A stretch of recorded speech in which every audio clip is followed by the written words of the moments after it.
This is Apollo Control, 1 hour, 25 minutes after liftoff. During the post-launch press conference at Cape Kennedy, we had a short acquisition with the crew through the Hawaiian tracking station. During that period of conversation and during that period of monitoring the systems on the spacecraft and the launch vehicle, we found that the situation was essentially unchanged. That is, both vehicles looking good, the spacecraft and the launch vehicle. And we're progressing toward a normal translunar injection 1 hour, 46 minutes, 50 seconds from now. The crew has discussed one unexplained series of events. It appears that when certain switches are cycled or moved on panel 2, which is the main panel in front of them, the center panel of the spacecraft, they're getting a master caution and warning signal. A light comes on, a tone comes on. This is to attract the crew's attention that something may be wrong, and the normal procedure is then to look at another matrix of lights which would zero them in on the problem. The light of the system or subsystem or particular area being monitored which had the problem would light an individual light. However, when they go to this other matrix of lights, they find that none of them are lighted. This is leading the crew and flight controllers here in Mission Control to believe that they're getting a spurious signal to the master caution and warning when in fact nothing is wrong. We don't have any further explanation for the problem at this point. We will continue to look at the data and particularly during the translunar coast. We think we'll get a good long time to look at things in detail and try to find out precisely what is happening. At this point, however, the problem presents no concern, and one of the more likely explanations, or possible explanations that's been advanced, is perhaps some contamination in some switches. We did accumulate some taped conversation during the press conference with the crew. We'll replay that for you now, and then stand by for acquisition of signal over the United States. Hello, Earthlings. We're back with you. Roger, Jack. Lead you loud and clear. How is it? You're loud and clear, and no change systems-wise that I've seen. Roger, Jack. Any more master alarms? We had one when Ron's, looked like his neck ring hit panel 2. Okay, sounds like we had something loose in panel 2, huh? Yeah, I don't know. It may be annoying, but so far it doesn't seem to be a problem. Roger. Just for your information, everything is looking outstanding and no problems. We're taking a good look at the data here at Hawaii, and we'll make a go, no-go decision about 60 seconds after acquisition at Goldstone, but there's nothing right now to lead us to believe a zero opportunity will be required. Okay, Bob, understand that. We are prepared, however. Spacecraft, other than those master alarms, is looking very good. We got the docking probe extended. The SCS reference attitude check is complete. Roger.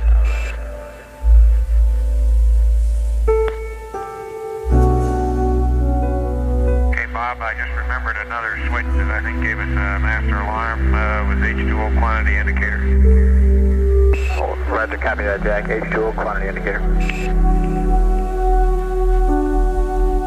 Roger, 17, we're going to lose you in about 30 seconds, but when you get over the stateside here, we're going to take the dump on the data, and we'll read it out real carefully, so when you get to TLC, we ought to be able to see where that master alarm glitch is coming into.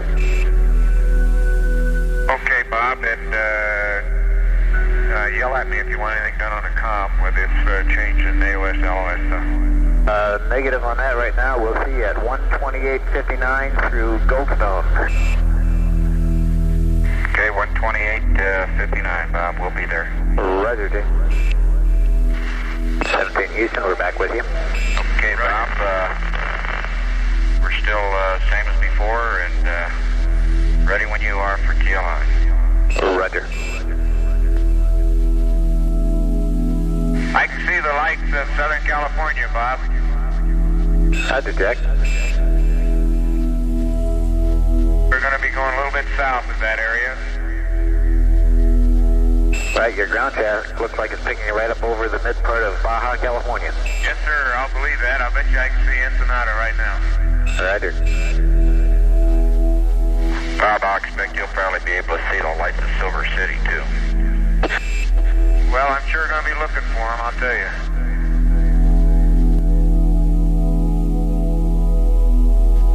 Jack, just for your information, you'll probably, when you come up a little further in this orbit here, get over Mexico, you should be able to see all that bad weather that was giving us so much worry and had Tyndall and New Orleans and everything all messed up this morning when I went through there. We had a pretty bad line of weather along there.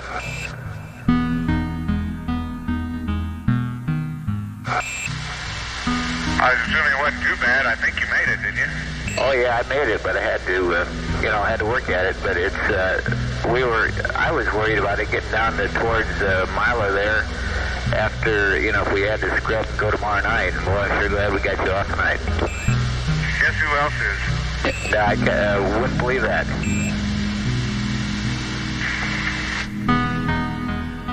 Parker can't make it back. He's got to come back on the call screen. So you might have to have Young on for a while after we do a TLI. Hey, you just wouldn't believe, Bob, the light you can see in the west right now. It must be absolutely clear. Roger, Jack. Sounds spectacular.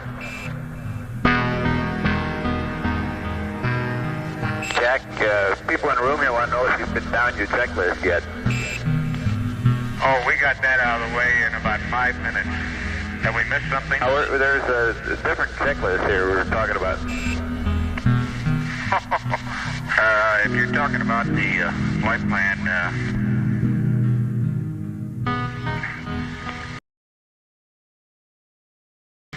yes.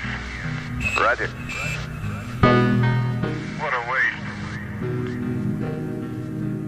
If I'm not mistaken, we must be just south of Arizona now. Is that right? Right, Bob? That looks real good. Yeah, you're over Mexico there. It looks like you're, maybe 100 miles across the border there. Okay, I was pretty sure I was looking up in the Phoenix-Tucson complex there. I do understand. Beautiful. A little better than when we go back and forth, huh?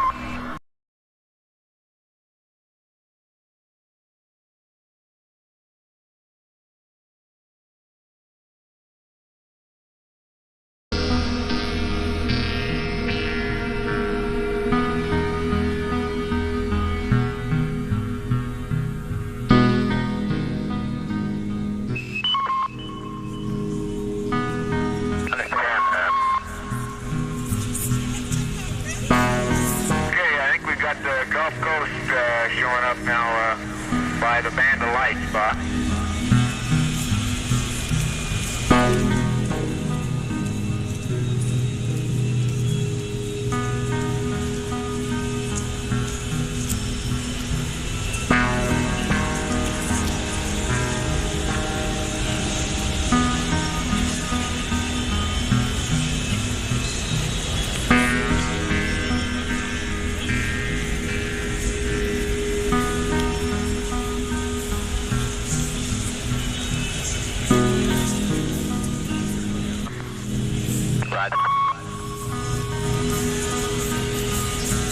Okay, Bob, assume the booster's still looking good and we'll be going for a nominal TLI. That's affirmative. Okay, and you're still coming up with a loud squeal.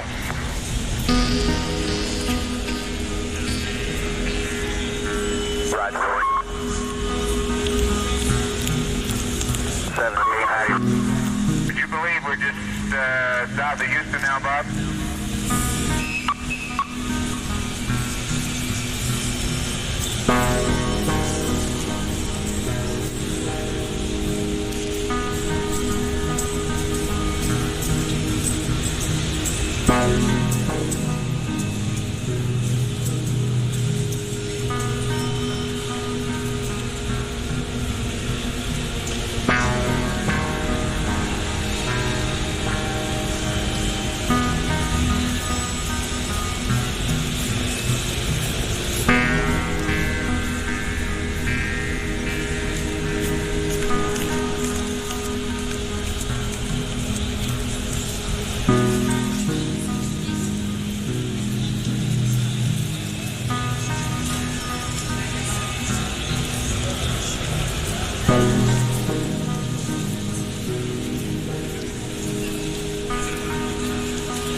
17, you receiving Houston now?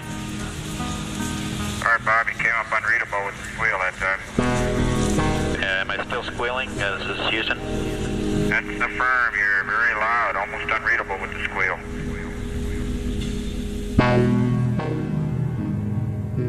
Why don't you give us the short count?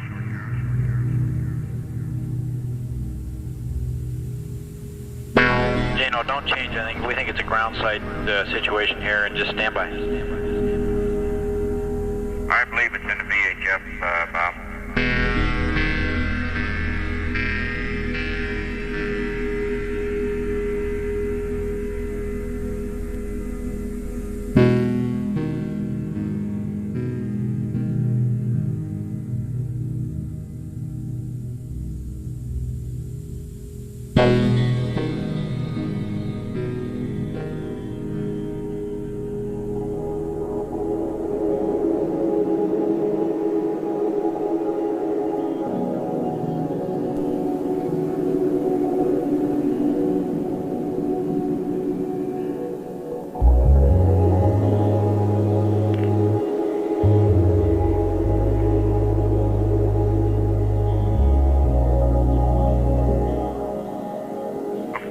I'm not sure exactly where we are, but I'm looking out to an awful lot of lights on the horizon out there at 12 o'clock, and an awful lot of lightning in the clouds out there. Roger, we show you just about over the middle of the Gulf. Looking ahead, you're probably seeing the very southern tip of Florida there. Well, it looks like almost the entire Florida Peninsula has got lights outlining it somewhere. Roger. How's my comms on to you now, Jane? Okay, give us a quick short count. Roger, short count follows. 5, 4, 3, 2, 1. 1, 2, 3, 4, 5. Short count out. Bob, you're all right now? Okay. And can you give us a feel for what the final weather was at the Cape at launch? Yeah, let me get that for you. The reason why we had that problem on the comm is we just handed over from Texas to Mila, and we're going through Mila now, and it's great, so we have a little problem with our Texas site. Okay. The television coverage had you all the way through staging very well on the S2 ignition, and you went right behind a cloud for a while, but they were tracking you pretty well. Okay. They also cut in for about half a minute or so and showed a view of the crowd in just the available light from the booster, and it stood out pretty well. Okay, Bob, we're going right over Florida now. Looking down at Miami, a beautiful view of the Keys, all lit up. And I just saw a shooting star right over Miami. Roger.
What's the CMP doing? We haven't heard much from him. Is the other window? You scroll around looking for things down the LAV. Okay. They won't let you have a window tonight, huh, Ron? Catch one here pretty quick.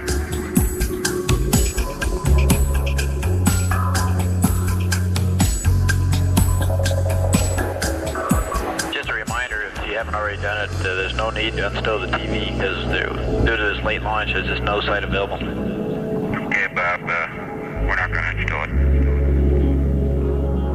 Bob, I guess there's no site available for some time, is that correct? That's affirmative, and if I can pull one of you guys away from a window, I've got a TLI plus 90 pad. Oh, I'd love to copy that. Just a minute.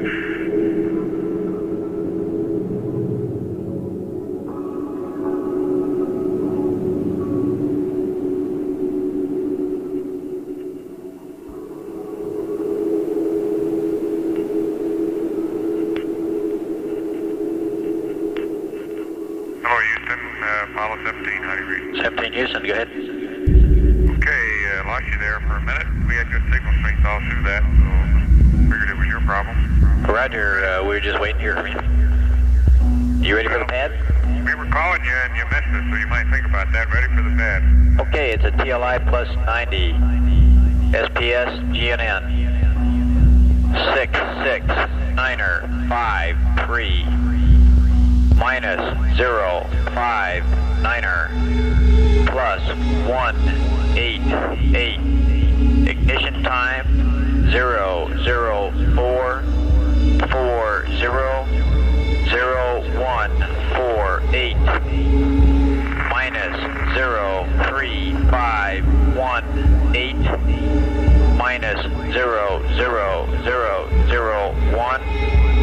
Plus 33782. Roll is 180073003. Now 94 is HA is not applicable. HP is plus 00201.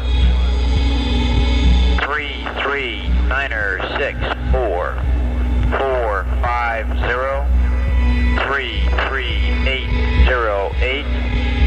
Section star is number 11. That's 11 3424 323. Stand by. 17 Houston, are you still reading me?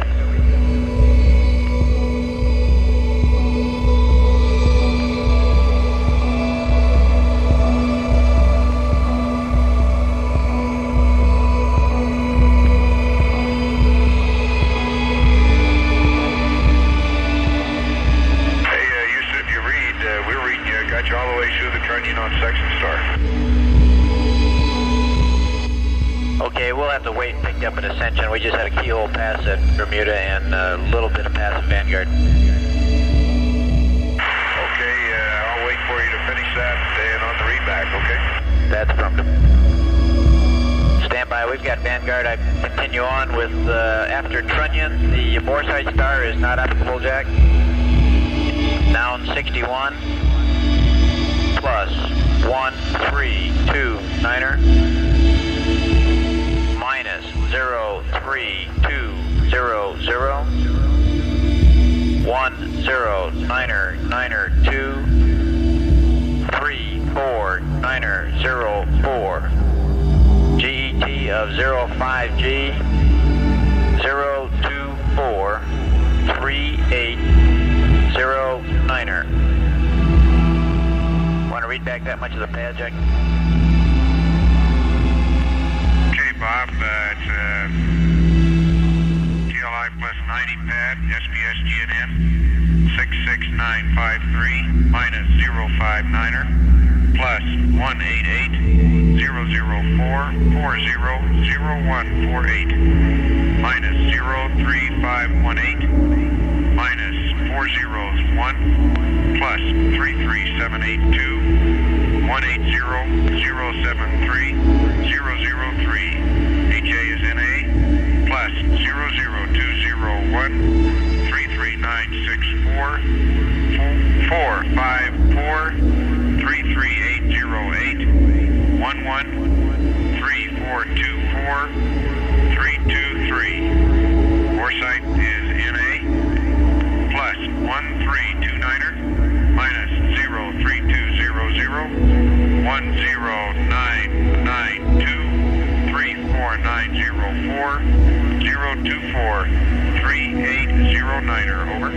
Roger, Jack, good readback, except burn time is 450 and not 454.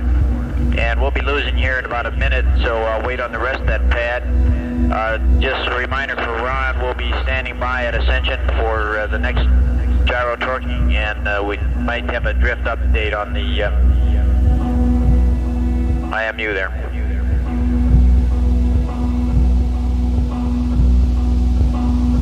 Okay, he copied that, and we'll wait for the rest of the pad. Okay. Burn time was 450. I think that's where we started to cut out. Roger. Mission control on Soma FM.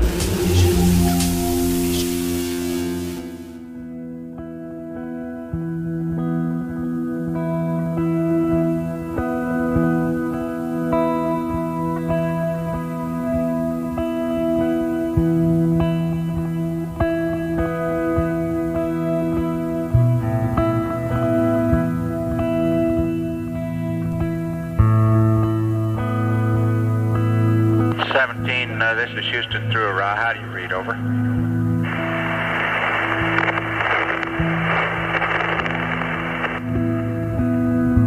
This is Apollo Control at 1 hour 51 minutes. We're getting good telemetry data from Apollo 17 through one of the Apollo range instrumented aircraft out over the Atlantic Ocean. Apollo 17 moving across the Atlantic now towards Africa. And on the next revolution, at about this point, the spacecraft will be on its way to the moon, doing the translunar injection maneuver.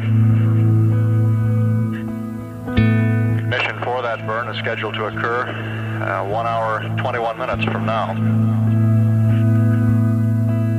During launch, the flight surgeon monitoring heart rates on the 3 crewmen recorded peak heart rates of 130 for the commander, Gene Cernan, also 130 for command module pilot Ron Evans, and 115 for lunar module pilot Jack Schmidt.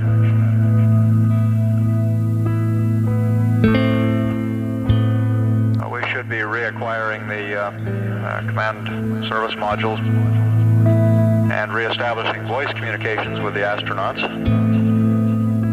in about 2 minutes from now through Ascension.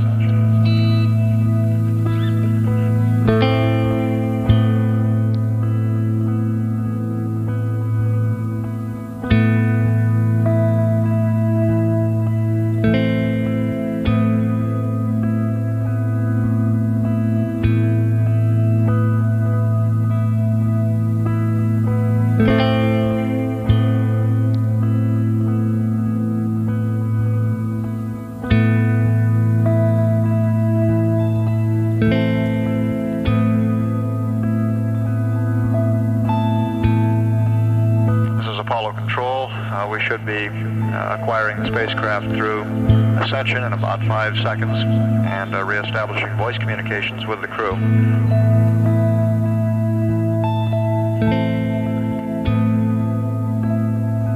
Houston. Go ahead. Roger, you're back with us. I'll finish up that TLI plus 90 pad so we can talk a little here if you want. Go ahead. Okay, set stars are Sirius and Rigel. Our line is 318-148-358. There'll be no LH. Okay, down at the bottom of the pad, we got the P-37 for liftoff plus 9er.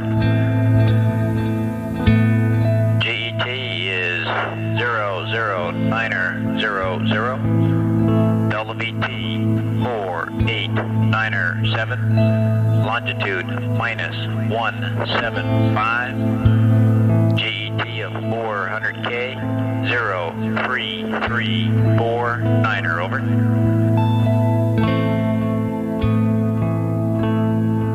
Okay, Bob, Sirius and Rigel 318-148-358. No LH.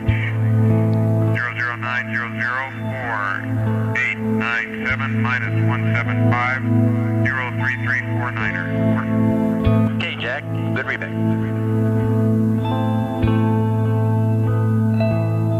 Okay, Bob, we had, as usual, up here, a spectacular sunrise, and Gene wants to talk to you. I got some numbers around speed 52 for you, Bob. Okay, standing by, copy, go ahead. Okay, now 71, we're stars 22 and 24. Now 5 are all ball. Now 93 is our all minus. There is 00037. 00007. And 00021. That's minus 37, minus 07, and minus 21, and they were torqued at 151.40. Okay, we copy.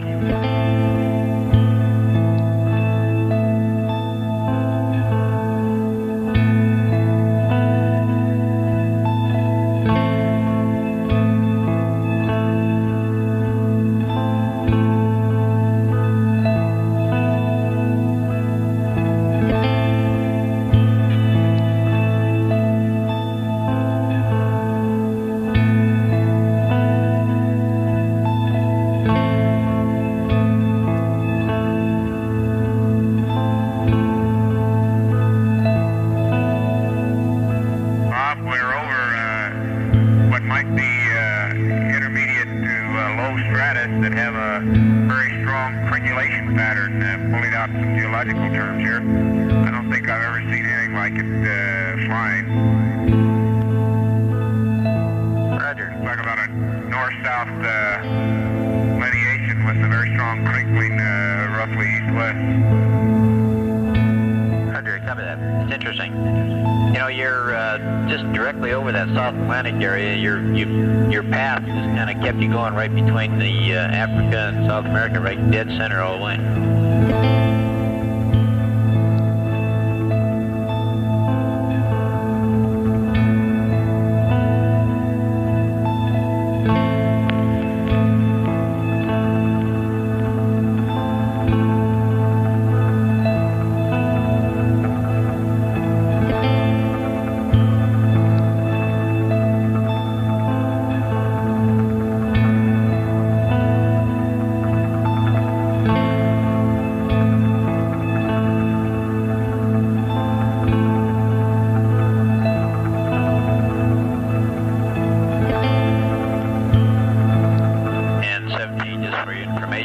We've searched all the data we can, and we cannot find anything wrong with the spacecraft or the booster at all. Everything's looking real fine, and the only problem in the air is that those master alarms which you have reported, we're not able to tie in anything common yet to any of those things either. And Bob, we have not had any for quite some time, I think, since the last time we talked to you about them. Roger, understand. We'll probably get a good workout on that after TLI and try and track it down a little more.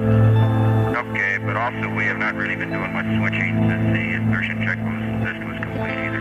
Roger, understand. Got you glued to the windows, I guess, huh? They are interesting, I'll say that. Well, I certainly am, Bob, and again, there's a fairly continuous intermediate cloud deck, I think, and it has patterns comparable to what I've seen on pictures of ice floes. Roger, understand.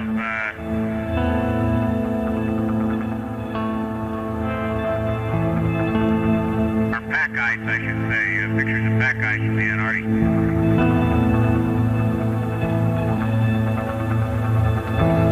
17 Houston, we've got two questions concerning the master alarms.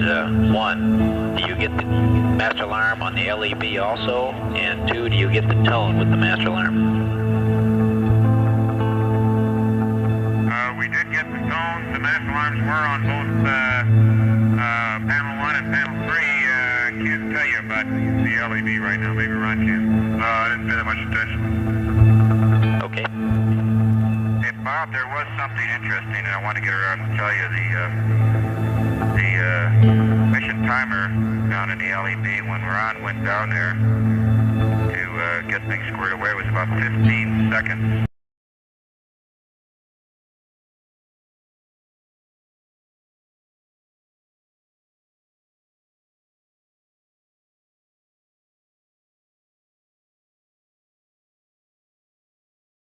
during launch, or somewhere before we got down there right after insertion. Okay, we're going to lose you here in about 9 seconds. You're a go and looking great, and we'll work on it. And if you get another MAV, will you check the LEB for us? Yes, sir. Sure will do, Bob. We'll see you.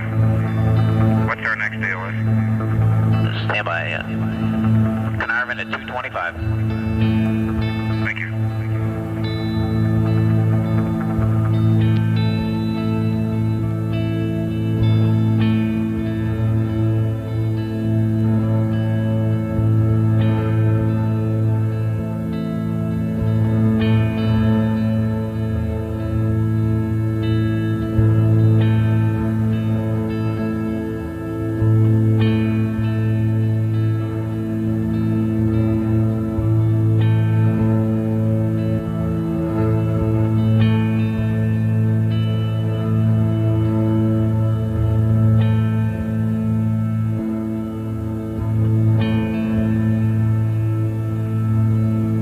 Apollo Control, Apollo 17 now over the horizon from the ascension site. We'll be reacquiring in about 25 minutes through Carnarvon.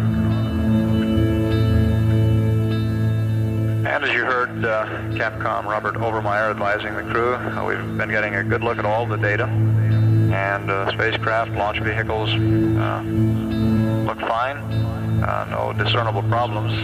Gene Cernan did mention one anomaly, and that was the mission timer. One of the numerous clocks aboard the spacecraft, which was running about 15 minutes slow. And Cernan said it appeared that it happened either during the launch phase or shortly before they got down to take a look at it in the lower equipment bay. No explanation for that one at this point. And we show now 1 minute, or 1 hour rather, 11 minutes until ignition for the translunar injection maneuver, the burn with the Saturn third stage that will place Apollo 17 on its trajectory towards the moon. Ignition time still holding at about 3 hours, 12 minutes, 35 seconds ground elapsed time. That burn will be about 5 minutes, 45 seconds in duration.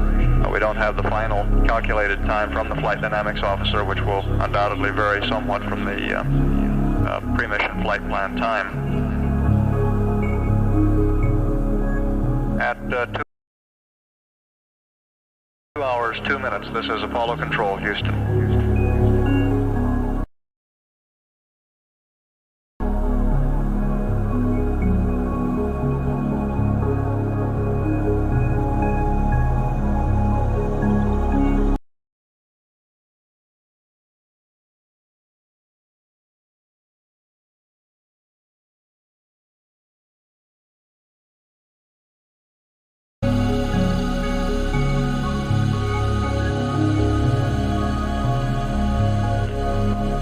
Control at 2 hours, 25 minutes.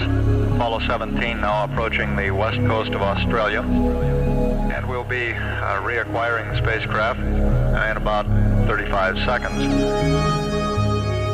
During this pass over Carnarvon, we expect to pass up the first set of numbers to the crew that they'll use in the translunar injection burn to put them on their trajectory towards the moon. That maneuver is scheduled to begin at 47 minutes from now. And we have acquisition of signal a little bit early. 17 Houston, how you doing? Well, pretty good. You're wavering here a little bit on signal strength.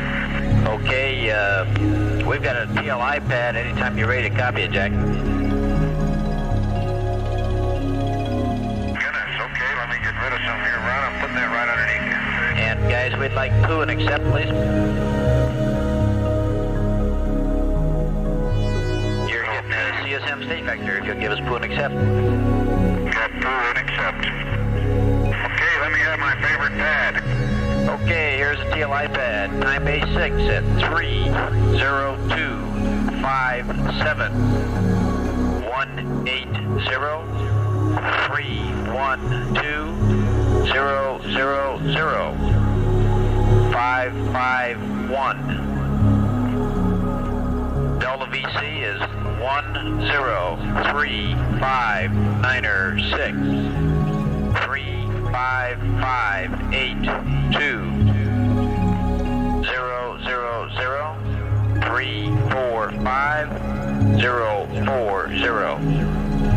Extraction will be at 300-165-320.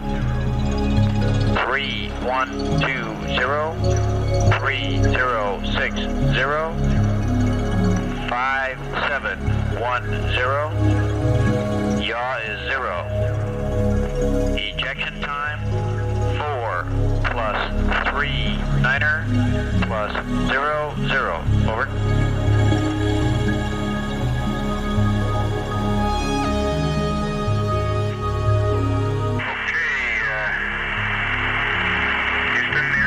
TLI pad 30257 180 312 000 551 103596 35582 000 345 040 300 165 320 3120 3060 5710 000.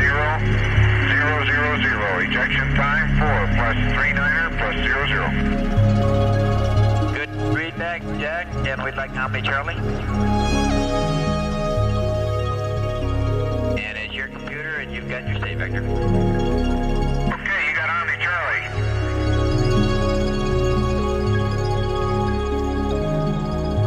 And Bob, we had almost a completely weather-free pass over Africa and Madagascar. The scenery, both aesthetically and geologically, was something like I've never seen before, for sure. Roger. We got odds and ends on the tape and quite a bit on the film. Roger, good show. You're saying that you didn't have any weather over that southern Africa there? Not very much. Barely broken clouds in some places. Most of the countryside was clear. Roger. There were patterns like I hadn't even seen in textbooks. Maybe I've been looking enough, but some of the desert grassland patterns were had the appearance of ice crystals almost, except on a mega scale. If you've ever looked at ice crystals in sand. Roger.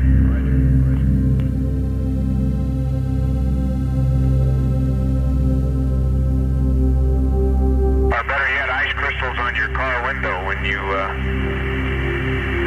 get out early in the morning up in northern areas.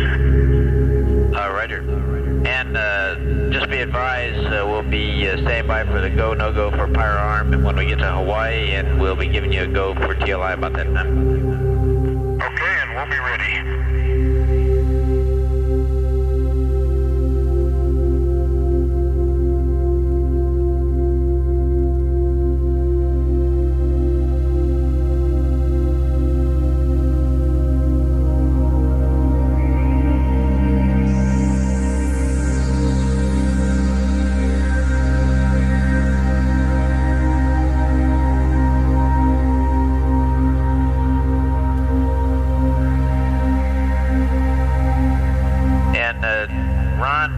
On the launch checklist on 2-25 on the manual and nominal S4B TLI-1, add 34 degrees on the nominal pad for all the pitch angles, and on the manual pad add 34.5 degrees to all the pitch angles, and you'll have it right. Okay, Bob, give us a get set. Okay, we'll just add 34 to the nominal and 34.5 to all the manual ones. And you'll want to do that on your cue card also, Ron. Yeah, that's firm.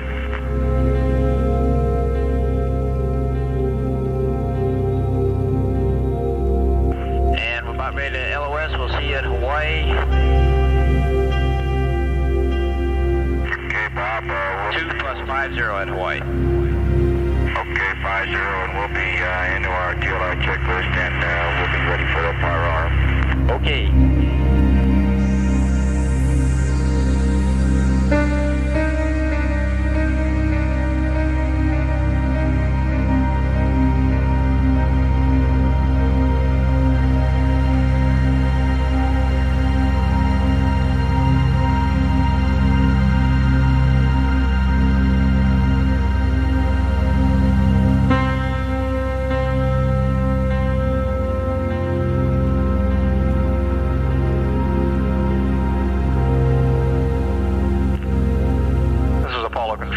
will be reacquiring the spacecraft in about 18 minutes. And during that pass over Carnarvon, now we passed up the numbers to the crew they'll use in the translunar injection maneuver. The burn is targeted to last 5 minutes 51 seconds with a change in velocity of some 10,359 feet per second, accelerating Apollo 17 to the required speed to get it into an orbit that'll intercept the moon. And the time of ignition, 303 hours, 12 minutes, 35 seconds. And we're showing an ejection time of 4 hours, 39 minutes. The transposition and docking maneuver, which precedes ejection, is somewhat fluid in that it's done when the crew and mission control are ready following translunar injection. However, from the projected time for ejection, it would appear that transposition and docking will occur about 25 to 30 minutes ahead of the nominal flight plan time. And we're now 39 minutes away from the scheduled ignition for translunar injection. At 2 hours, 34 minutes, this is Apollo Control, Houston.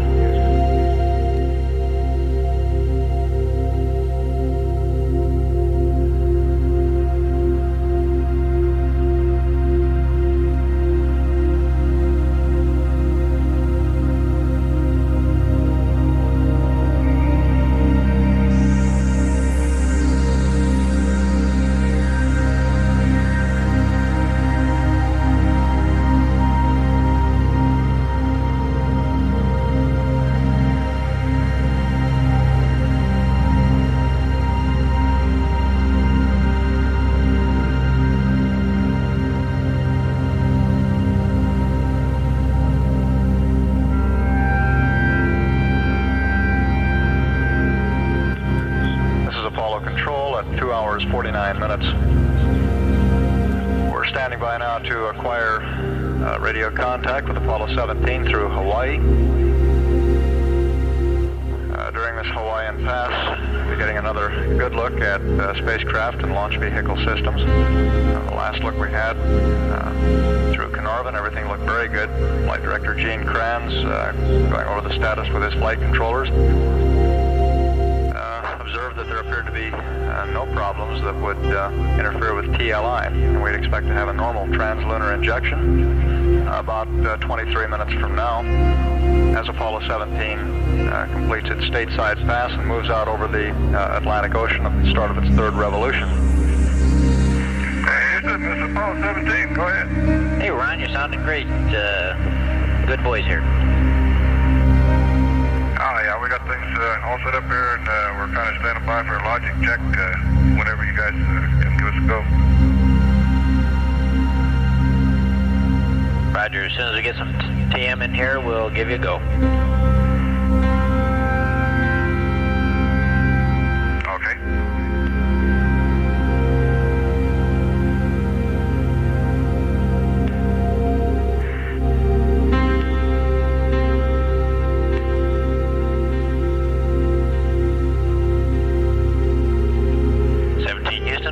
For the logic check.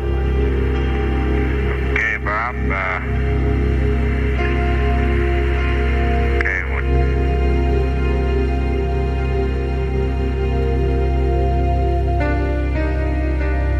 Okay, 6 arm breakers are closed. Roger. Okay, and logic 1 is on, mark it. And logic 2 is on, mark it.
horizon glow off to the north. I suspect that, I think Gene said a while ago, it's around on his side also.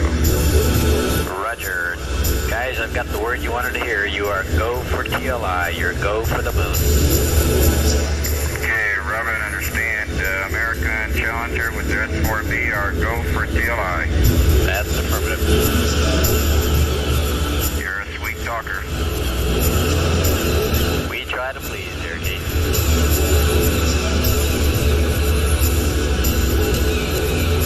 Yeah, somehow, Bob, I knew you were going to say that.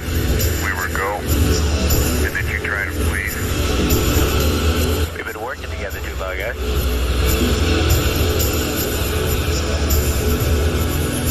Not long enough yet.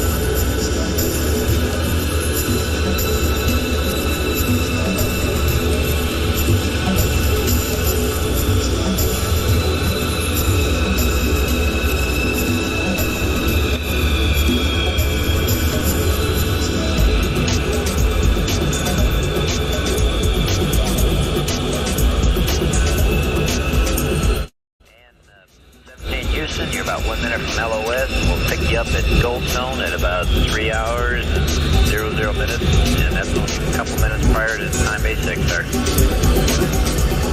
Okay, Bob, we'll be with you. Roger.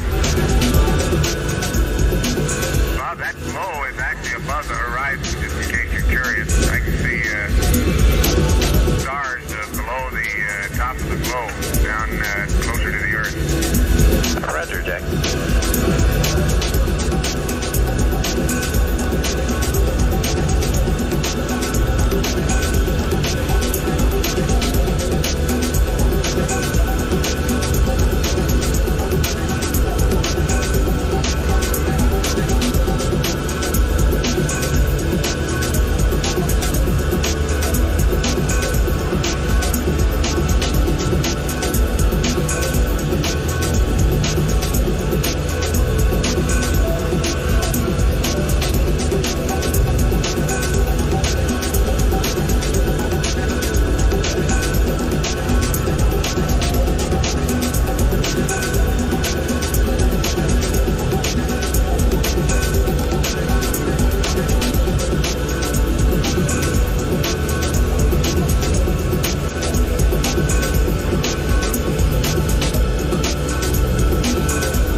We'd like Omni Delta, please.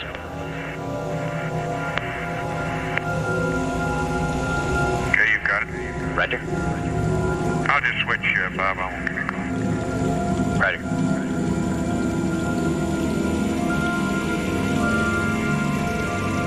Top flight was out on time. Roger, Gene.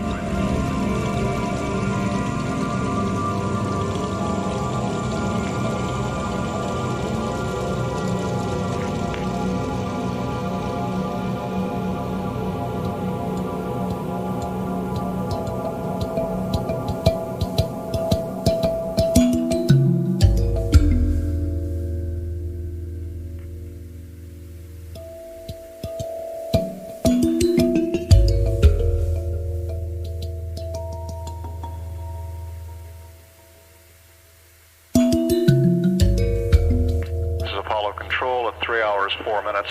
We're now some 8 minutes away from ignition. Everything looking good for the translunar injection maneuver. The combined S4B, Saturn third stage, and the spacecraft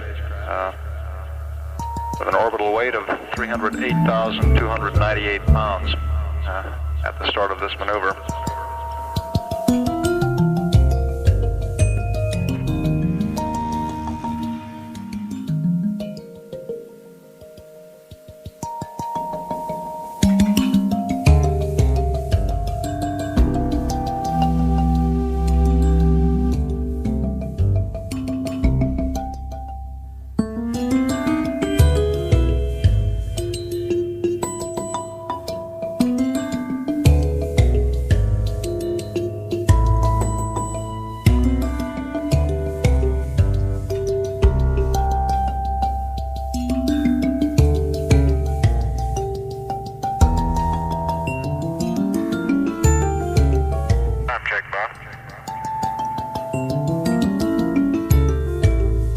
17 Houston, go ahead. Just checking with you. You're so quiet down there, we almost forgot you're there. Oh, Roger. Don't want to forget me. We're just watching everything. We can't find anything wrong, so we're just trying to keep quiet here. Okay, Bob, we're watching the S4B tanks pressurized. Roger.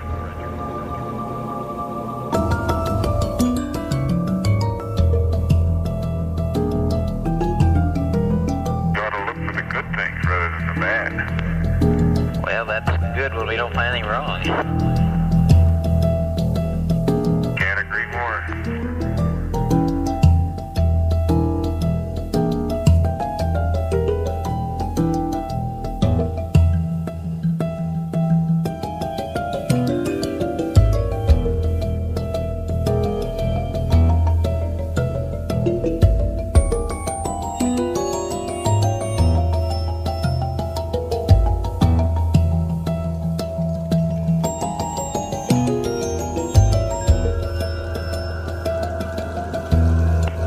17, the chill down is in progress and the tank pressures are looking good.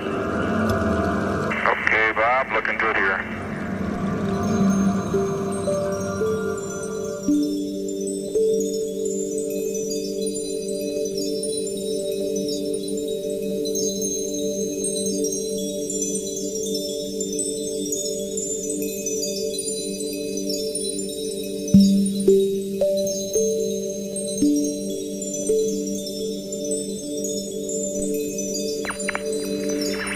Houston, you are go at 3 minutes prior to ignition. You're looking good, and we're gonna have Araya coverage all the way through the burn until in session. Roger, understand, Bob. 5710, ordeal operating.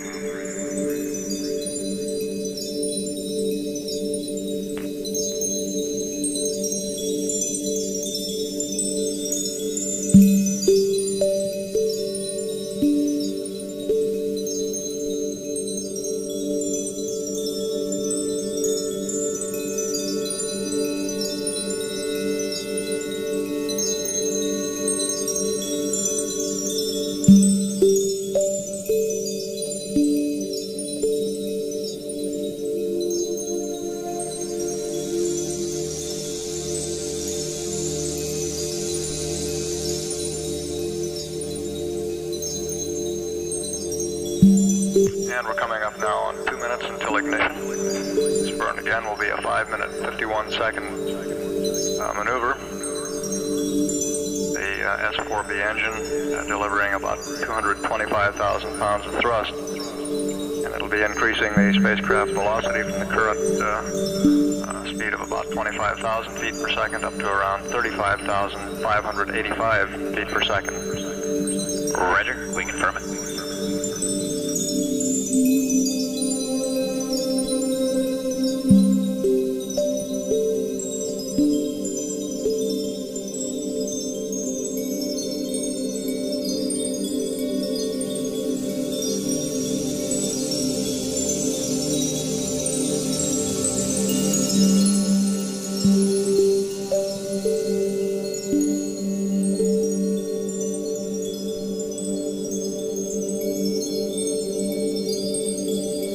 Airplane on at 36. Roger.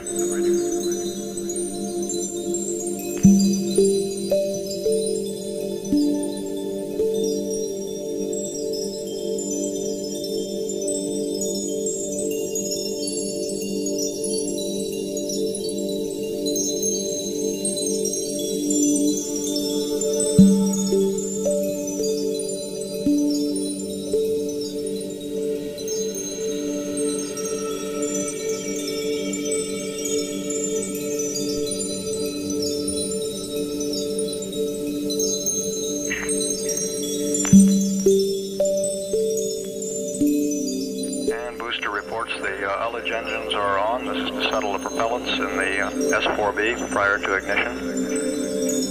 We're 53 seconds now from ignition.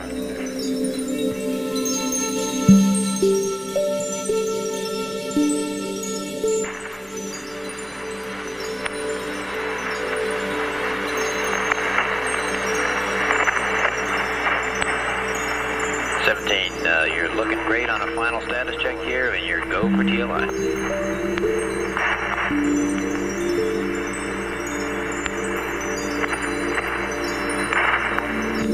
Seconds now to ignition, and we're maintaining communications with the spacecraft through one of the Araya Apollo range instrumented aircraft. Roger. 10 seconds.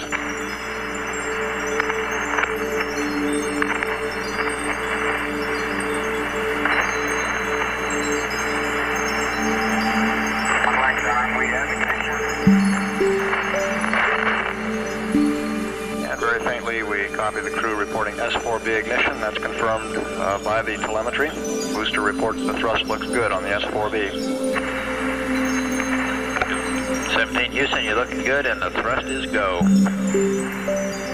Bob, you're doing fine, but we're go on board at 20 seconds. Roger.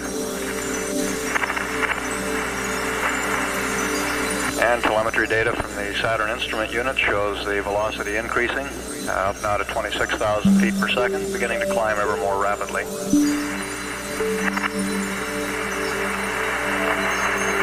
This burn was initiated at an altitude of about 97 nautical miles above Earth. When finished, the spacecraft will be at about 150 miles above Earth and on its way to the moon, some 213,000 nautical miles away.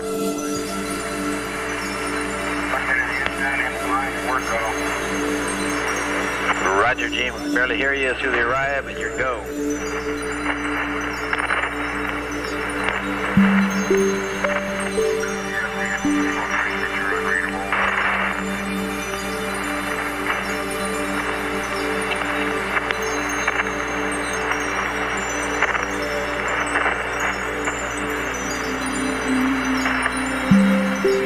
Very weak voice communications, and booster says the data is now static, but at last everything looked normal.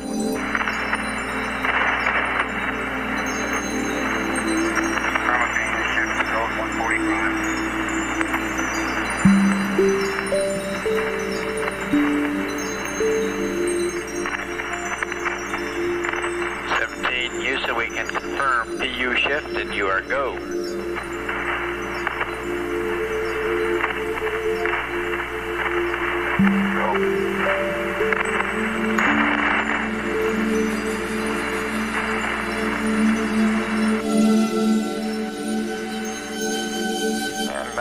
Intercom, Robert Overmeyer, confirming to the crew that our data showed the Saturn shifting its propellant utilization for most efficient utilization of the propellants. 230 in the blind, we're still go. Roger 17, you're go, looking great. Okay, Bob, got that. Understand we're going from the ground, and it's a good ride, although it's rumbling around a little bit. Okay.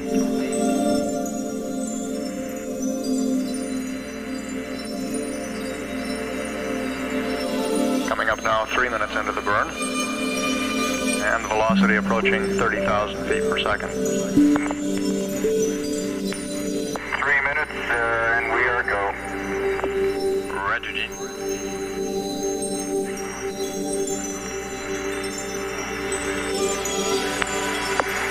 Bob, we're going to TLI right through sunrise.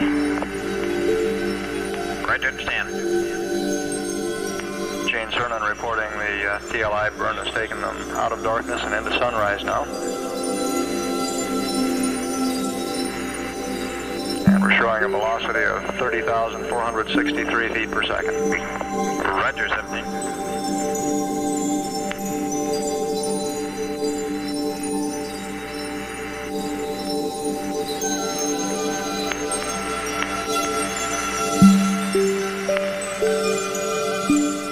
17, now about 107 nautical miles above Earth, and continuing to climb ever more rapidly.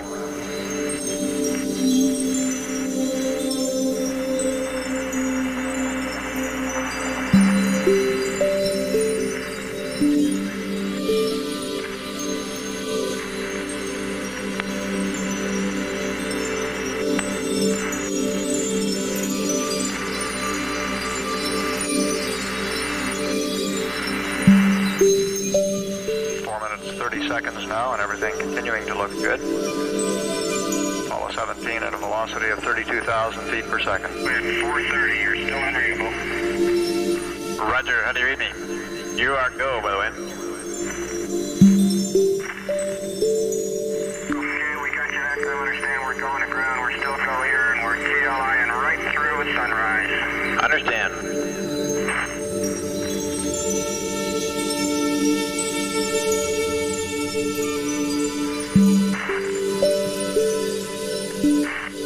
Minutes now, less than 1 minute to go.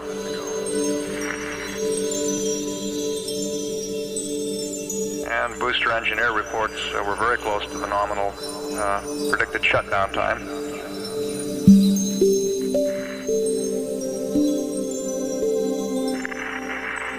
17 Houston, your burn time is nominal. I understand burn time nominal. Shutdown now in about 21 seconds.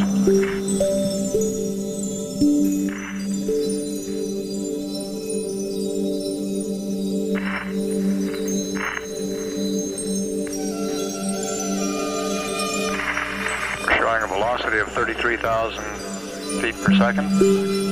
Altitude now approaching 150 miles. Get off at 5-2.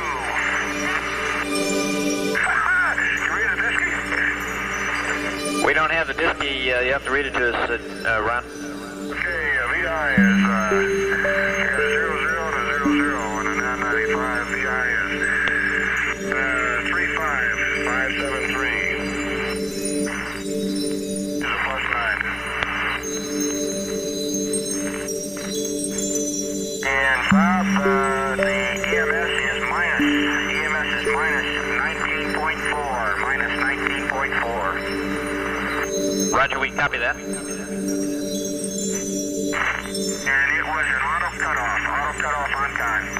Understand, a guided cutoff on time. Looking great. And I'm watching the tank pressures are venting, the tanks are venting. Understand, tanks are bending.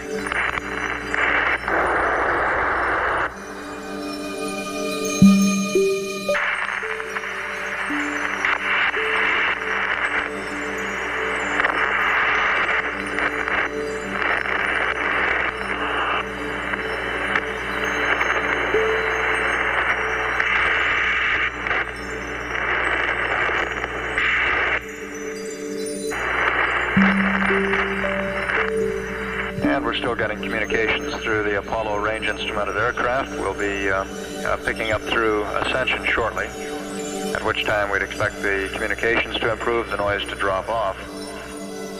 From Gene Cernan's report, also from the report from Ron Evans, it appeared that translunar injection was extremely close to nominal. The crew read a cutoff time of 5 minutes 52 seconds. The pre-maneuver prediction was 5 minutes 51 seconds. And the cutoff velocity appeared to be very, very close to the planned normal.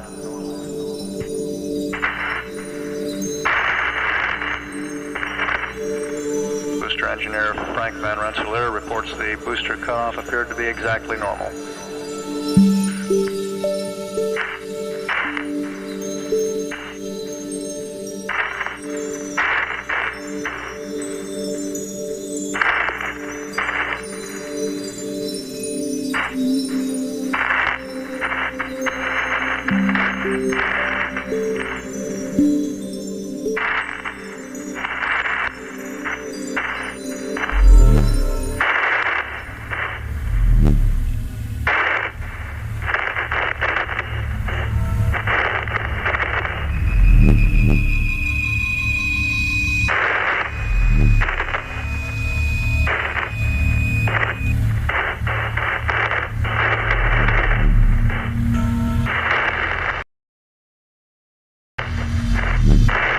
Booster engineer now predicting that the maneuver to separation attitude will begin at about 3 hours, 33 minutes, 27 seconds.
Houston, we'd like to nominate Delta. Okay, I picked it up a little bit.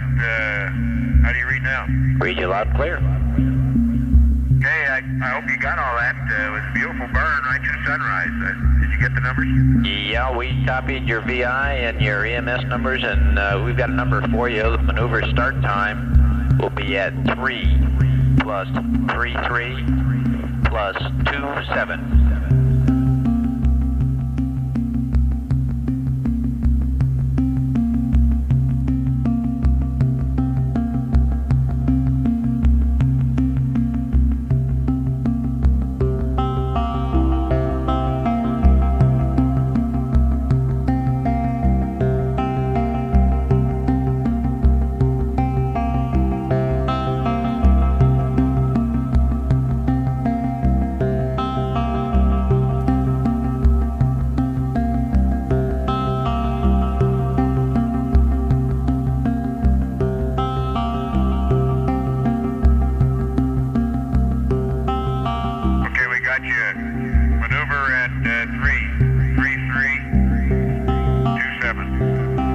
Jack.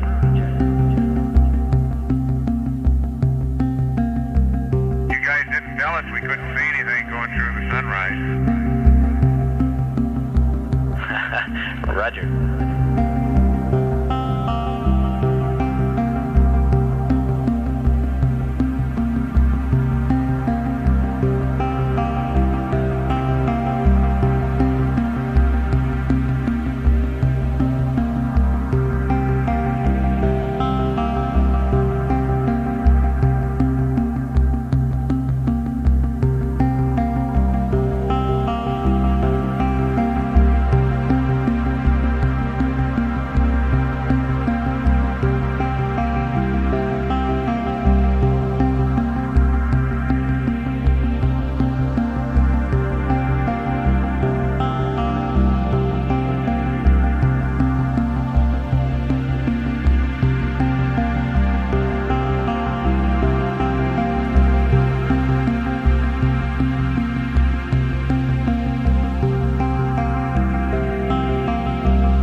Houston, we're making plans here for a spacecraft SEP time of 3 plus 43. 3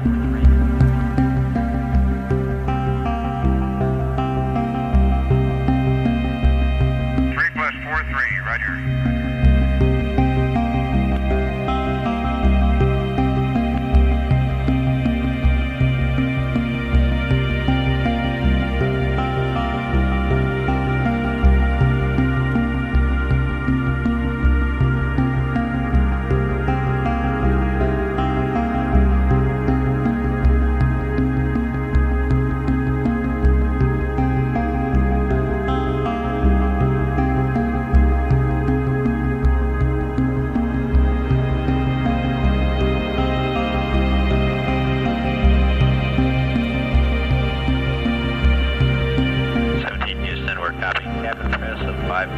This time.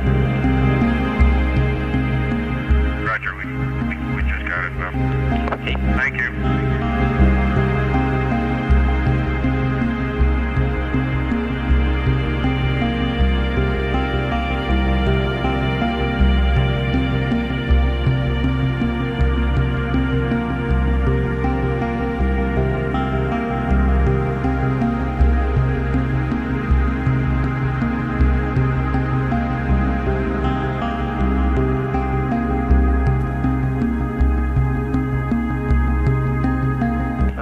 Control at 3 hours 30 minutes. The flight dynamics officer just reported that initial tracking following the translunar injection burn shows the spacecraft to be on a very nominal trajectory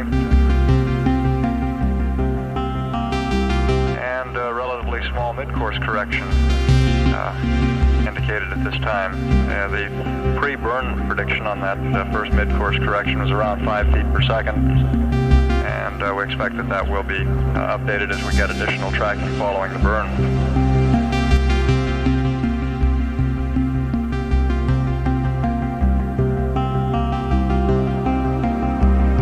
In about 3 minutes, the spacecraft the launch vehicle should be begin maneuvering to the proper attitude for separation, and we're predicting separation to occur at about 3 hours 43 minutes, or about 13 minutes from now.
Now until the Saturn third stage begins maneuvering into the proper separation attitude.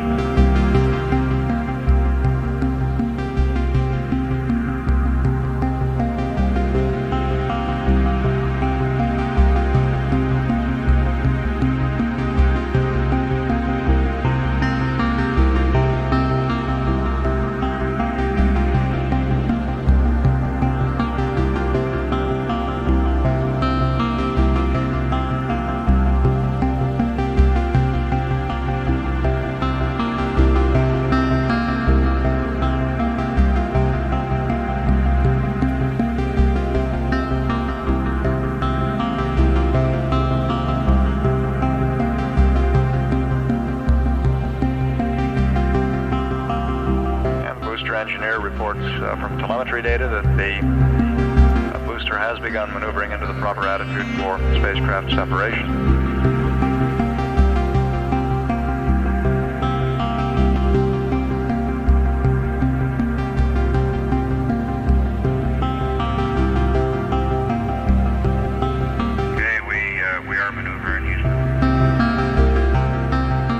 Roger, we're watching it.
They look like fluid of some sort? Not to me. They look like pieces of something.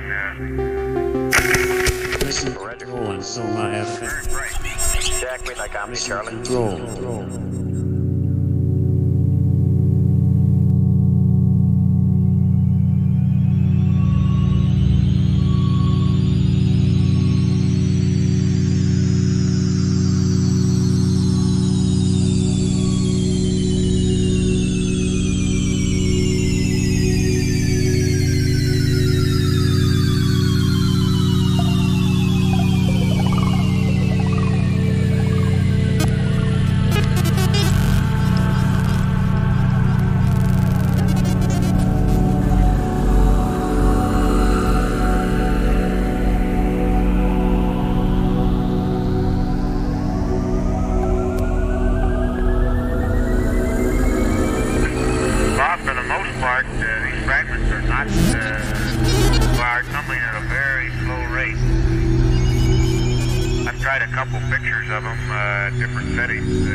I gotcha. We're all ears on these fragments if you think you can figure out what they might be. Well, you know, I don't know. There are a number of possibilities. If you had some kind of a... I got the impression maybe they were curved a little bit as if they might be off the side of the S4B. That's a wild guess. Okay, RCS logic is... ice chunk, possibly. Maybe there's paint coming off of it. Right, I noticed on one trip up the elevator last week, one of the flags, I thought it was in the S2, but it might be on the S4, looked like it was peeling. Maybe that's what you got. And the S4B maneuver is complete. 1 minute. Okay, what's it, 2 o'clock? Okay, and the maneuver complete, the fragment field is essentially static, except for very slight tumbling within the fragment. Roger, copy that. Every once in a while, a fragment of considerably higher velocity than the others goes across my window. That's very rare. Roger.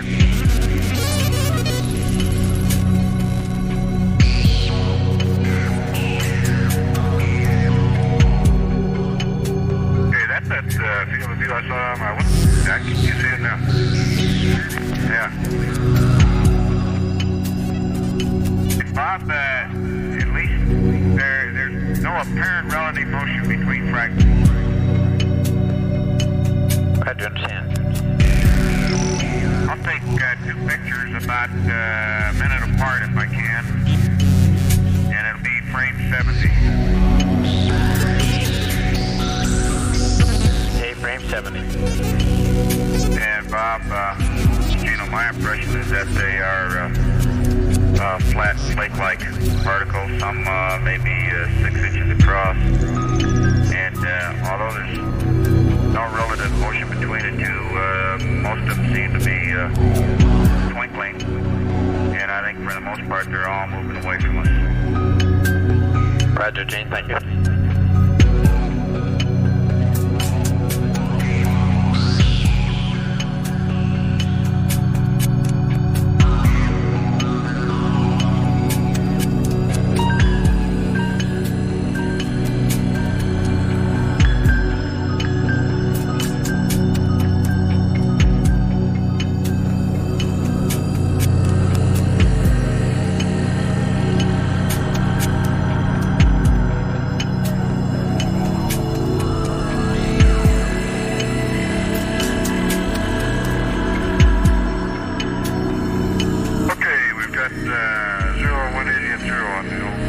Some wheels.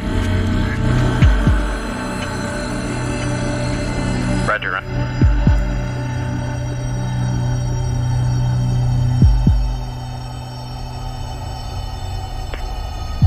Okay, traffic control is armed. Controller number 2 is armed. Okay, 6 logic is closed, 6 armor closed, logic power is on.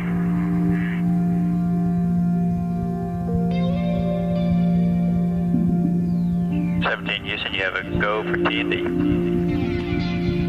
Okay, a go for T&D.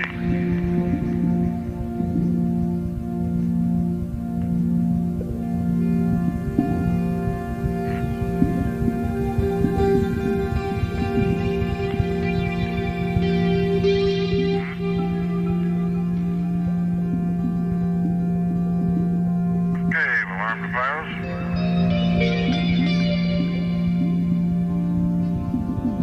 And we'll hit the GDC line.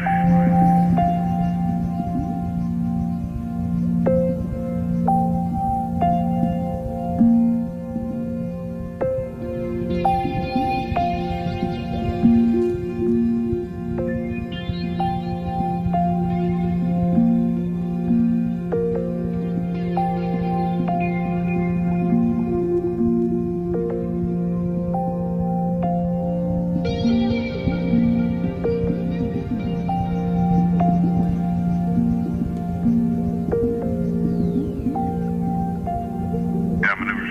Okay, 0180 the GDC. No, it's just coming down.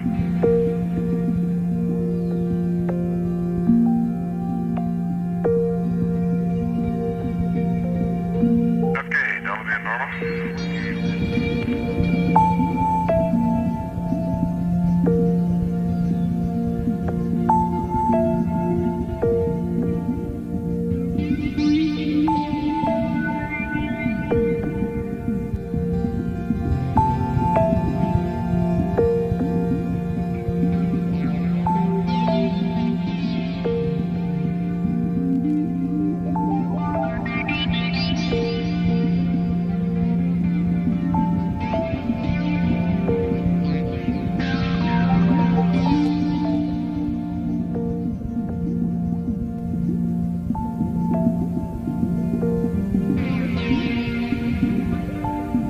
S4B,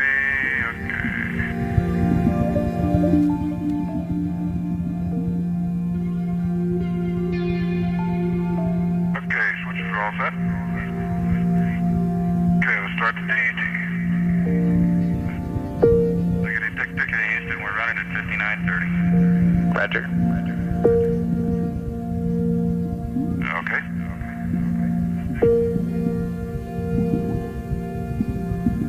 Okay, that's the launch vehicle set. Spotted.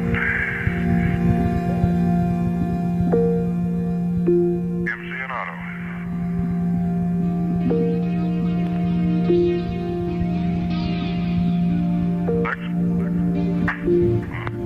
Separation, Houston. Hey, check the, whoever it is.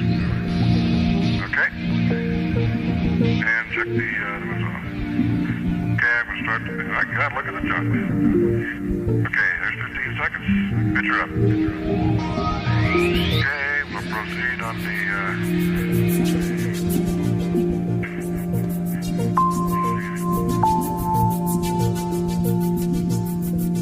okay, we've already proceeded.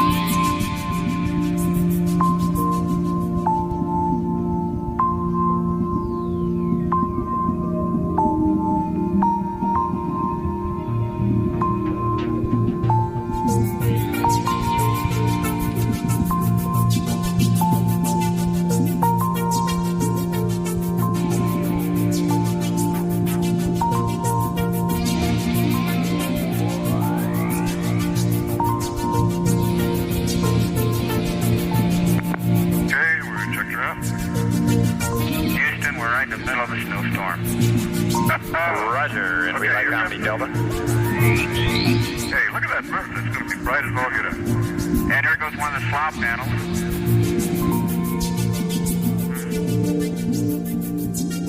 Yeah.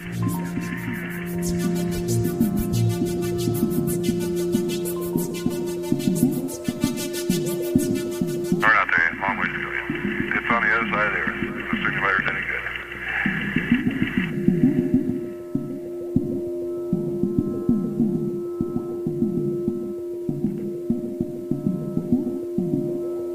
Apollo 17 now in the process of turning around after having separated, blown the pyrotechnic charges that separates the spacecraft from the Saturn III stage. Roger. Bet you never saw the slaw panels on the simulator. No, but we've got the booster and is she pretty? Challenger's just sitting in her nest. Roger. Be like Omni Bravo now, Jack.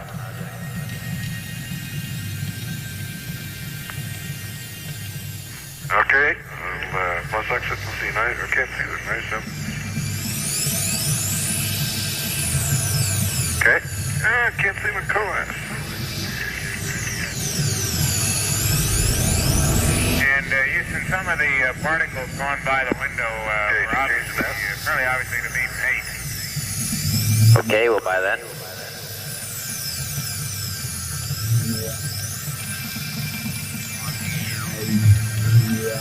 Okay. There it is.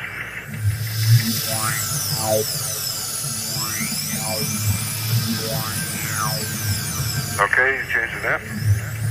Got that one right too.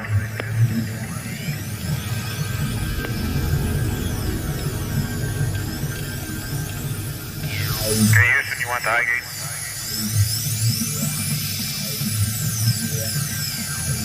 Roger, we're standing by for it, and the angles as published on L3-3 should be good. Okay.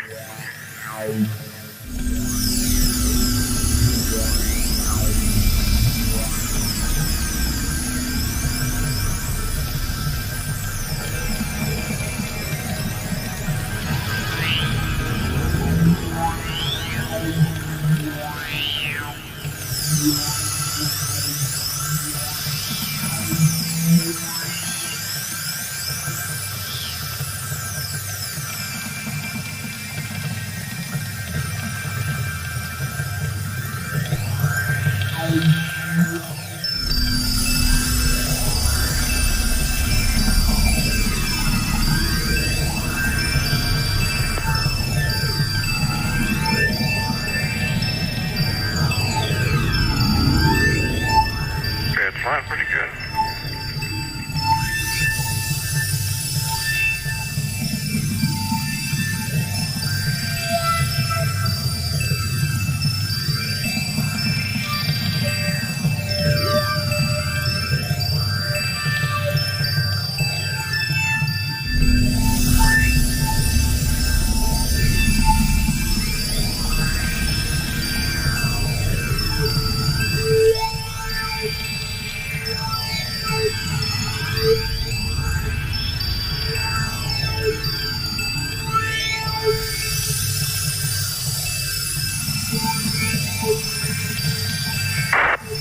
Okay, we have the reactor.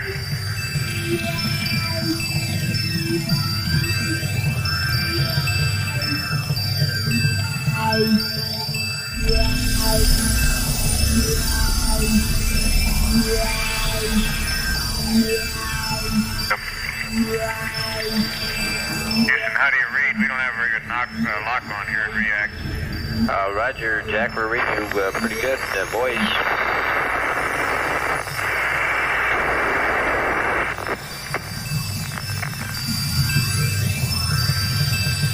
Okay, it looks like it's improving. It dropped off, signal thing dropped off, and now it's picking up again. Roger. We're getting good signal now, Jack.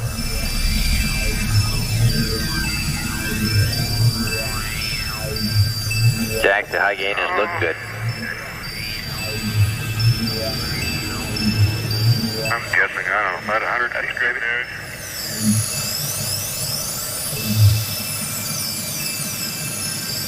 Seemed to flew very smoothly, so it's all right. Roger, Jack. Yeah, one right too.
Can't tell you too much, Bob, from the center seat other than Captain America is very intent on getting Challenger at the moment.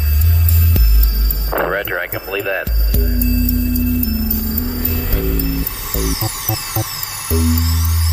Yeah, I'm coming in a little slow, but got plenty of time.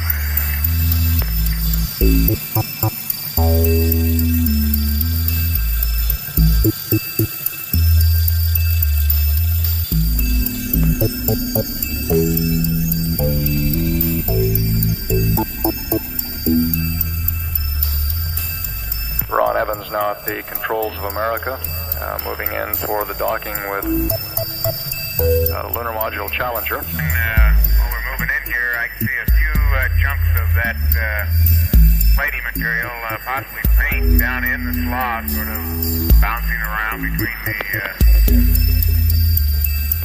S4B and the limb. Roger.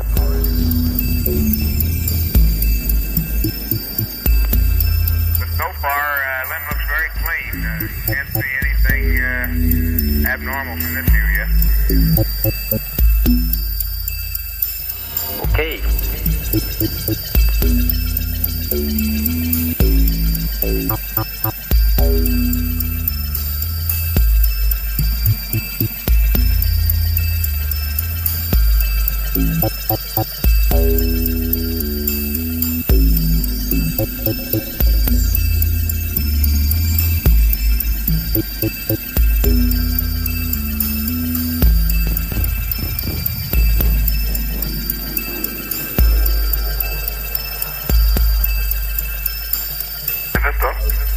That thing is really stable out there.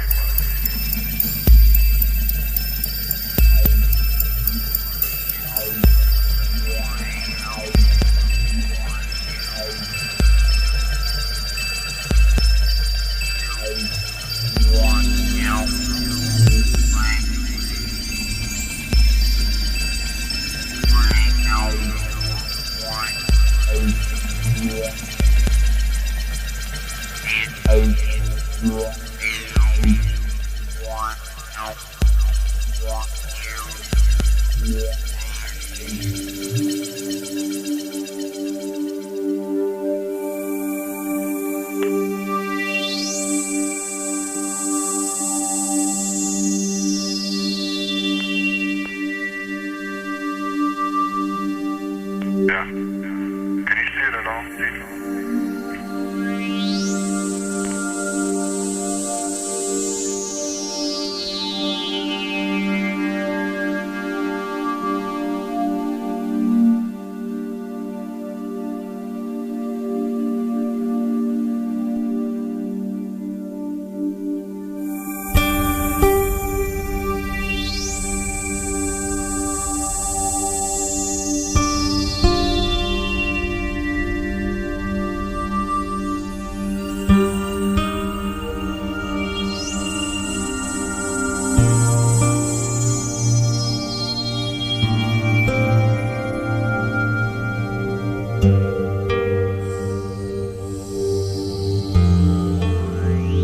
Got one little chunk coming out. It just came out of the slot and spinning along a long axis and looks very stable. Roger. Every once in a while, a small particle flies off of it, though. How big a chunk you talking about, Jack? Say again? How big an item are you talking about? Oh, I referenced to the thrusters about the same diameter as the thruster on the limb. Roger. a fifth that thick, or that wide. Roger. And I don't think it's more than a quarter of an inch, maybe even less thick.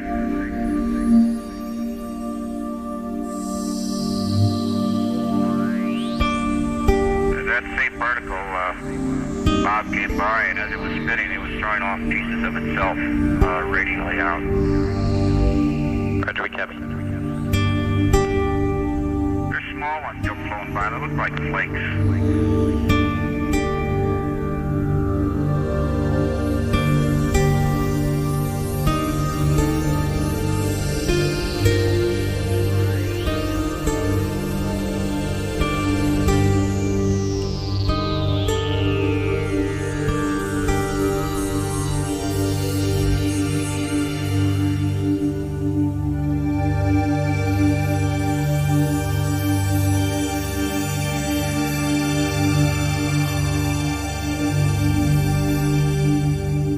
I think I caught 3 of the 4 slop panels going as we were maneuvering. I've got one out the hatch window now. It's quite a ways out. Roger. Tumbling in all 3 axes. And I saw the 4th one out my side.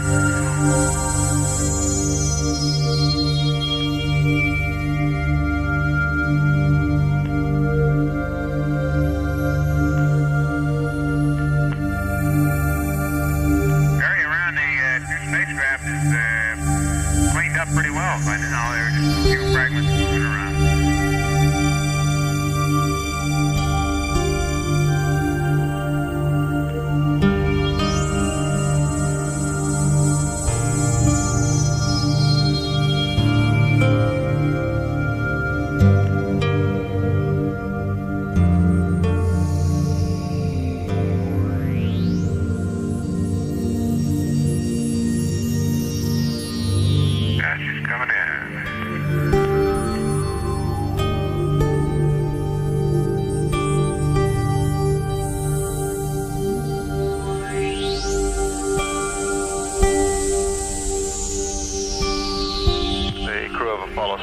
Describing what would appear to be paint or possibly ice flaking off the Saturn third stage. But somewhat puzzling at this point is just exactly what the flakes or particles that they're describing might be. And Apollo 17 in the process of docking with the lunar module, preparatory to extracting the LEM from the Saturn third stage. This occurring at some 5,300 nautical miles from Earth.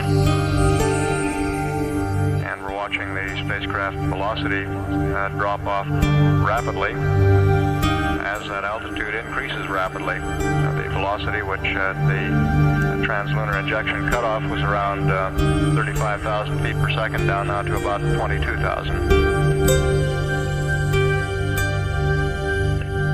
Roger, Jack. Can you see down on that quad? Is that how you're looking at it? Yeah, I'm looking right at it.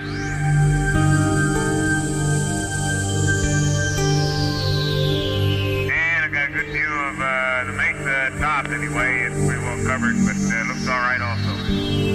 Roger. All the antennas look good. Thruster quads all look great. I could see all 4 of them a minute ago. Okay, about 10 feet there. Stand by for one of our proposals.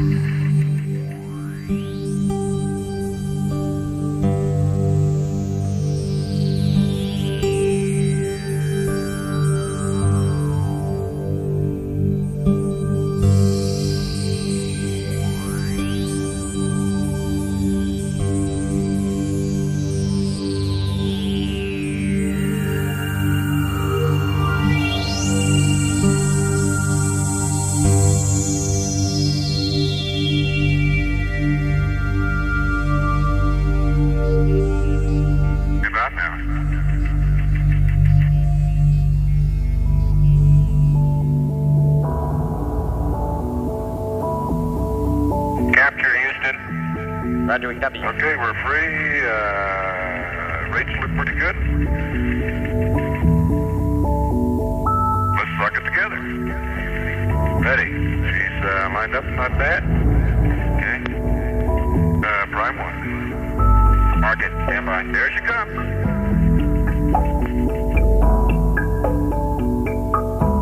Good job. Hi, guys. Okay, Houston, ripple fire, but we still have number 8 barber pole. Roger, we copy. We have a master. Got a master alarm.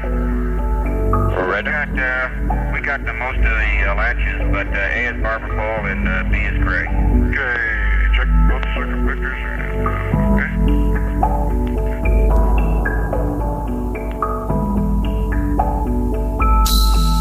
We had one clear fire, maybe 1 or 2 latches, and then a ripple fire the rest. Roger. And by the way, I had a good view into the AOC, and I can still look in there, and it's very clean. Roger.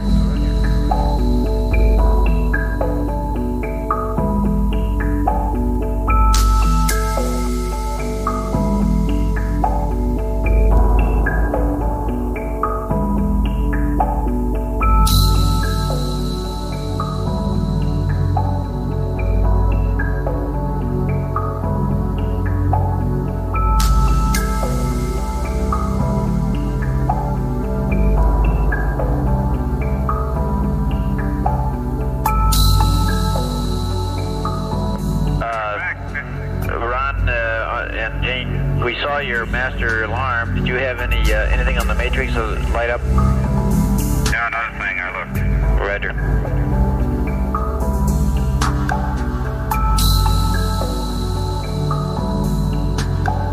That would appear to be a repeat of the master alarm that has been reported several times previously by the crew. They get the alarm light and tone, but when they look for the exact indication, or the precise indication of what's wrong, it's not there, indicating some sort of a spurious response by the master alarm to a problem that doesn't exist.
Up here, we'll be back within a second on the team.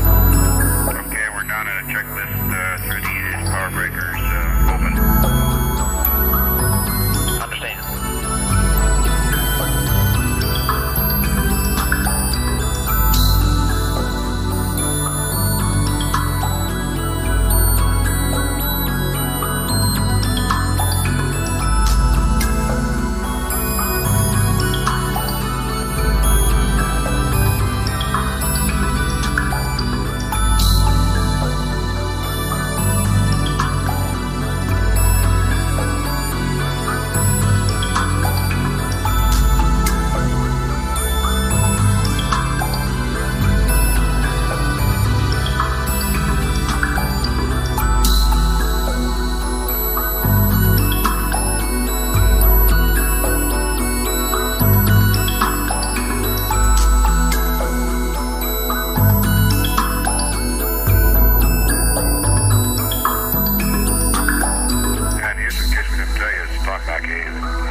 We have it.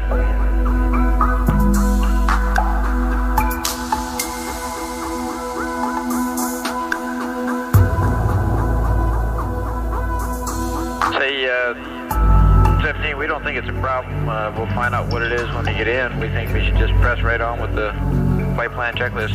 Keep going. Okay, we can do that.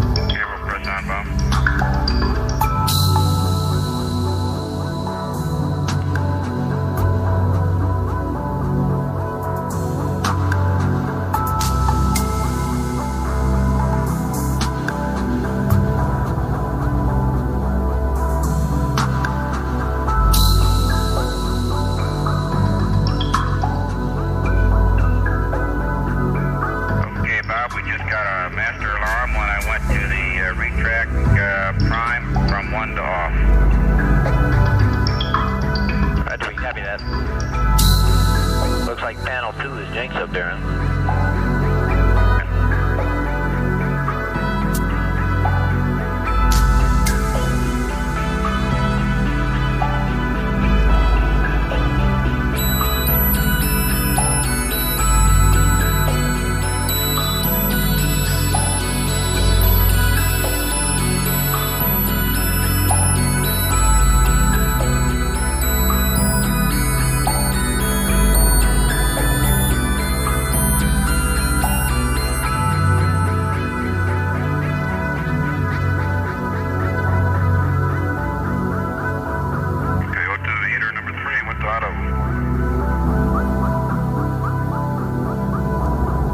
Copy that.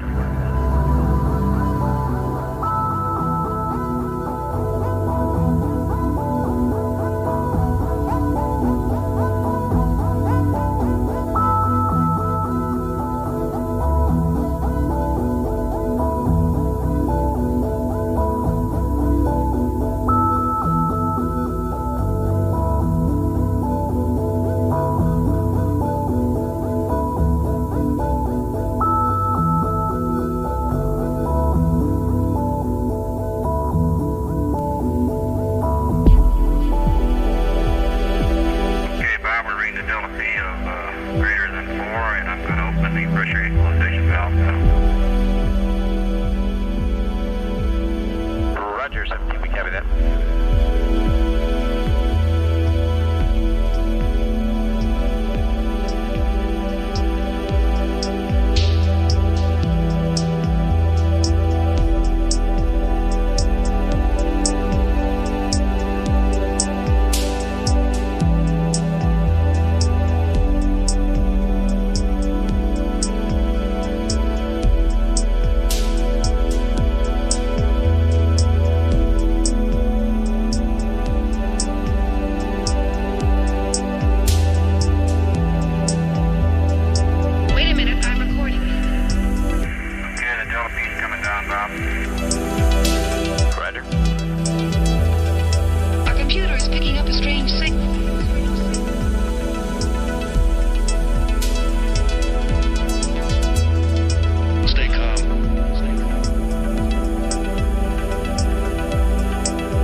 Talked to some of our friends down at the Cape who watched the launch, and they said you were low all the way until you faded into it. You couldn't tell you from a star. They saw staging, and they could just see you as a star way off in the distance until you faded out.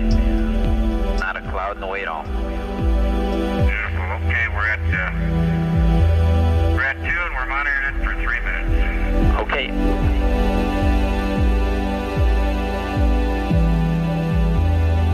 Stay calm. And Houston, while we're checking the integrity here, the mag alpha is about 50%. Mag alpha 50%, Roger.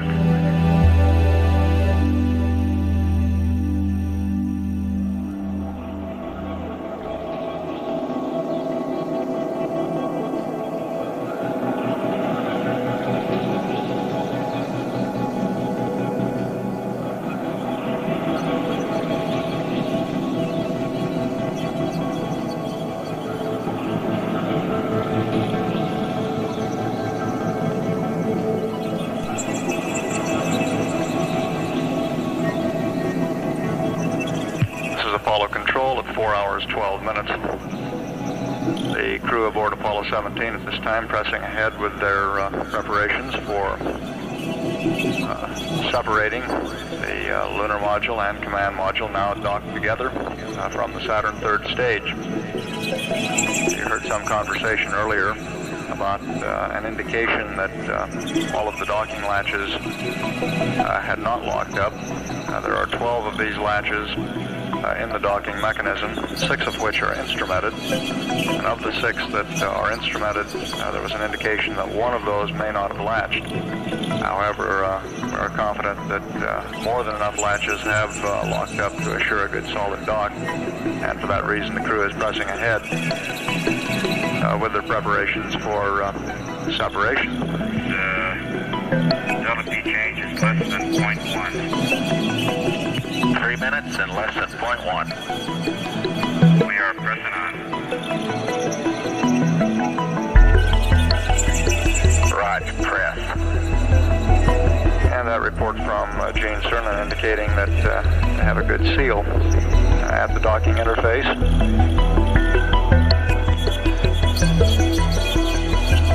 Once the hatch is removed between the 2 vehicles, the crew will get a good look at all of those docking latches, and we'll be able to tell how many, if any of them, didn't latch up.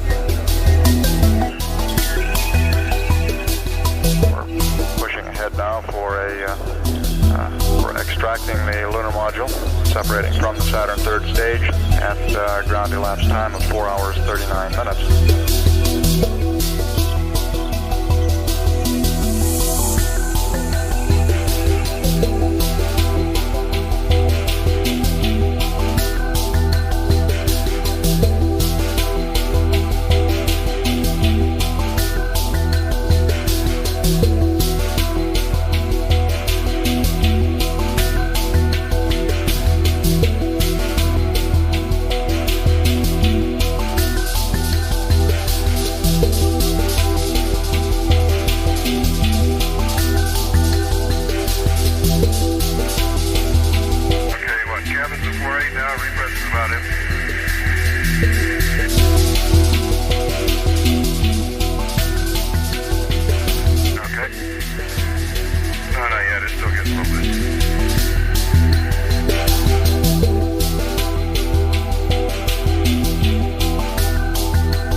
You're going to have an S4B non-propulsive vent start at 4:18:27. You get about 3 minutes on that.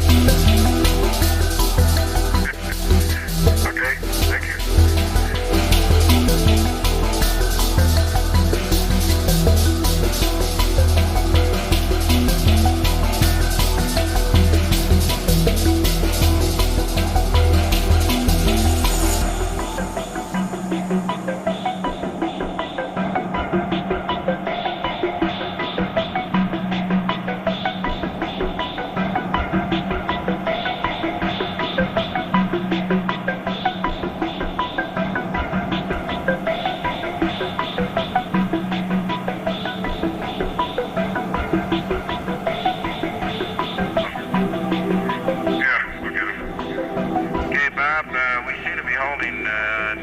Delta P at about 0.2. I suspect it's probably 0.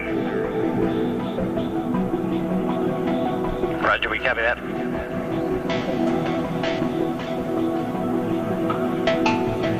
the cabin pressure is about 4.5. Do you want us to wait till 5 psi for the cabin pressure? Lex? just go ahead and just press on.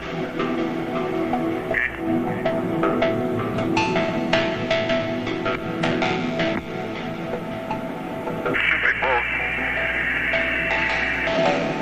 Okay. Where's your extra working?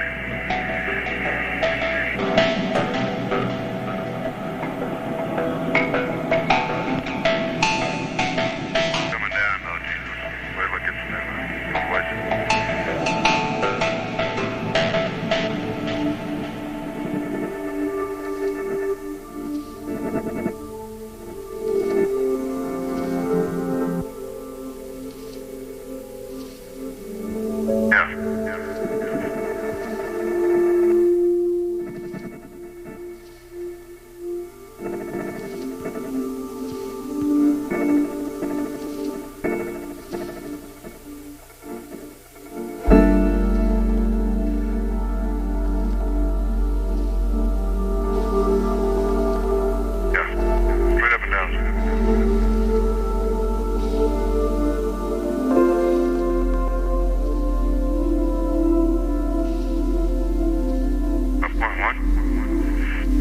non-propulsive vent banging. Here comes all look at all the stuff going together. It's really glowing. Your non-propulsive vent gives quite a glow. Roger, Jack.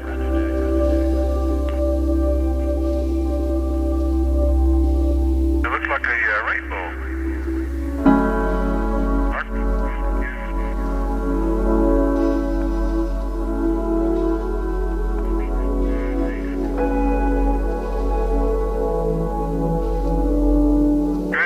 Package to fill.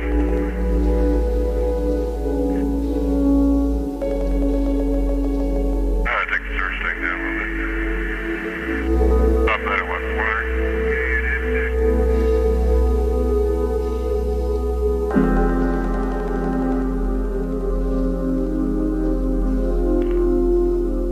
500 on the search.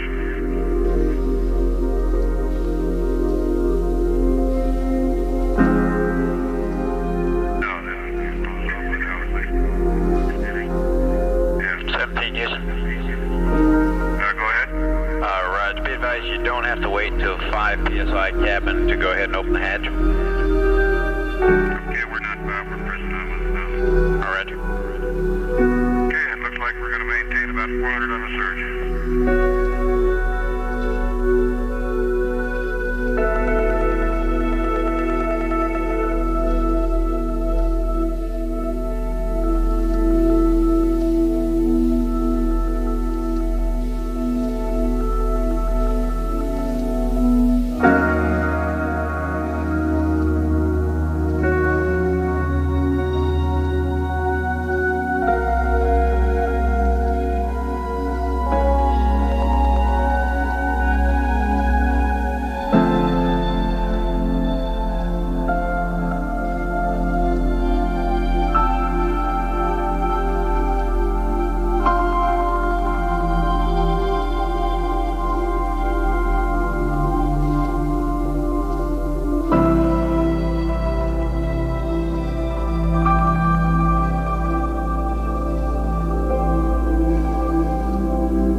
Down there, Bob. I haven't checked them all, but visually they're all locked.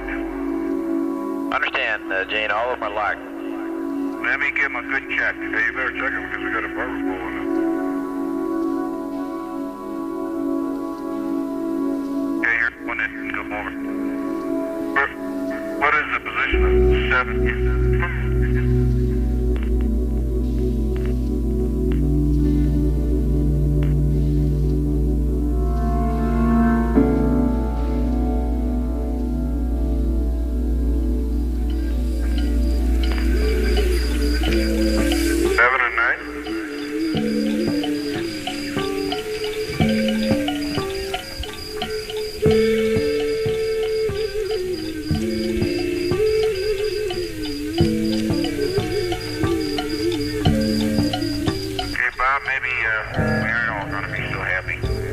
Go ahead. 7. Okay, 7, 9, and 10. The handle is flush. The bungee is vertical. But the handle is not locked down, and the red button is showing, and I can pull each one of them back slowly. I haven't done anything with it. It's 7, 9, and 10. Roger, we copy that. The handle is flush, the bungees are vertical, but the handle is not locked down, and the red button is showing on 7, 9er, and 10. That's perfect.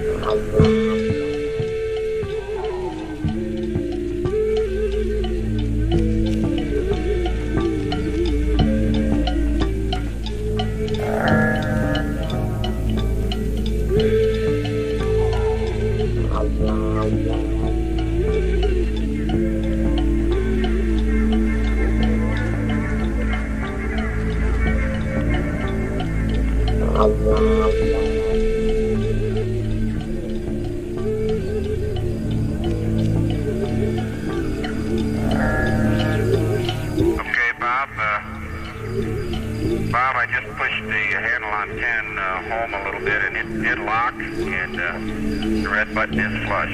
So that leaves me 9 and 7. Try to understand.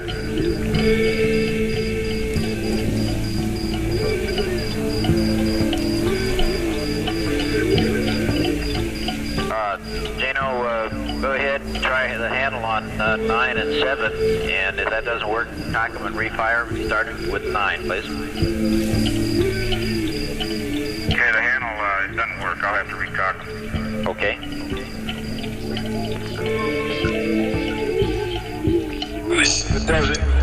This is Mission Control on Soma FM. Over. Soma FM.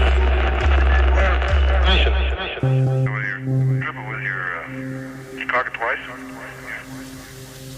and it took 2 clocks to make it go. Okay.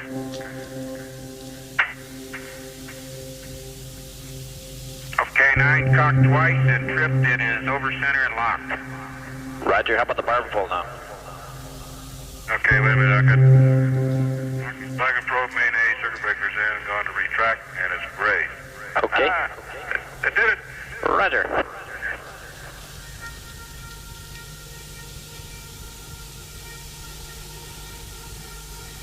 And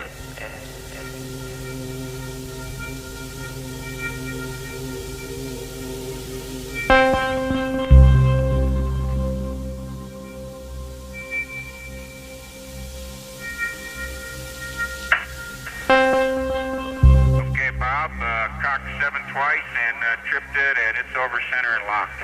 Roger. I think that takes care of them all. Good show.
test meter is now reading 1.0. It jumped up to 2.6 and is now back to 1.0. Roger, we copy. That's good.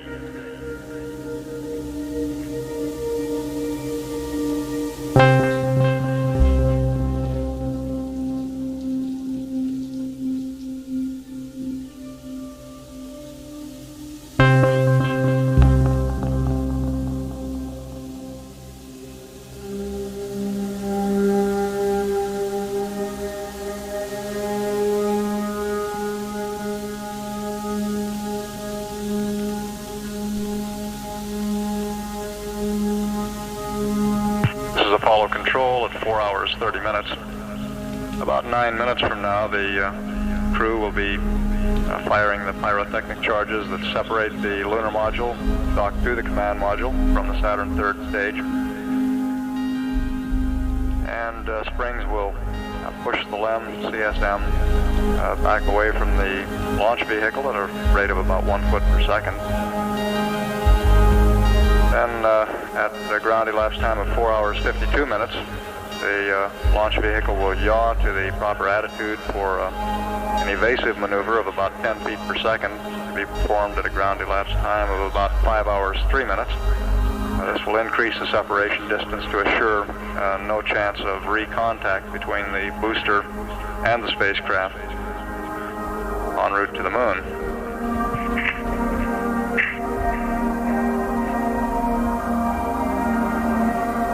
On removing the hatch between the LEM and the CSM, allowing the crew to get a look inside the docking tunnel, they found that 3 of the 12 latches had not locked up, but on manually recocking them and activating them, they latched up properly, which indicates that there's nothing physically wrong with the system. And we would expect that the next time the 2 vehicles come together to dock that the latches will function properly. We're going to have service.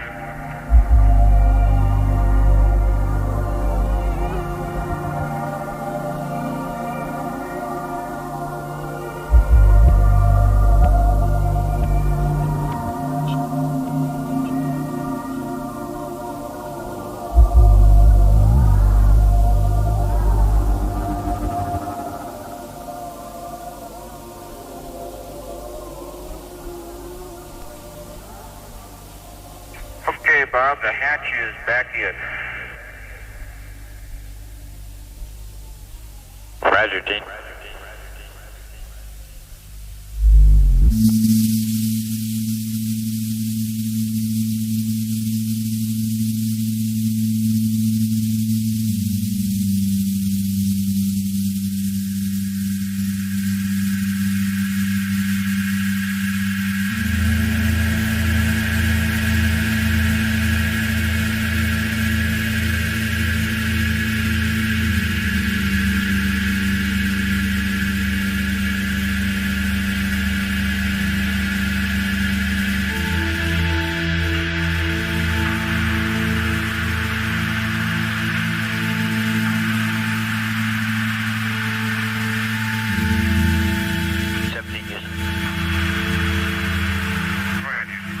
Roger, we got some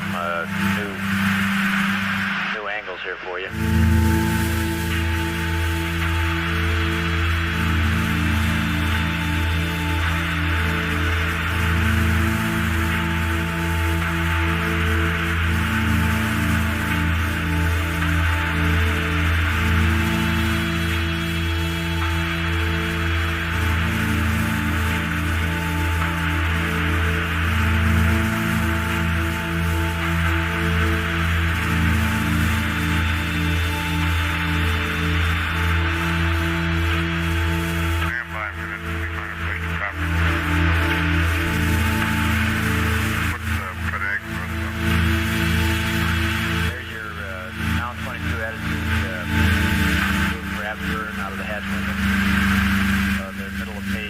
L3-5. Oh, okay. Instead of 270, we want 274.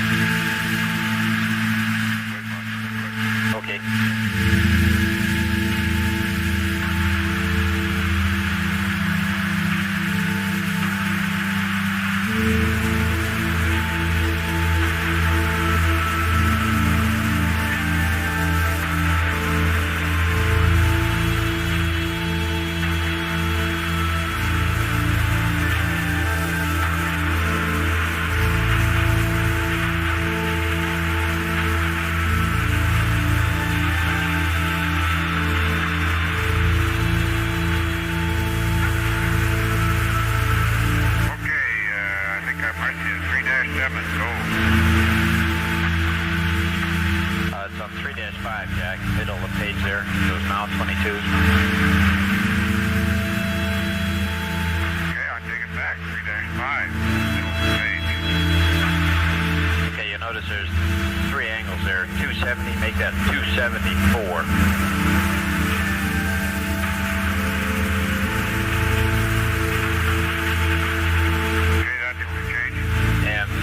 The next one, the 129.8, change that to 164.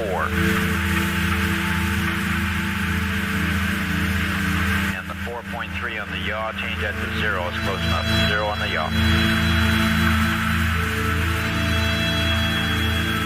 Okay, we got them. 274, 164, 00. Roger, and the high gain angles that you got in the flight plan are close enough. Should do it.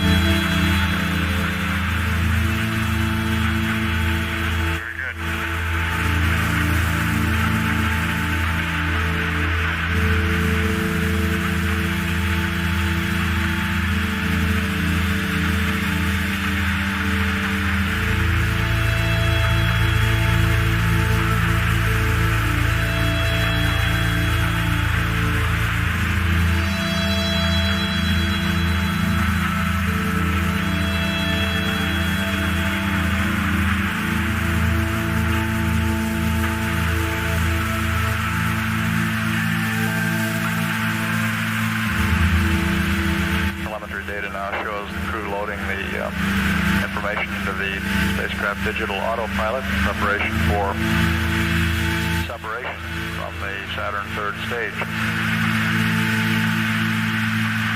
That should be occurring in the next minute or so.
Jack, the flows look just right for the currents. Okay,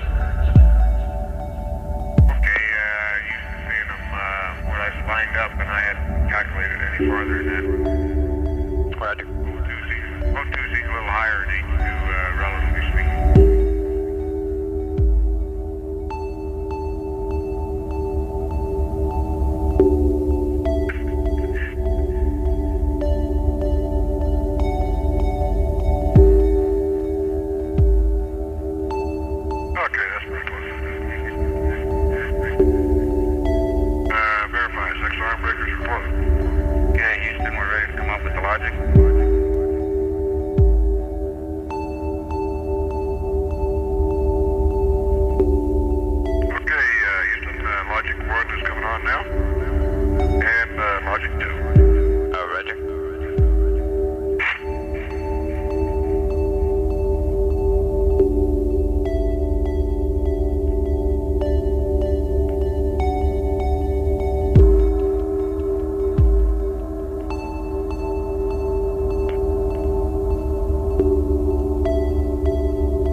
top line, S4B/LEM, SEP circuit breakers, both of them are closed.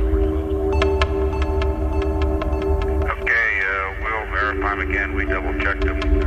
Okay, we just didn't hear your call. We want to make sure that we don't want to miss anything here. Okay, they are verified. Closed. Eject. Just check them again. Okay, you are go for pyro arm and go for extraction.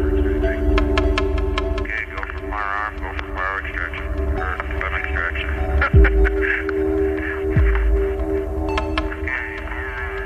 Okay, we'll arm the old pyros. Pyro A, pyro B. DVC servo power, AC1. Trans control power's on. Okay, rope controllers are armed.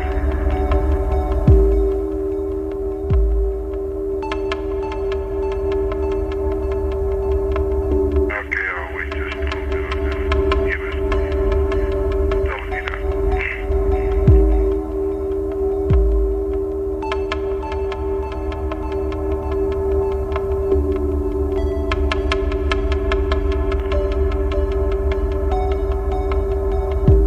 Okay, EMS normal. Switch right there. Yep. Okay, at my mark, S4B LEM SEP will come on. Okay, then I'll back it off to...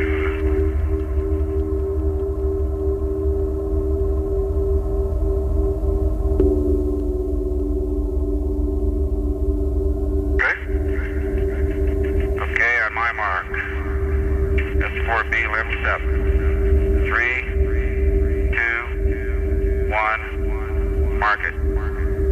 Okay, we got it. Oh, man, did we? There she comes. Yeah, web cable is. Okay, where's the MC on it? Right on. Got 610. All right. Okay, what do you do?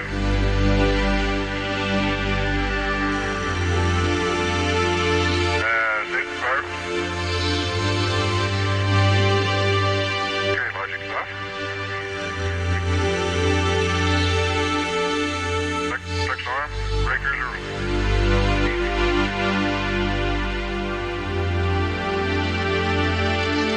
This is Apollo Control.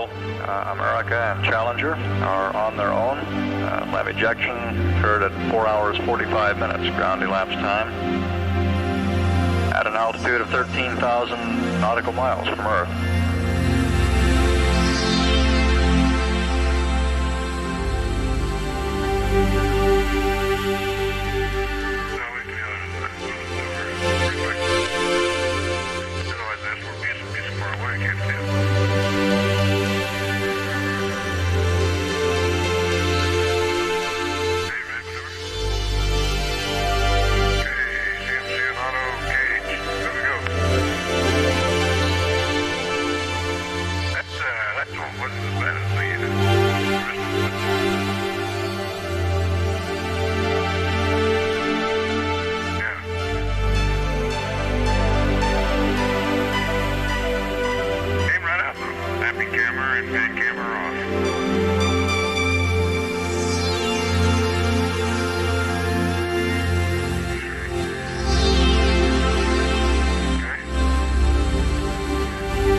your go for our yaw maneuver. We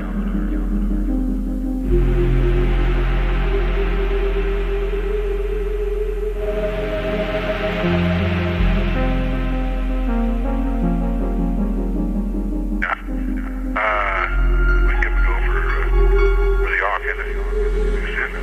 Yeah, we can see you've got to go for the yaw. Roger, thank you, 17.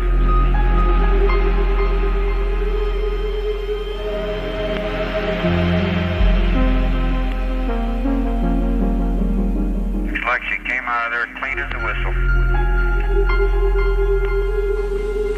17 use on the yaw maneuver will be starting in about 4 plus 5, 2, a little less than 2 minutes from now. Okay.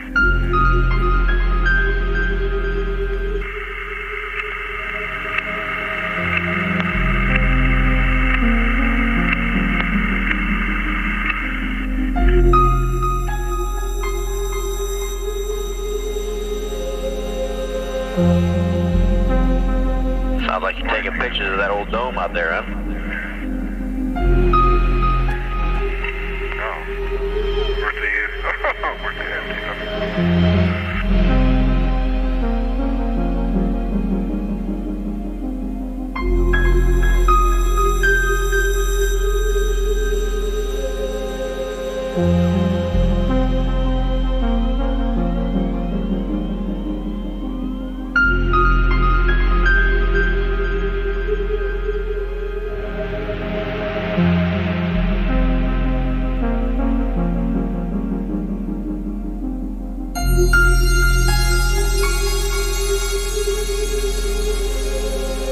Okay, there it goes. Look at the amplifier.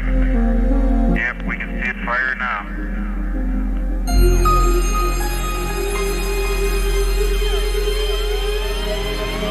Roger, 17, yaw maneuver started.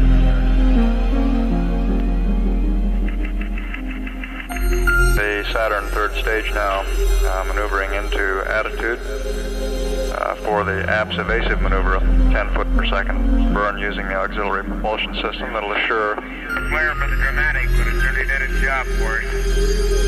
Roger, Jack.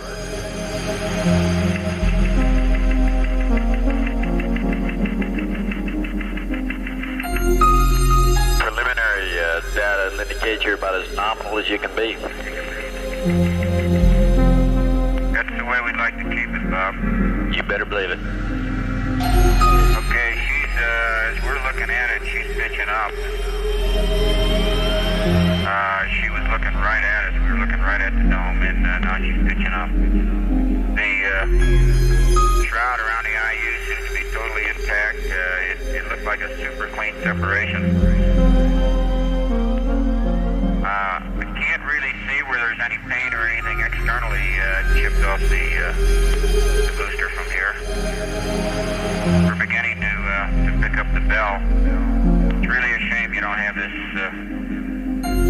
whole thing on TV. It's really quite a sight. Roger, we concur with that.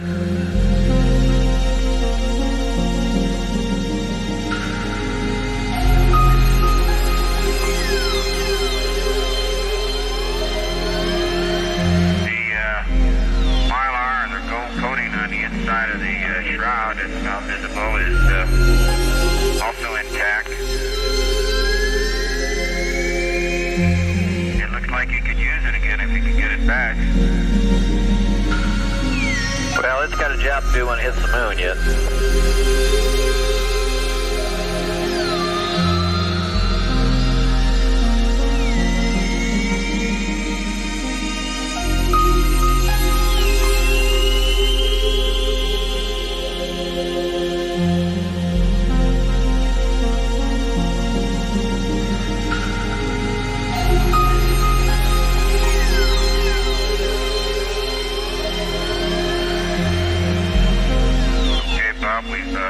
We're almost looking at it broadside now. Roger.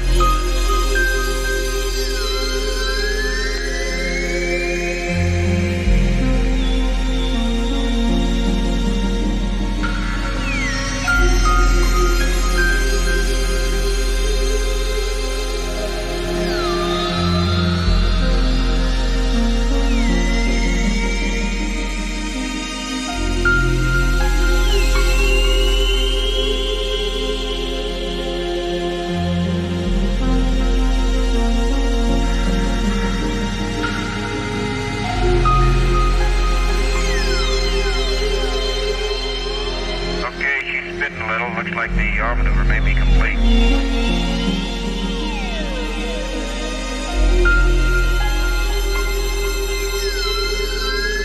We got a small view of the entire J2 from here. And no kidding, Bob, the whole bird, the shroud at the top by the IU, the separation plane down by the S2, from here all looks as clean as a whistle all the way. Roger, Gene, if you're happy, we'd like a go from you for the evasive burn. Okay, you're going to burn on the booster's plus x-axis, is that right?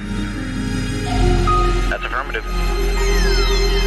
Let's get a picture or two here yet, we'll give you a go.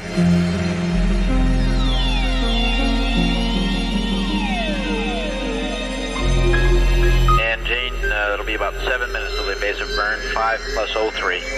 Okay, you have a go. And for your reference, frame 105, I started a few 250 millimeter pictures of the S4B.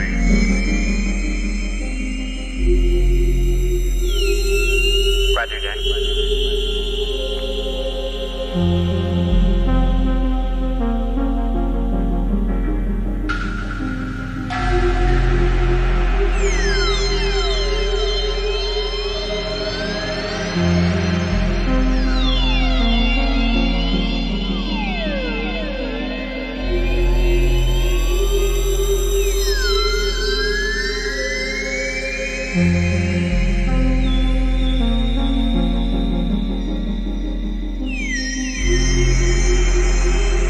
And Bob, the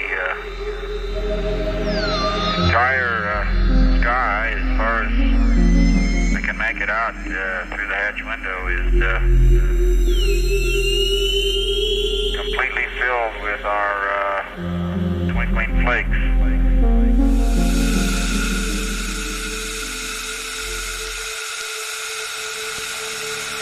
Roger, we can copy that.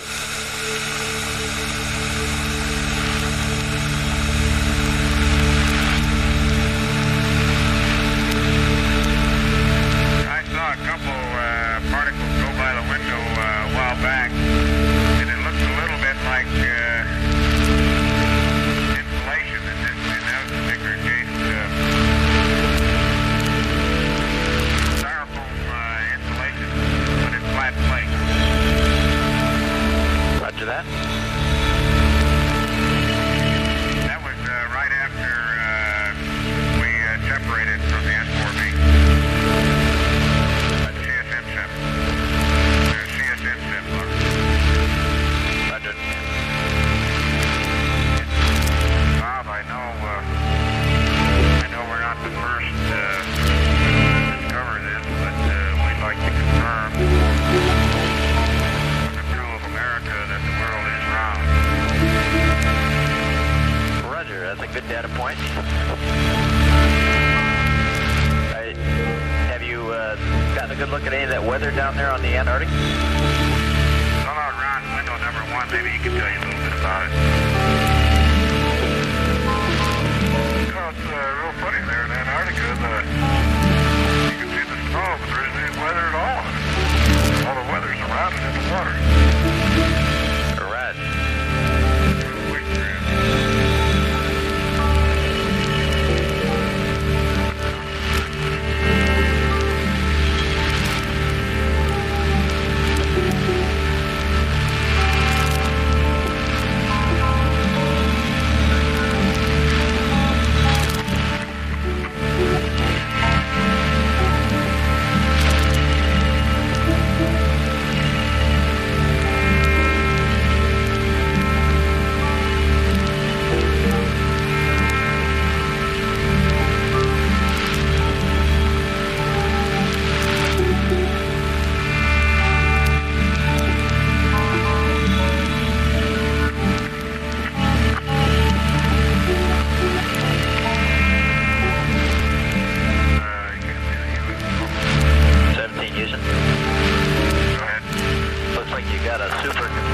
CMP up there. We've run out some numbers. Looks like you use about 40 pounds of RCS on the T&D, and you've used about a total of 42 pounds pounds RCS total, so we're hanging right in there.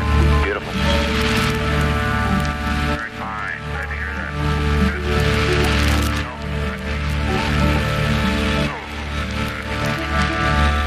Be glad to leave all that extra that I hope in the service module when we get home.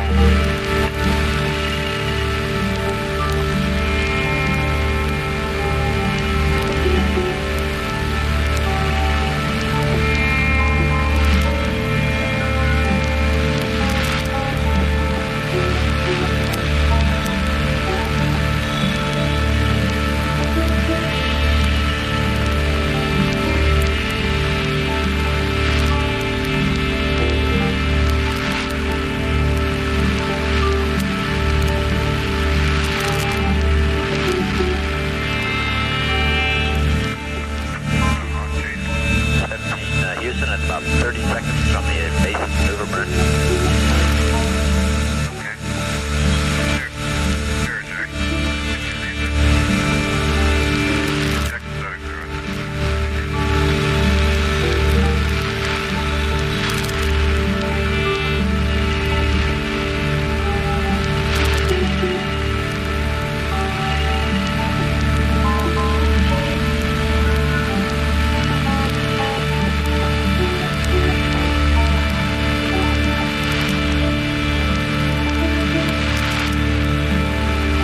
There it goes, Bob. There it goes. Surrender.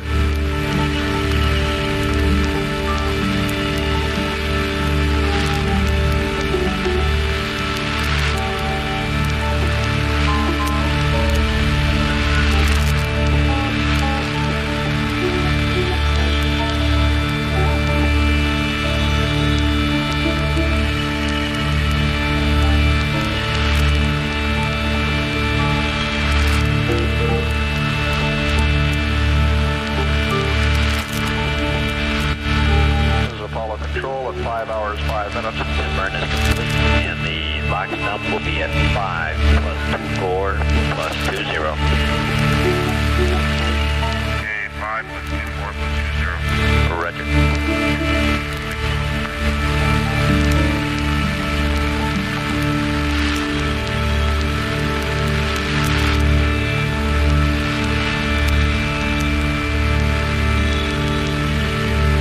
And Bob, you can tell Frank to forget returning that phone call I made to him a couple days ago. I understand.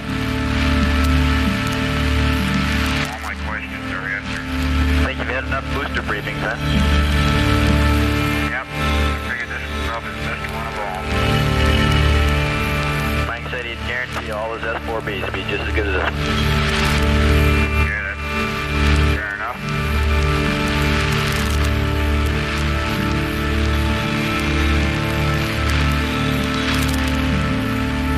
Yes, one being yes, two didn't put on a bad show either.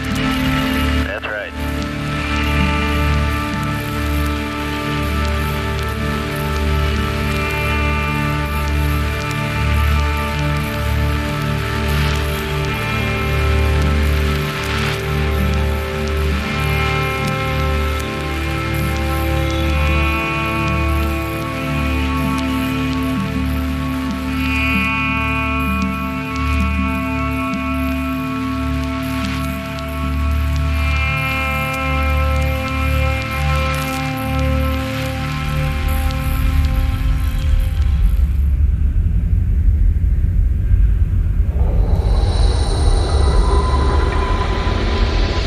Houston magazine, November's on about 123 right now. Okay, we're on magazine November, and November is on 123.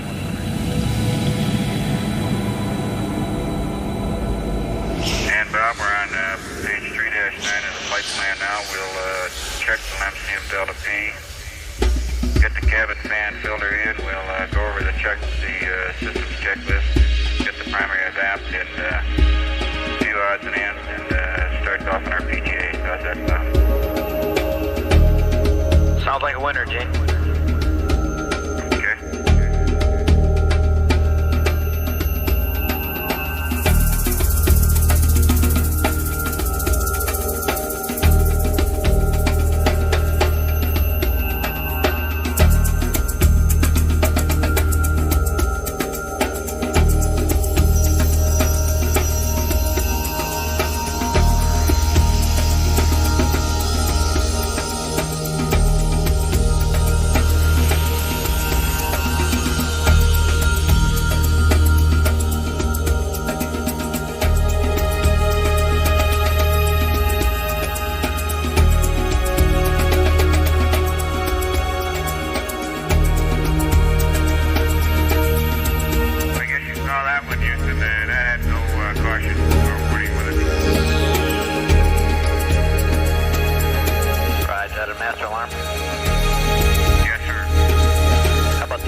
Roger, Jack.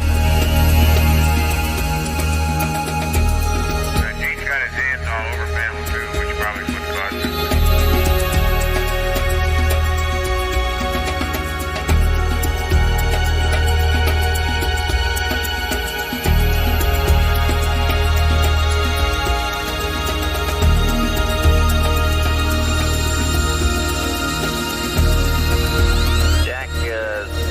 That might have been a real one due to the accumulator cycle with the O2 makeup flow going on there. It held the O2 flow higher than for greater than the 16 seconds. Well, that's very possibly, we didn't notice it looked up right at the time, but so that was the right time? Well, he kind of was watching it here, and he feels it is.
I bet you're looking forward to that. Well, I tell you, it's a different world without that old 1G on you. The old suit's a little bit friendlier.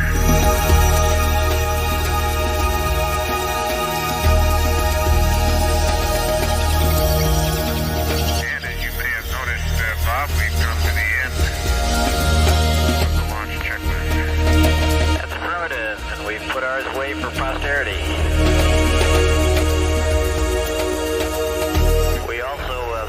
With our TLI 0 data that we worked so hard to generate. Well, I'm just happy that you that view of the Earth for Rev there was something I was looking forward to and was not disappointed in. That's great, Dick. Bob, you've got a pretty good sized storm over the northwestern coast of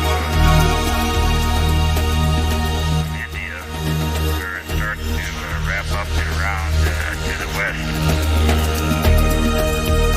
It's rounded out on the horizon, so I can't make out exactly where it is too well. Roger. Could we get a readout on the limb DMW?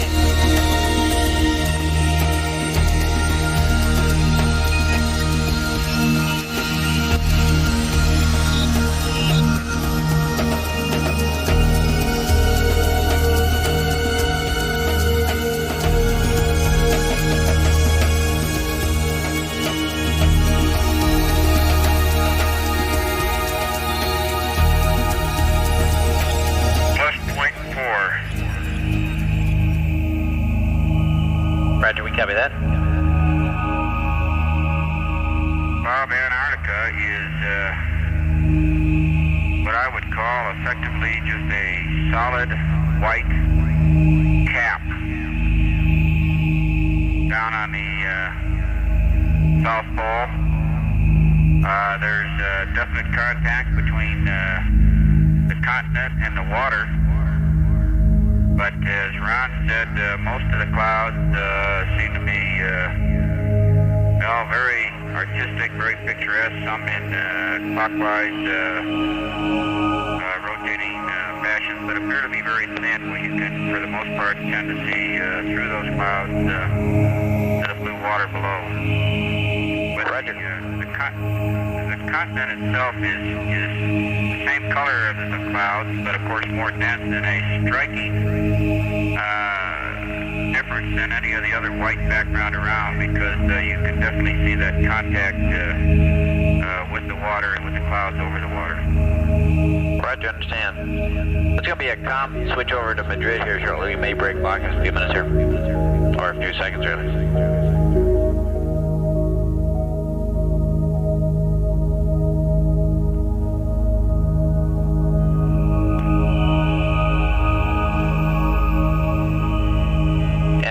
You might watch your accumulator is going to cycle in about 20 seconds here and see what happens with the master alarm.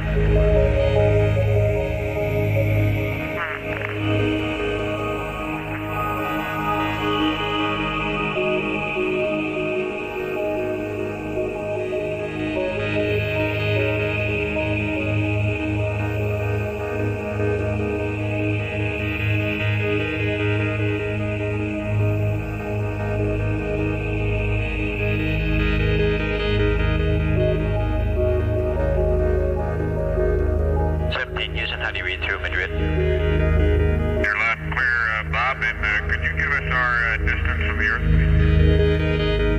Roger, I'm looking up the board. I'd guess about 19,000 miles, but let me get it exact. Just approximately. 18,100, Fido says. Okay, and I suppose we're seeing as 100% full Earth as we'll ever see, certainly as I've ever seen. It appears to be, it may be a little bit of a terminator way out to the east, out beyond Australia, beyond India, but beyond that it's about 99% pure.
We've got I guess probably the continent of Africa dominates the world right now.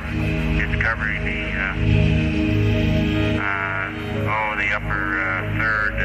upper and western third of the world. We can see the Sinai, we can see up into the Mediterranean. We can see across the Mediterranean, although we can't quite make out the countries up there. You can see across into India. I can catch a glimpse of Australia out on the far horizon. Got Zanzibar in the southern tip of Africa, the Cape down there just almost directly below us. And I don't know exactly how big Antarctica is, but I guess we can certainly see more than 50% of it. And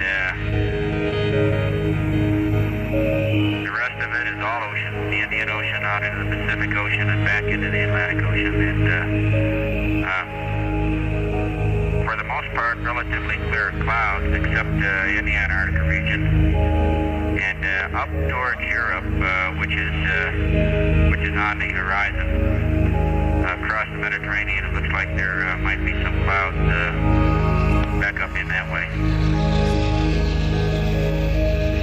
I could probably, well, not probably, I can make out the entire coast of Africa from Mediterranean around to the west, coming back to the south.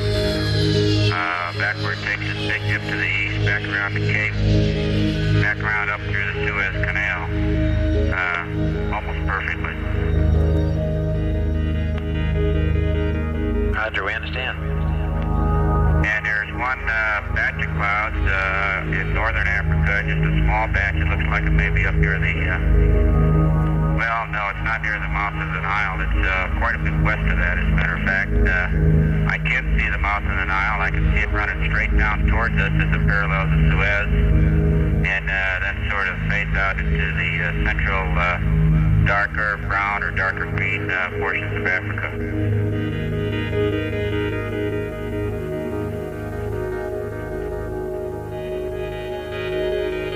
Roger, Jane. Sure be nice to have that on TV, wouldn't it? Oh, I'd love to give it to you any way I could.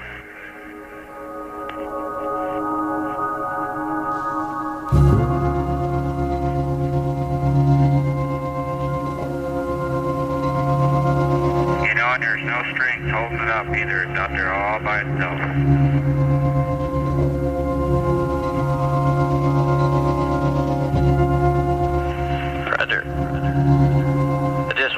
Going through the 17 status report on CSM systems, and boy, everything is absolutely nominal with the exception of those glitching master alarms that we're trying to still track down, but every other system is just nominal. Everything's great. Okay, sounds good. That's the way they build it for us.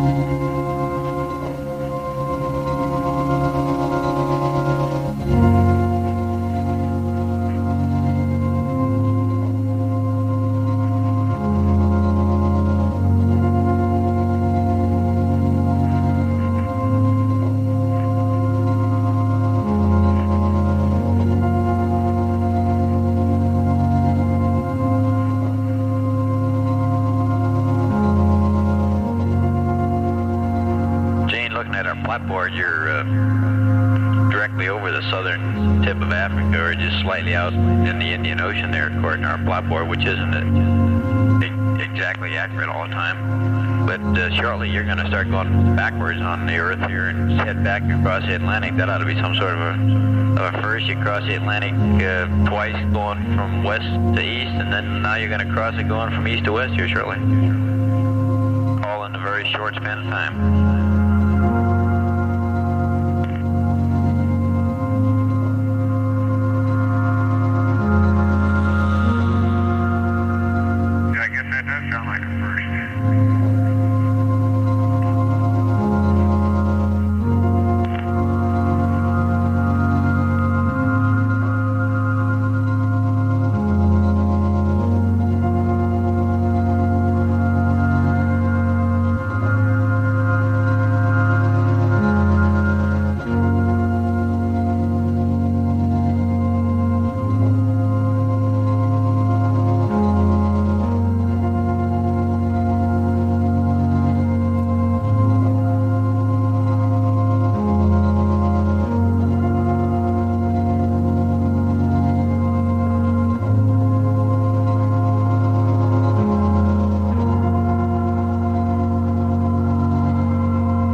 Control at 5 hours 30 minutes ground elapsed time. The flight team of flight controllers headed by Gene Kranz is in the process now of handing over to the team headed by Flight Director Pete Frank. After 12 hours, the team came on about 3 hours prior to the scheduled launch time of 8:53 p.m. Central Standard Time. Of course, launch occurred 2 hours 40 minutes late at a ground elapsed time of at a Central Standard Time rather of 11:33 p.m. As a result of the late launch time, the translunar injection events up through translunar injection also slipped 2 hours 40 minutes. We would expect that the translunar injection, which is targeted to make up the difference, will get us back on the nominal flight plan time by the time the spacecraft arrives at the moon. In other words, arrival time at the moon would be at the same Central Standard Time as called for in the flight plan at about 1:49 p.m. Central Standard Time, December 10th. But the ground elapsed time would be about 2 hours 40 minutes earlier than that provided for in the flight plan, with the arrival being at about 86 hours 14 minutes ground elapsed time. The 2 hour 40 minute difference being accounted for in a speedier arrival time at the moon. A translunar injection burn being targeted to be just slightly longer than would have been the case in a normal launch. And the spacecraft getting to the moon in a total elapsed time 2 hours 40 minutes less, in effect making up the lost time from the late launch. In order to get the flight plan back in agreement with the ground elapsed time, the GET or ground elapsed clocks will simply be moved ahead 2 hours 40 minutes between now and the time spacecraft arrives at the moon, so that by the time Apollo 17 is inserted into lunar orbit, the GET will once again agree with the flight plan GET, and of course the Central Standard Time of arrival will be the same as was originally planned by virtue of the speedier trip time. As a result of the late liftoff, it was not possible to program television coverage of the transposition and docking. This was because of a shift in the orbital ground track, moving the ground track away from the needed manned spaceflight network coverage for television. We simply didn't have an adequate ground station to receive the television signal from the spacecraft. There has been one recurring problem that as yet is unexplained. That is in the displays and control system. The crew reported on several occasions that master alarm was occurring. The master alarm manifests itself in the form of a light that flashes in the command module. There are 3 of these lights, and also a tone that comes on.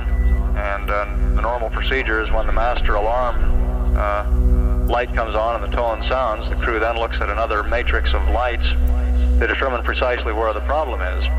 However, when looking at this matrix of lights, none of them were lighted, indicating that some spurious signal had ignited or lighted the master alarm light, and that there was in fact no problem in the systems. There is at this point no explanation for the problem. However, engineers here in the control center are looking into the past history of panel 2, which is the panel in which a number of switches are located, which have triggered this master alarm. See if there is a history of panel 2 that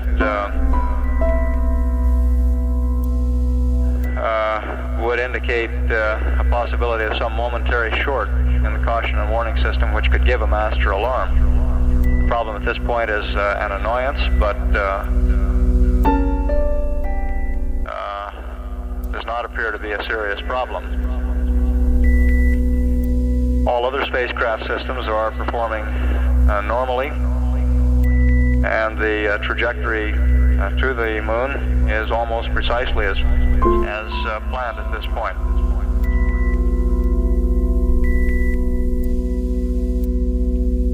We do not anticipate a change of shift press briefing. The white team will be coming back on at the regular Central Standard Time, 4 p.m. tomorrow. And in light of this rather short turnaround, we're going to forego the change of shift press briefing. At 5 hours 36 minutes, this is Apollo Control, Houston.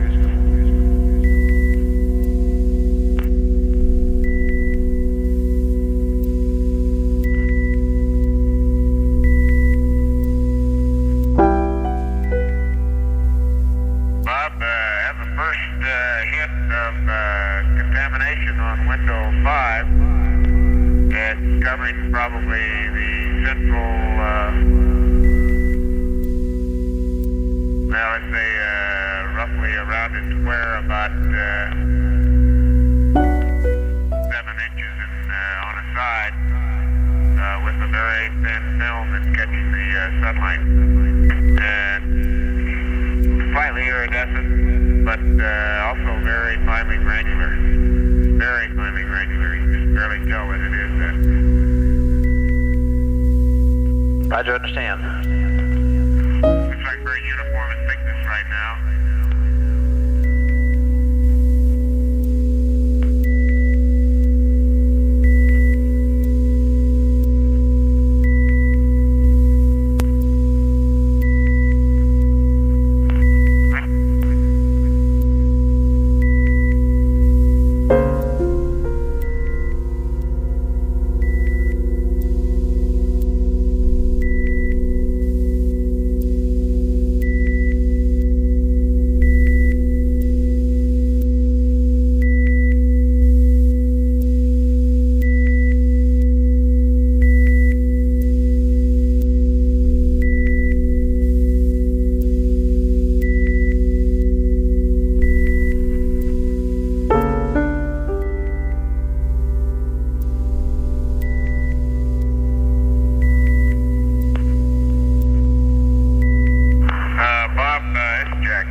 Nothing at all. Whenever you're ready, just go ahead and dump.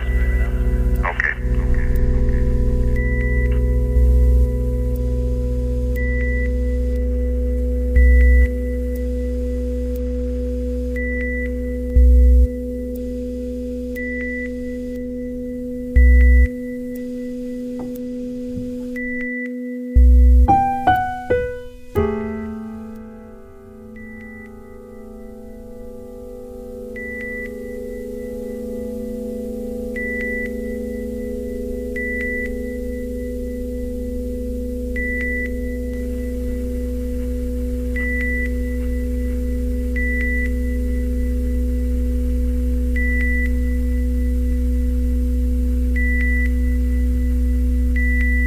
Bob, one of the things that we miss in our train is a good geography lesson, and particularly on Antarctica. I got the binocular out, and apparently the dark band that Ron mentioned, interface between the continent and water, is that between the pack ice and the water, and you can, by very subtle changes in the apparent smoothness of the ground, probably make out where the actual continent begins and the pack ice ends. There are a few exposed ranges. I guess it's midsummer down here now, and you can make out the snow-free areas scattered at least in the northern portion of the continent. Raj, did you get any pictures of that, Jack? Oh, yeah, we got some pictures earlier. I'm going to get another one here in a minute. I'll tell you, if there ever was a fragile appearing piece of blue in space, it's the Earth right now. Roger. And we got a mess. after alarm. Okay, we copy that. And there's one in the LED. Okay, good data point. And there are no caution lights. It came right at an accumulator cycle along with the high O2 flow. Yeah, I just checked the time, and I think you're right on that one.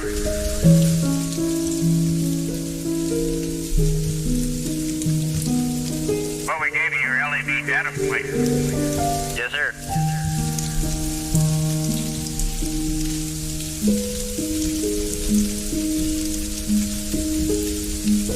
The problem with looking at the Earth, particularly Antarctica, is it's too bright.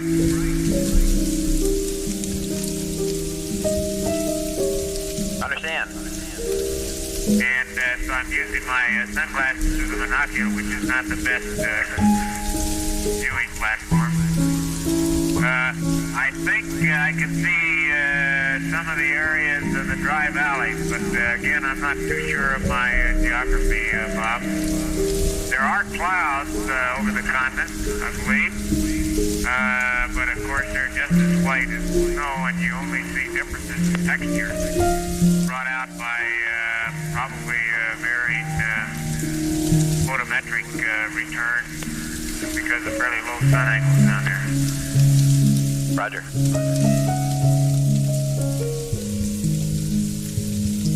But you can see patterns of what I believe is pack ice leading off from that sharp interface that was talked about earlier. And those patterns seem to merge directly with the patterns of the clouds, as if at least near the continent, the oceanic currents are controlling the air currents up to a point, along with the movement of the pack ice. Roger. Now, I'm distinguishing the pack ice from clouds mainly by the angularity of the patterns within them. There is no good clear color or albedo distinction, so I couldn't be looking entirely at clouds, but I suspect there are some pack ice patterns too.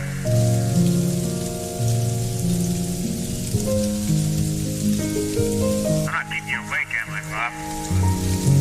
No, sir, just keep talking. We're listening, and I'm sure not much of the world is listening, but this will all be recorded. You can read it all when you get back, think it through, tie it up with the pictures, and I'm sure there's going to be people interested in this. And we're interested in ourselves. Just keep talking. Come in, mission control. All I want to do Come is in, read what I mission say. control. On Right, if I had a little more geology training, I'd be asking you some better questions. Right now, I can't think of anything to ask you. Well, I can't. I really wish I knew that geography. I don't know. I wish I thought of bringing a good map of Antarctica. Could somebody do a little researching for me and see if they can tell me if we're have a little American view, say on the eastern edge of the continent? Right, we'll see if we can get some Antarctica geographers around. Yeah, I'd like to, and also whether or not they think the Dry Valley area is visible to us.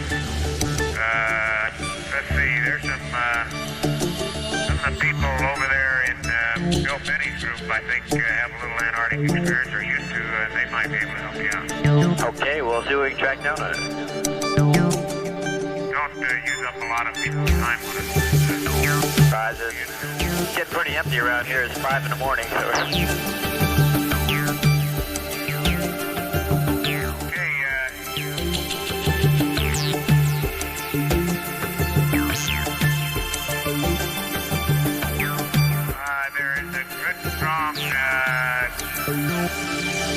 Northern Hemisphere cyclone up near India, and I think Gene mentioned that.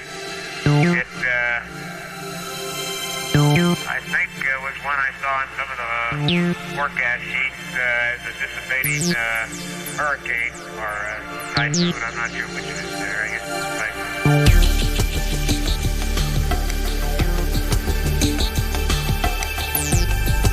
And I see something here that I noticed in Earth orbit, Bob, that as you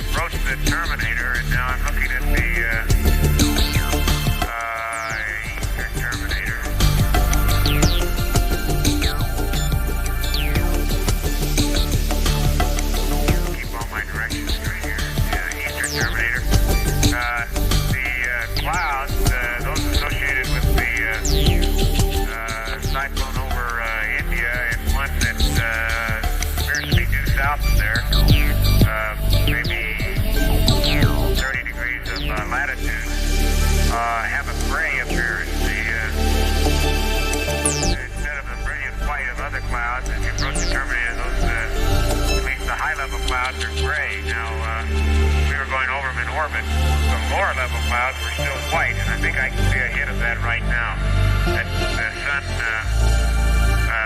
gives strong white reflections off of the buildup in the low-level clouds, whereas the high-level and tolerably layered cirrus and maybe some of the intermediate-level stratus tend to look gray because of the grazing sun, I suspect. You mentioned something in Earth orbit that kind of intrigued me. You mentioned seeing the rainbow, and we were trying to figure out how you saw a rainbow up there, and you were in orbit already at that time. Do you remember that? Well, we were speaking of the appearance of the sunrise. Okay, having a banded color appearance that varied as you approach sunrise. I can't remember what we did. I think we put some of that on tape. We were probably LOS at the time. But the banded character of the sunrise in the atmosphere was very, very marked. There's a gray, blue upper layer, followed that merged or graded into a brilliant blue intermediate zone that was just above the cloud level. And within the clouds, you've got a orange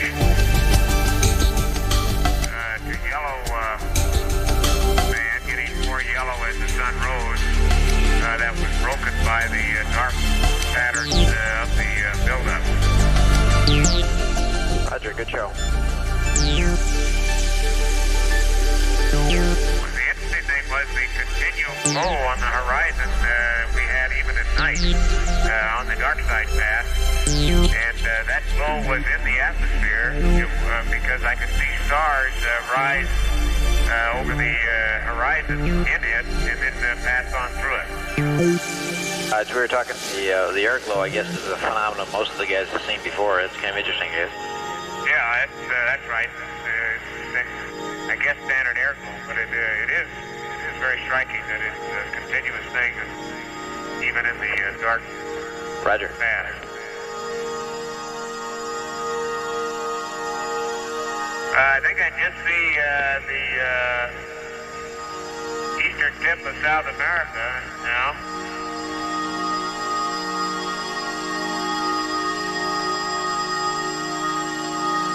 Roger, you're starting to back up now, coming the other way, so you're still over Africa according to our chart here, but you're backing up towards the South America. Yeah, I can see the part of South America that Wegener thought fitted into the bend in Africa some many decades ago, and started people thinking about moving continents around on the crust. Roger.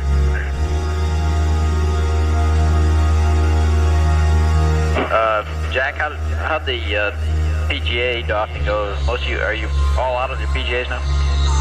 That didn't work. We're taking it slow and easy up here, Bob. Roger, understand. I'll just be curious to see if they all fit in that bag. I think you'll find that Ronald Evans will also be curious about that. He's already made comments. Roger.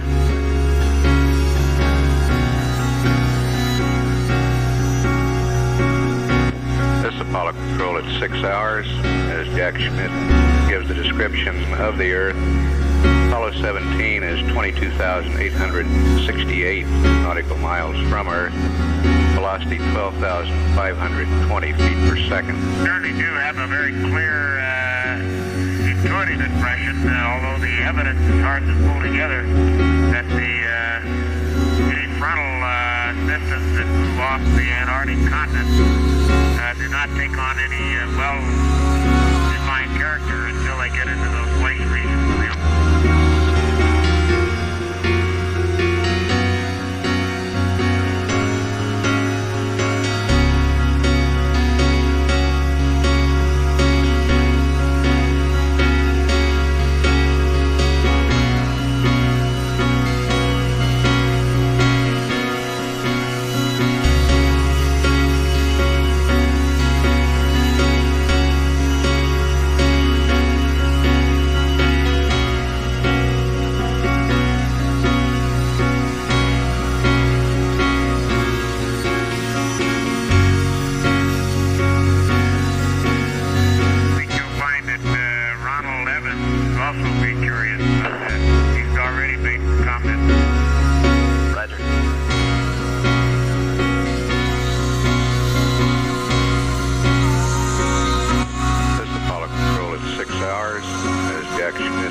17 is 22,868 nautical miles from Earth.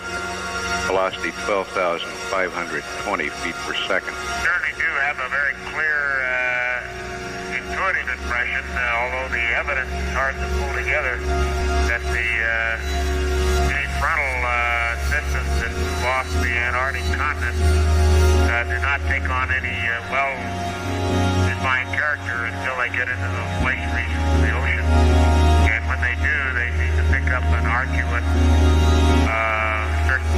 circulation that we have. Just get fairly regularly spaced cyclone patterns that lie between the Cape of Good Hope and the northern portion of Antarctica. And these circulation of the cyclone follows roughly an east-west pattern, and the arcs of the front are more north-south with the northwest swinging around to the south.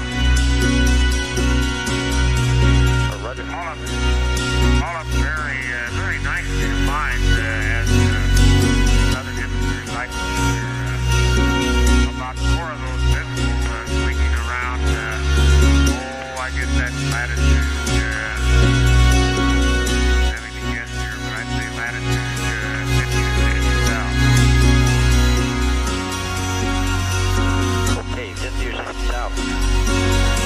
Yeah, I have to look at the map here in a minute and see if that's what the between Antarctica and the Cape. Roger. Well, the tip of Africa there is at about 32 south.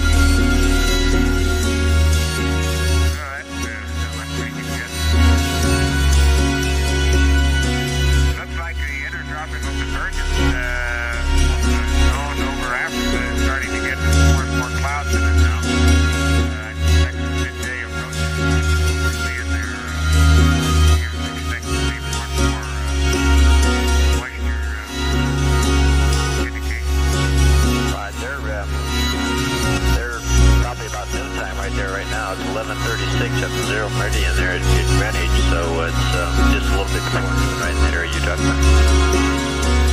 Yeah, some of those masses, but I suspect the cumulus build up.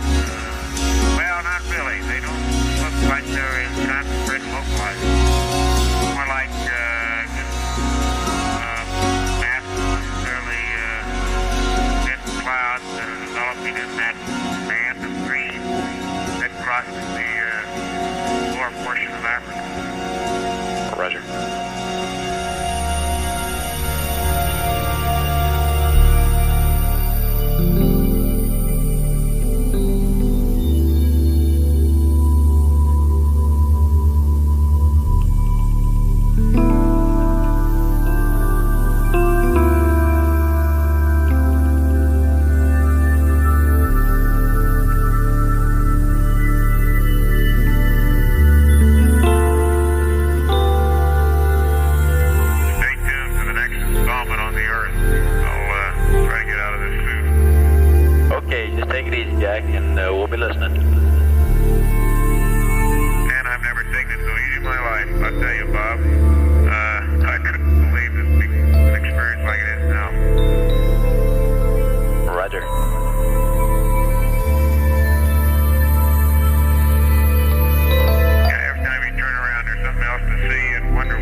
control at 6 hours 7 minutes. No mid-course correction number 1 will be performed. The value of maneuver that would be required is less than 3 feet per second. And mid-course correction number 1 will not be performed by Apollo 17. Spacecraft is now 23,682 nautical miles from Earth, velocity 12,301 feet per second.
Roger, it's beginning to look like a globe that you might buy down at the store, huh? Oh, I don't think so. Okay. I don't think we better put this one up for sale.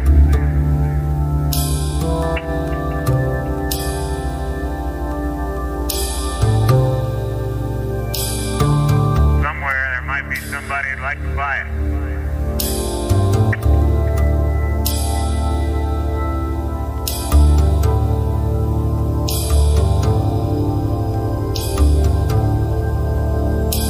Jack, we noticed the O2 flow has dropped down. Now, we're wondering, did you all close the waste stowage vent valve? I don't think so. Let me check on that. It might have gotten inadvertently in this game room laying down. Let me see.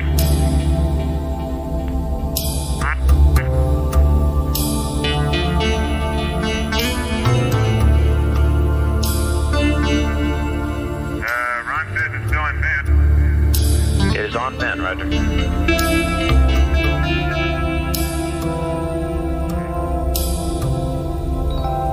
Okay, we're noticing the flow is coming back up slowly, so something caused it to drop and it's coming back up.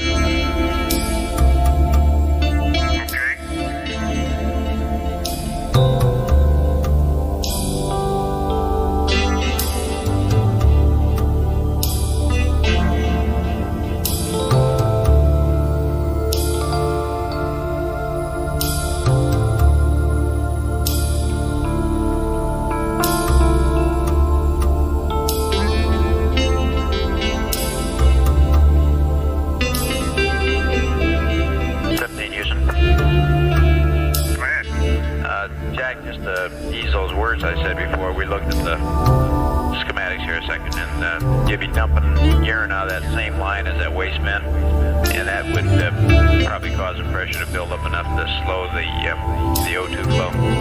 And we notice the O2 flow is climbing back up the work long.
second burn, and it's targeted right where they want it. Just working perfectly. Where were they going to put that one? I guess I lost track of that.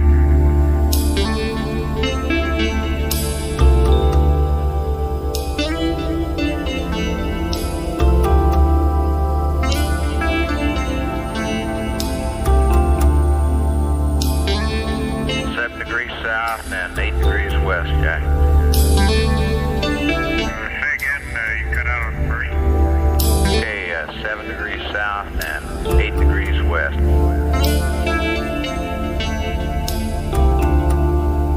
Okay.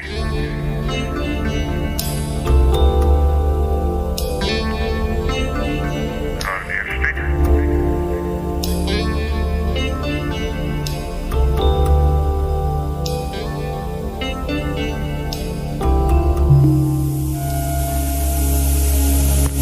This is Apollo Control at 6 hours 24 minutes. The S-4B maneuver that was just being discussed was performed with the auxiliary propulsion system. Just completed delta V of 13 feet per second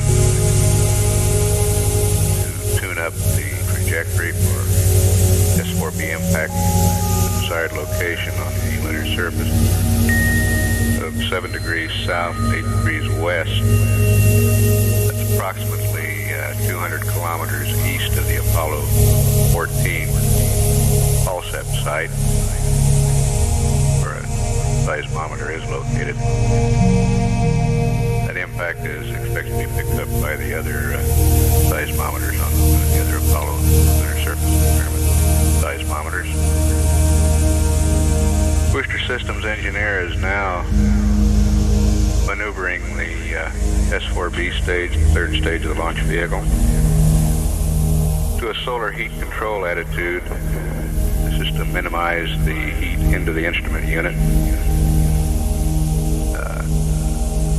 They will then track the stage for a considerable length of time and determine whether another corrective burn will be required. At 6 hours 25 minutes into the mission, this is Mission Control, Houston.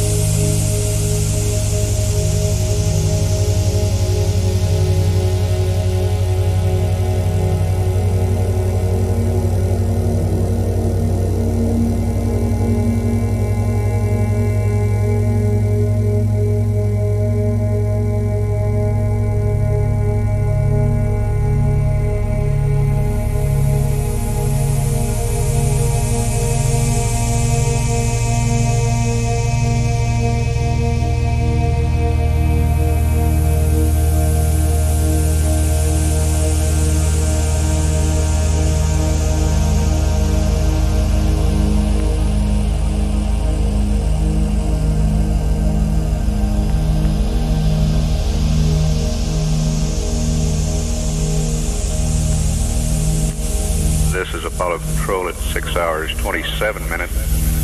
Booster Systems engineer has just reported to the flight director that the S-4B stage is in good shape. With 14 hours lifetime remaining. The limiting factor on the S-4B is the battery life.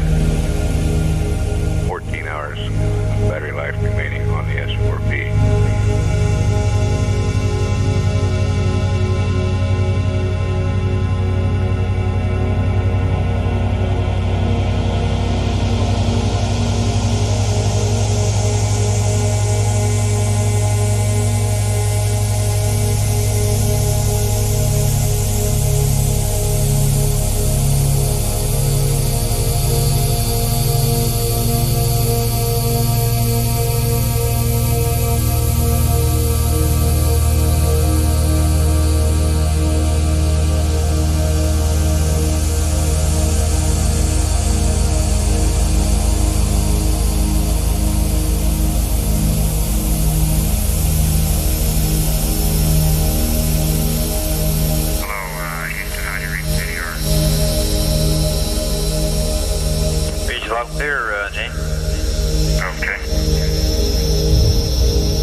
Roger, Jack. Sound like a sigh of relief. No, sir. Been enjoying listening to you. Keep me awake down here. You had a long day. Not as long as you've had. I've just been lying around, floating around. Hey, you make it sound so good. Piece of cake. I'll talk to you in a little while. Yes, sir.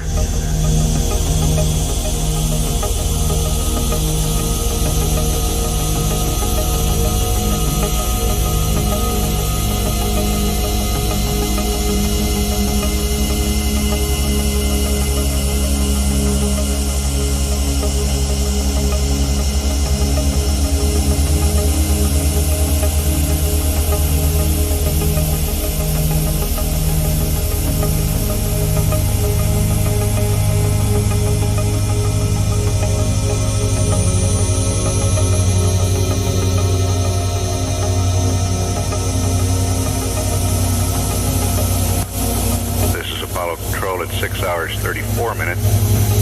Apollo 17 now at 26,553 nautical miles from Earth. Velocity 11,606 feet per second.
Go ahead, Ron. Okay, we had another master alarm, and I just glanced up, and it was a main A undervolt light that was on just for a second.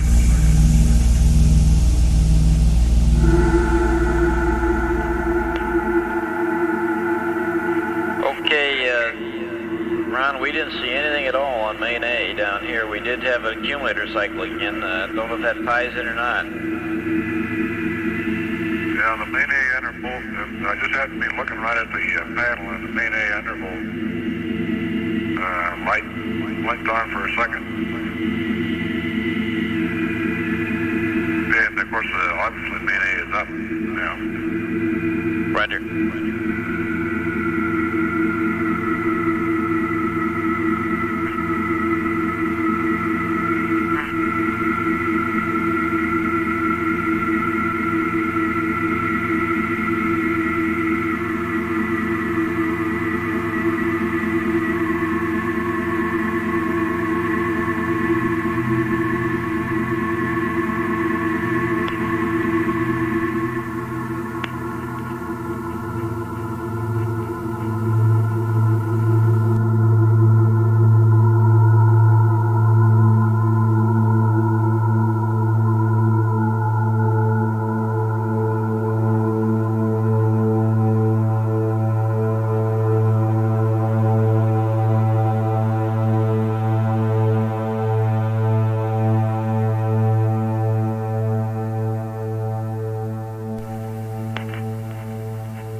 checked the back room and the high-speed charts and that, and don't see any glitch on main A at all on our data down here.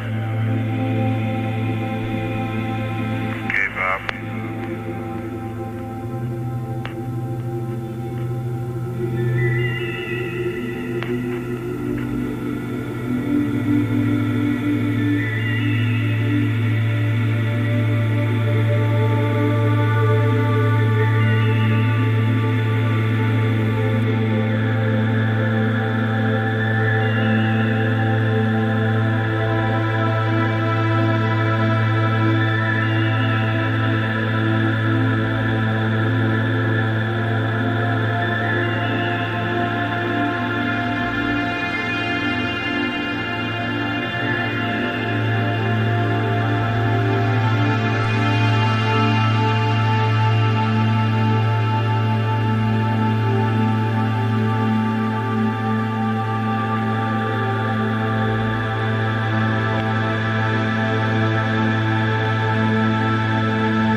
Control at 6 hours, 49 minutes. Apollo 17 is 28,232 nautical miles from Earth. Velocity 11,291 feet per second. We're continuing to operate at present on the normal GET of the flight plan, normal grand elapsed time. Under that schedule, the crew's rest period will begin about 9 hours and 15 minutes into the mission. If, however, the crew completes the activities that are scheduled in the flight plan early, the rest period will probably begin early if they so desire. However, at the present time, we are continuing to operate on the flight at 6 hours, 50 minutes. This is Mission Control in Houston.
there's 15 minutes indicates they are running 15 to 20 minutes ahead of the flight plan.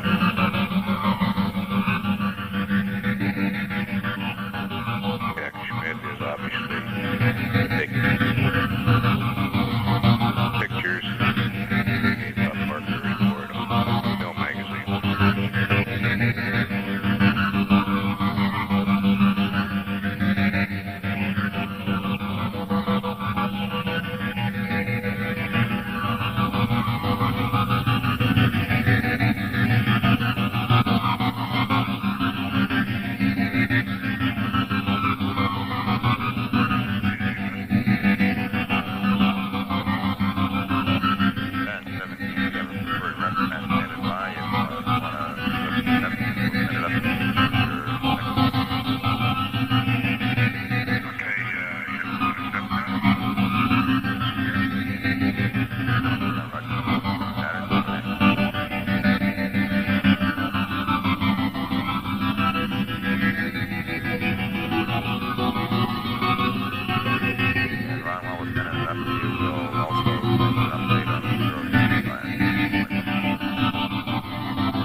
call it 8 hours, 12 minutes.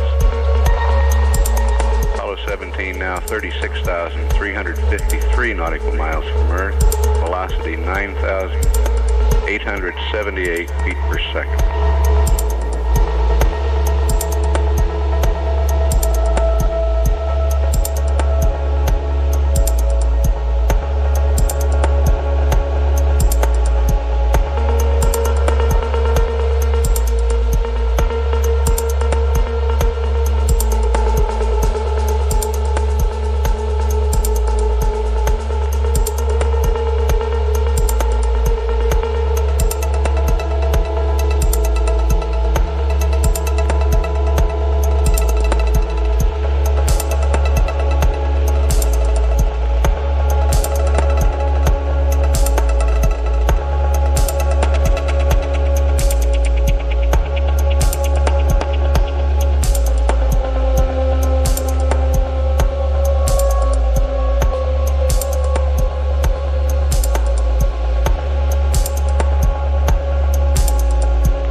Mission control on Soma FM. Mission control.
One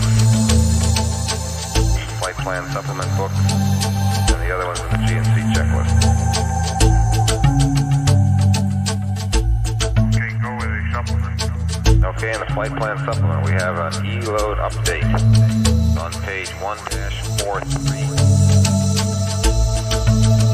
Say 1-43. Give me a call when you get to that page.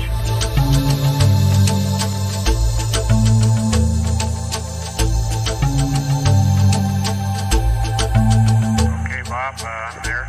Okay, under line, it's 30704, column Bravo, you find currently 33550.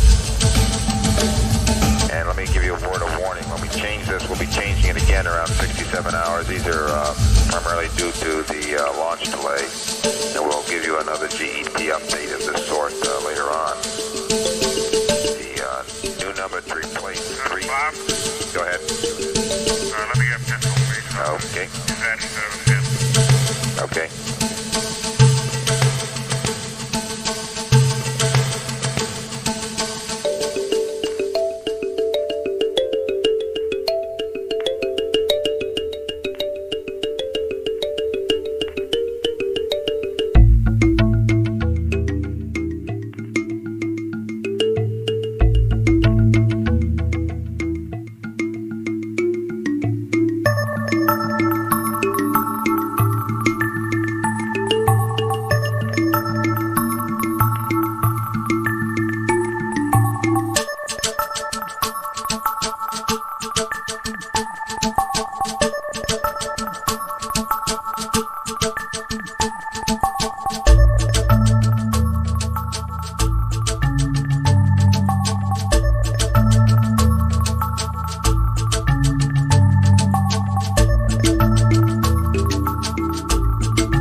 Again, I remind you, 30704, column Bravo, which was 33550, is now 34761. The line just below it, which is 05, also in column Bravo, is 15403. Over.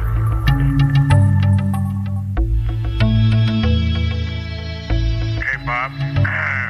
We're 30704, Bravo 34761, and 43105, Bravo 15403. Okay, very good. And the next one's in the GNC checklist under the P37 block data.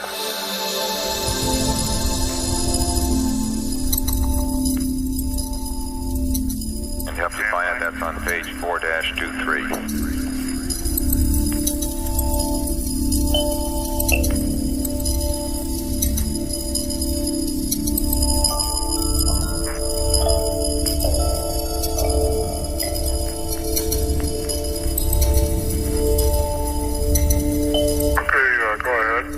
Okay, on the liftoff plus 15, be the first block. It's 01500 3893 minus 174 05756. The second block for liftoff plus 25 is start over again there, 02500 6651 minus 175 05725, over.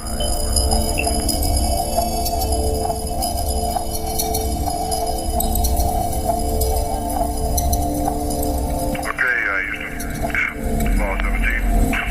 First one will be 01500. That'll be 3893 minus 174.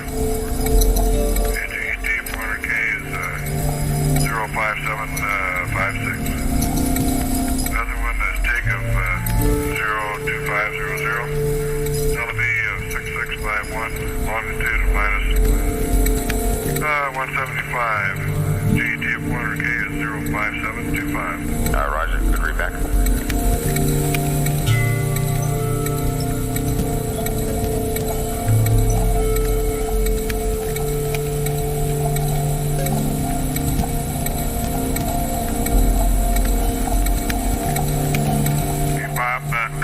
Jack, I'm going to be moving into the pre-sleep checklist here. Are there any things you want to change or alter in that? And are you ready for the waste storage vent to be closed?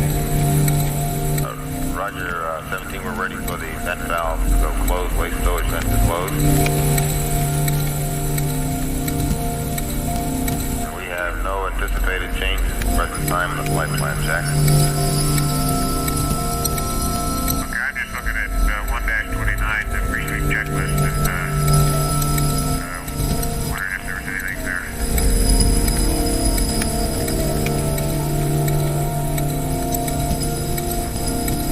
Stand by, Jack.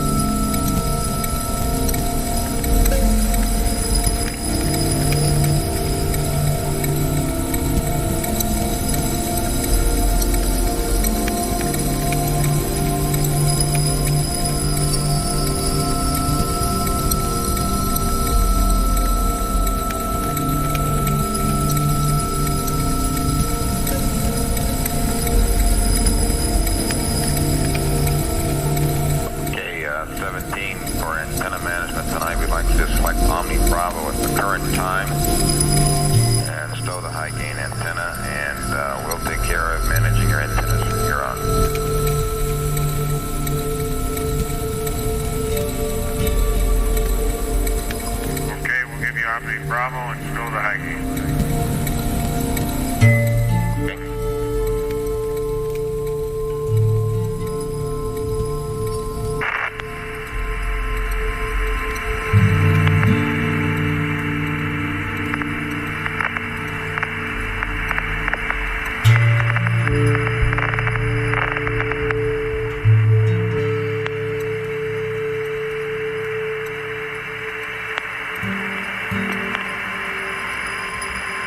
And Jack, we indeed do not have anything to add to the pre-sleep checklist tonight.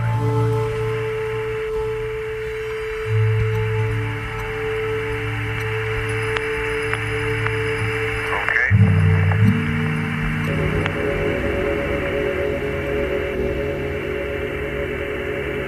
And with your concurrence, I'll take the H2 fans all to auto now. Stand by. Roger, we're ready for that. All to auto.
Jack, I guess we're not quite sure what you said or meant there, or what it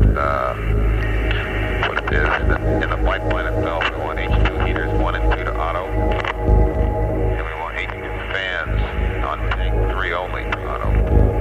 The 3 there is for H2 tank 3.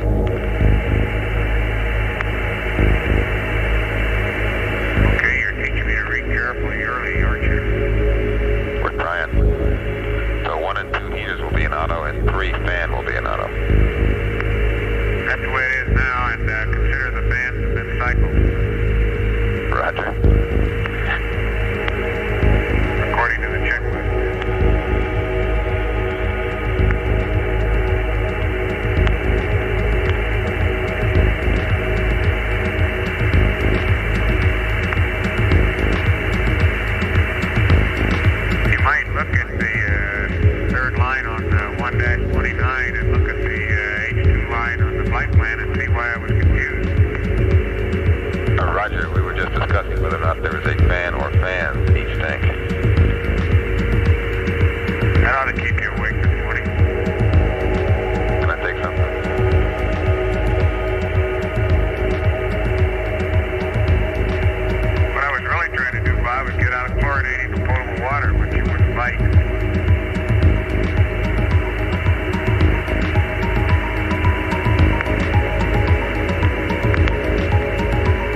Apollo 17, now 37,832 nautical miles from Earth. Velocity 9,667 feet per second. Apollo 17 crew in the period now in the flight plan where they're making preparations for their rest period, getting the systems in the proper configuration for a sleep period. The spacecraft has been maneuvered to the passive thermal control, or PTC mode, attitude rather, and just prior to the rest period, crew will spin up the spacecraft for thermal control during the rest period. The spin rate will be slow, approximately 3 revolutions of the spacecraft per hour, but it will keep the thermal balance on the spacecraft.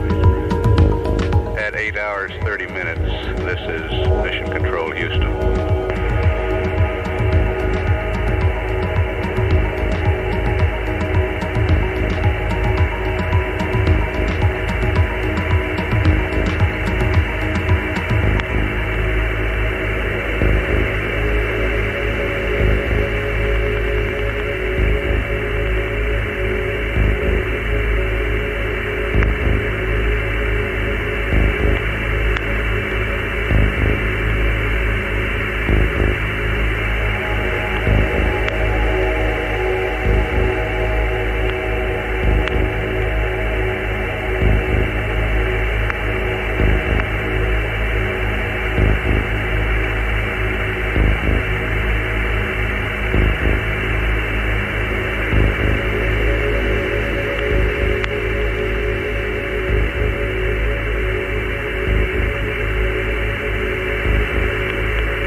Okay, 17 on tank 3 of H2, we're reading 84.38.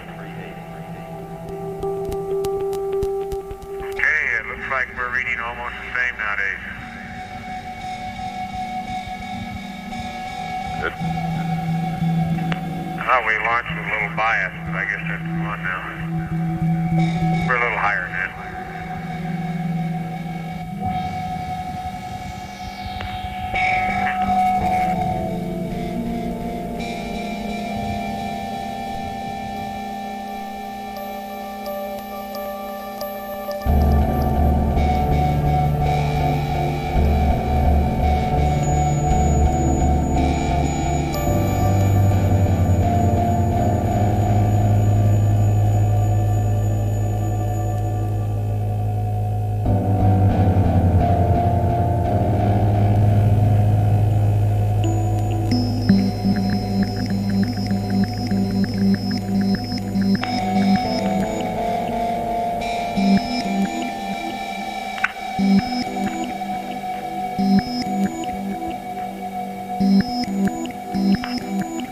And 17 Houston, we're seeing your rates quite low enough to start to spin up PTC.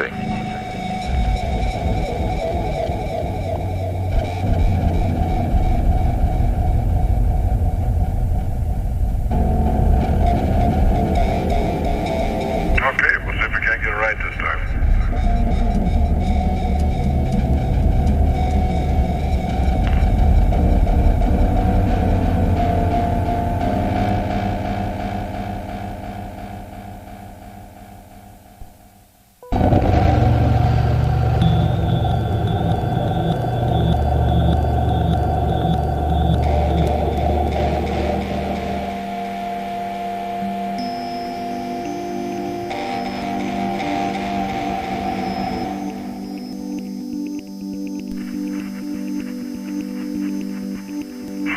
Houston, 17. Go ahead, 17.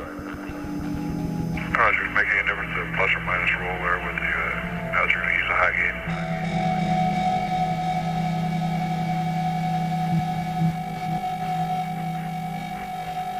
Okay, well, flight plan says minus roll, why don't we do it that way? Oh, okay. And after you start the roll 17, we'd like you to go back to Omni Bravo and stow the high gain. Okay. We only needed the high gain to just keep a good check on your rates.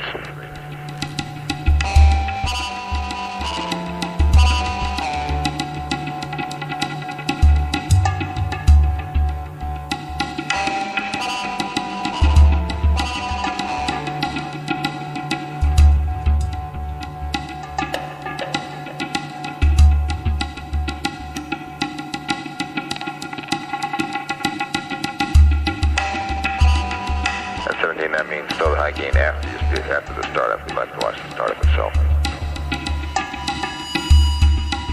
Okay, I'm just going to ask you when.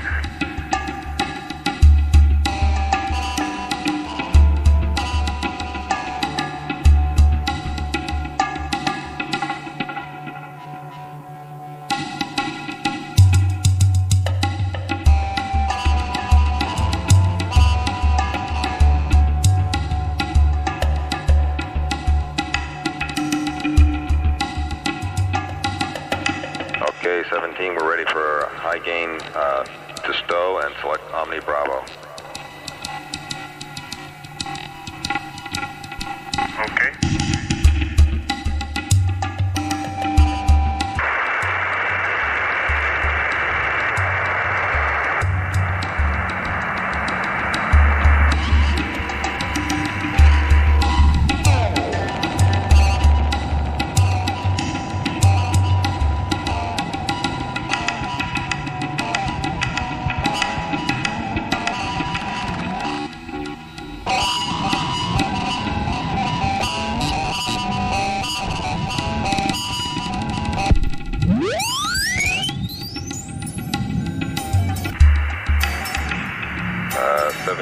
Houston, we gather you're ready for sweep almost. One thing we'd like to check, if the the end here is your O2 heater configuration, over. Okay, go ahead, Bob. Roger, can you give us your O2 heater configuration? Okay, we've got 1 and 2 in auto and 3 is off. Okay, we'd like those per the flight plan, 1 and 2 to off and 3 to auto. Okay, 1 and 2 to off and 3 to auto. Okay, and do you have a final change or update on the film status? Beyond that 130 that Jack gave us? Stand by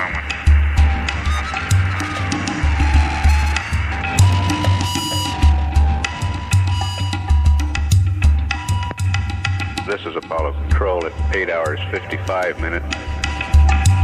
As the crew of Apollo 17 prepares for a 5 3/4 hour rest period, the spacecraft is 40,165 nautical miles from Earth, velocity 9,349 feet per second.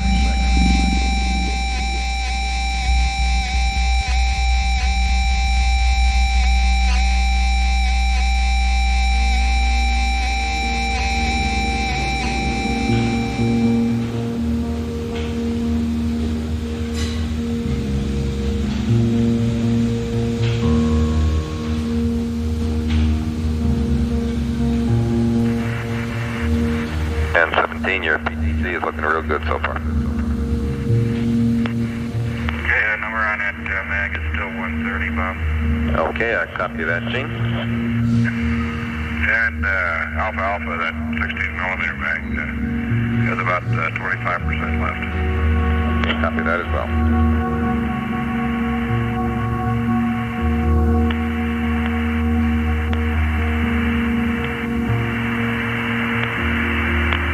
And I guess as soon as you change the LIO canister, if you have or haven't, and charge battery Bravo, then we're ready for you to go to sleep at your leisure. Figuring your comm, remember the squelch enable and the voice off, and get ready to go to sleep.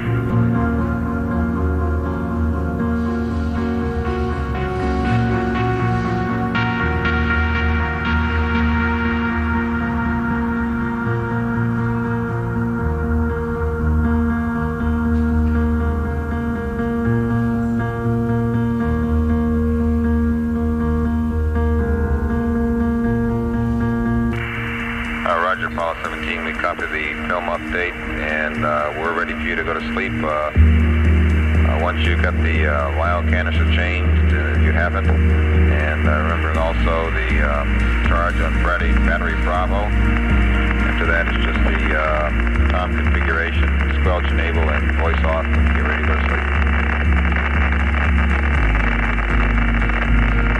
Bob, you cut in and out. Stand by. We'll talk to you.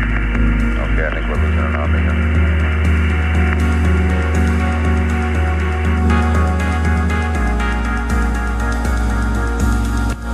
This is Apollo Control at 9 hours 12 minutes.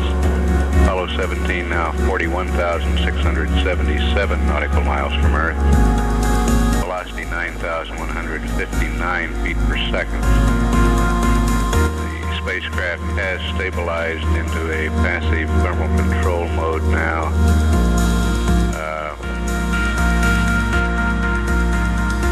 It's completing one revolution every 18 minutes.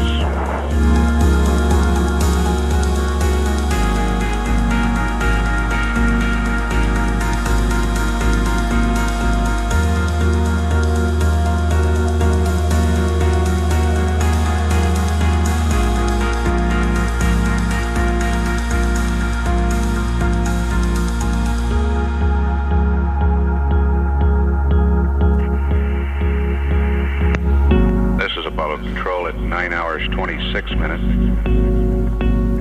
The booster systems engineer has advised Flight Director Pete Frank that a second mid-course correction for the S-4B, the third stage of the launch vehicle, will be required. This maneuver is performed with the auxiliary propulsion system of the S-4B. And the booster systems engineer will command this burn at 11 hours 15 minutes ground elapsed time. The magnitude of the burn is not known at this time. That will be determined shortly before the mid-course is performed. Purpose is to tune up the trajectory to more precisely target the S4B stage to the desired impact point on the lunar surface. Tracking to this point of the spacecraft indicates that a mid-course correction will probably be performed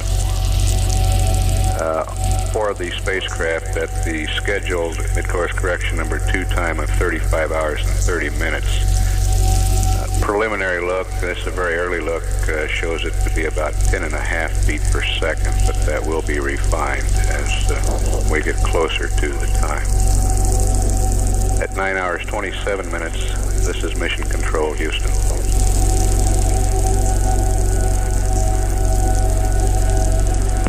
This is Apollo Control at 9 hours 30 minutes. We've had no voice communications with the crew for some time now, but we do have indications that they have not yet fully configured the spacecraft for their rest period. Normally the voice switch is turned off the last step before the rest period. That voice switch is still on. Apollo 17 now 43,261 nautical miles away from Earth. Velocity 8,964 feet per second.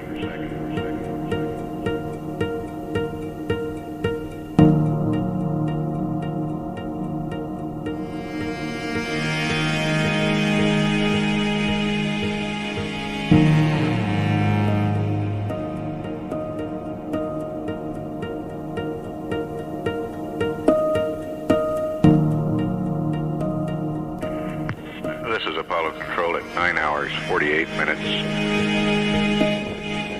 From the data that he is receiving, the flight surgeon, Dr. Sam Poole, reports that he believes spacecraft commander Gene Cernan is asleep.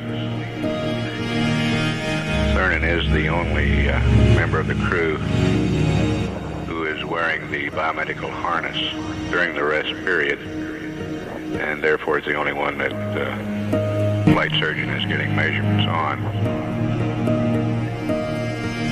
But the indications are that that Cernan is asleep, and apparently the entire crew has gone to sleep. Apollo 17 now 44,749 nautical miles from Earth. Velocity 8,794 feet per second. The awake clock is operating in the control center, shows wake up for the crew in 5 hours, 10 minutes, 37 seconds.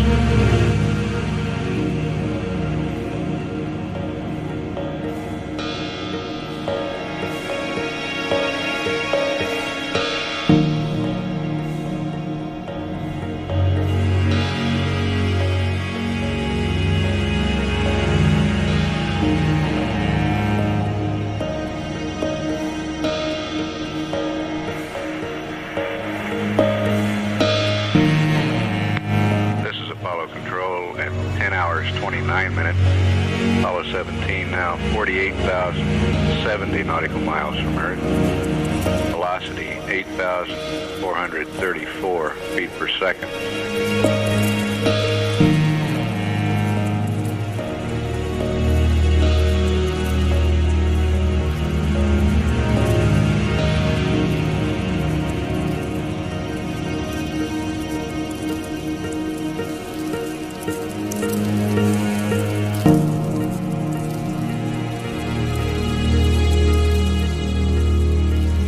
Apollo Control, 11 hours 27 minutes ground elapsed time, the mission Apollo 17.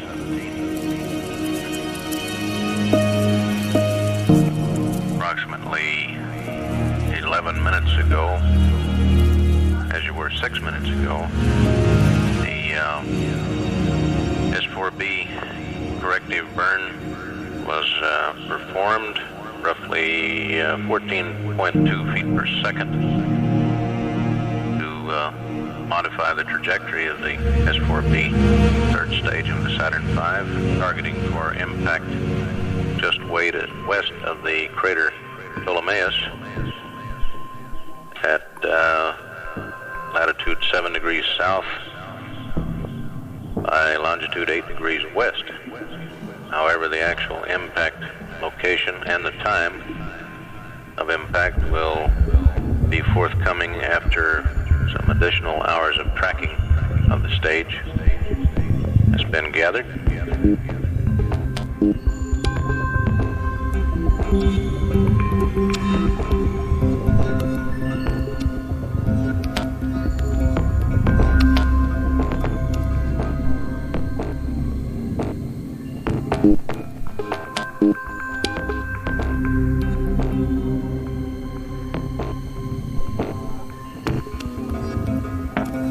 Apollo control at 18 hours 29 minutes. During the change of shift press briefing, Flight Director Gene Kranz reviewed the status of the mission with each of his flight controllers. Everything essentially normal at this point. The Flight Dynamics Officer reported that they have not yet got sufficient tracking on the S4B trajectory to give an impact point based on tracking. We should have that in a matter of hours, and we'll get a report as soon as a set of coordinates for the S4B impact are available. Also, Capcom Gordon Fullerton read up a news report to the crew. And it's been relatively quiet for the past 5 or 10 minutes on the air-to-ground line. We'll replay the accumulated tape, and as soon as we've caught up with the tape, we'll stand by for live conversations with the crew.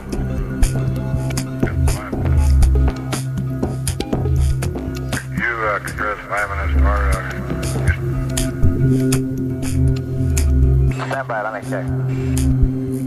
I think it was. I'll take it up.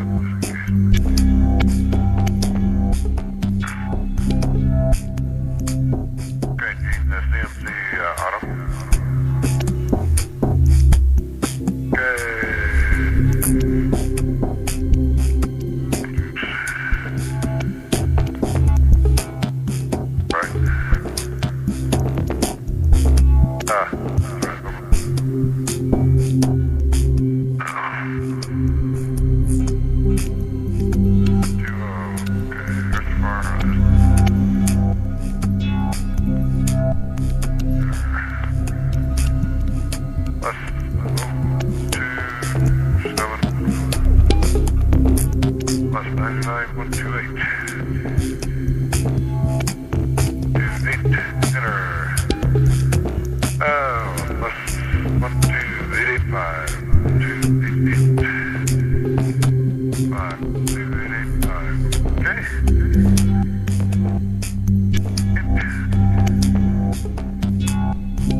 that made up here.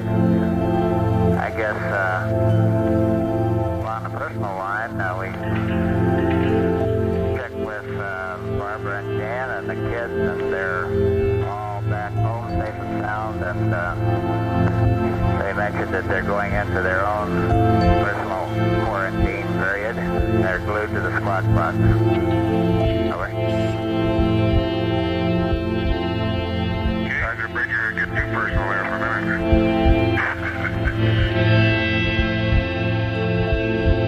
I'll run down a few quick summaries of this morning's news. Former President Harry Truman has rallied slightly despite his weakened heart and labored breathing. His doctors report that their main worry is whether his heart is strong enough to withstand the physical strain of 88 years.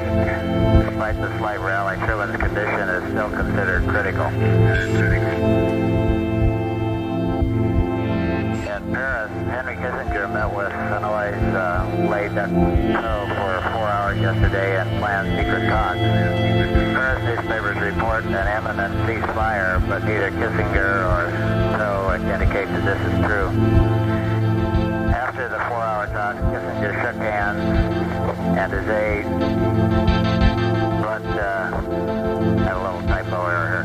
But neither representative made any comment concerning their meeting. At Camp David, Maryland, President Nixon's press secretary Ronald Ziegler said that Kissinger and Nixon are in close communication by cable concerning the secret talks. But Ziegler declined to provide more information about progress in the talks. President Nixon selected Claude S. Brenniger, a California oil executive and a doctor of economics, to be Secretary of Transportation, succeeding John A. Volpe. Volpe will become the U.S. ambassador to Italy. Here's one concerning last night's launch. Mrs. Spiro Agnew reportedly made a wish on a falling star just before the delayed launch of Apollo 17. Sitting beside her at the VIP viewing site was Barbara Cernan, who said that she was nervous when the liftoff was postponed. She added, but Al Bean was there with me. He said not to be concerned. Mrs. Cernan was accompanied by her daughter Tracy and her mother, Mrs. Jackie Ashley. Mrs. Ron Evans, who saw the launch with her children, Jamie and John, said that she was never worried because everybody knew what they were doing.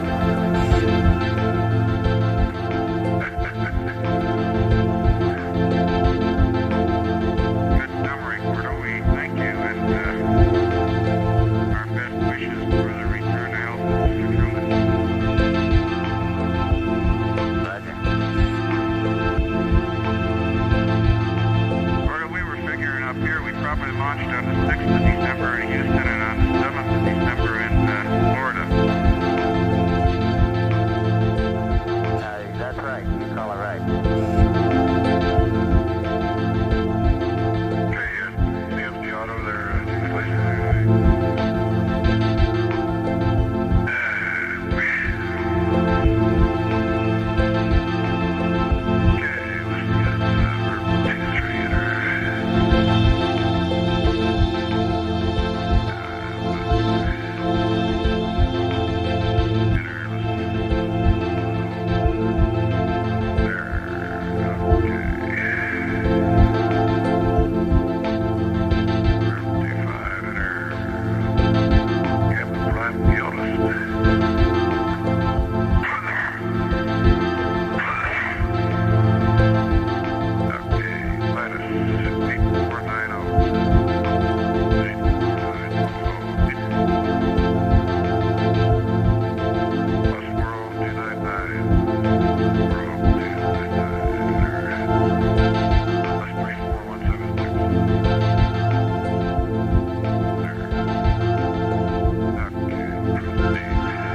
Well,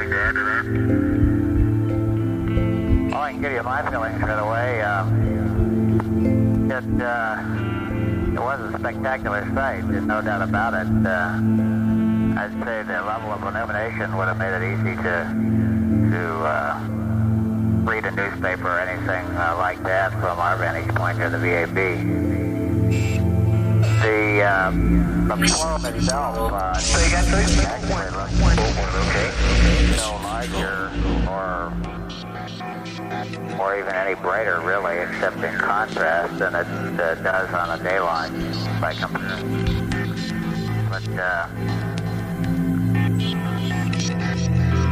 well, the effect, I guess, is about what I expected, just trying to extrapolate previous launches into a nighttime situation. The weather was very clear. That was one advantage gained by delay in the launch, the 2 hours and 40 minutes that you did. By that time, there were very few clouds around at all. And we could see a brilliant flash there when the first stage cut off and the second stage ignited. And I lost you visually probably 4 to 5 minutes into the second stage, as best I can remember. Part of the problem was the brightness of the plume during the first stage. It kind of burned a spot in my eye, and so then I was at reduced efficiency at looking for a small point of light from there on out. Stu's here with me, and he was watching the Stu and see if he has anything to add.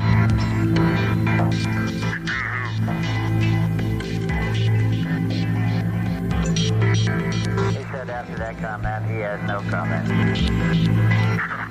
I'm trying to. I can't believe that. Stu always has something to add.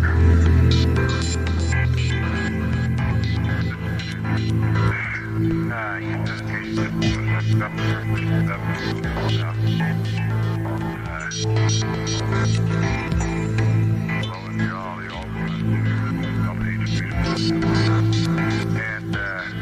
you have any feel yet for what the Delta is minus 10? Semi-Ron. Ron is just in, we're not going to be able to give you a handle on the Delta H until they have a chance to take all the data and reduce it and work it around a little. Okay, that's pretty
That's affirmative, Ron.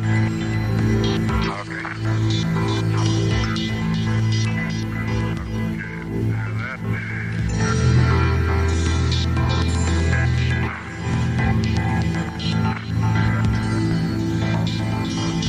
Okay, you go see if he's free now.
line of sight up northerly too.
Also the optics.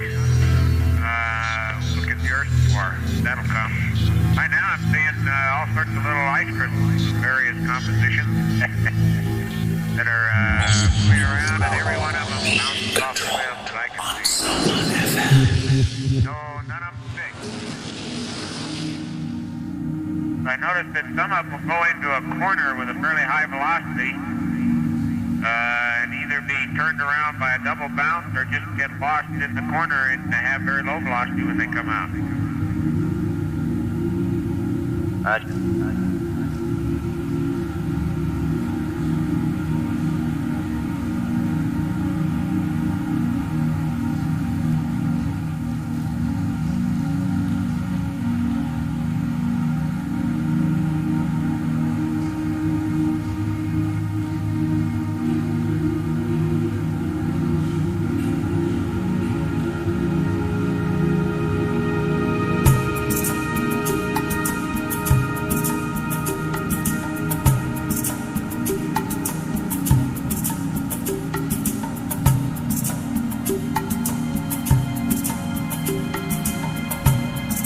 Most of them look like they have at least a foot or two per second.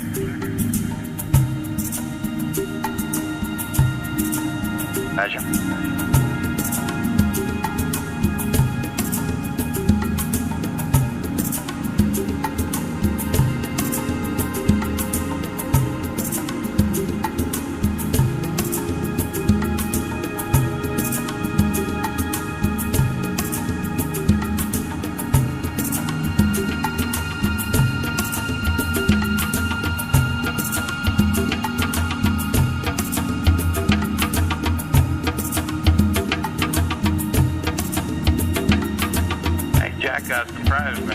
when you got Ron off the optic, don't tell me that Ron's going to let you look through his optic. Oh, heavens, no, we just moved the window. Okay. That's for sure.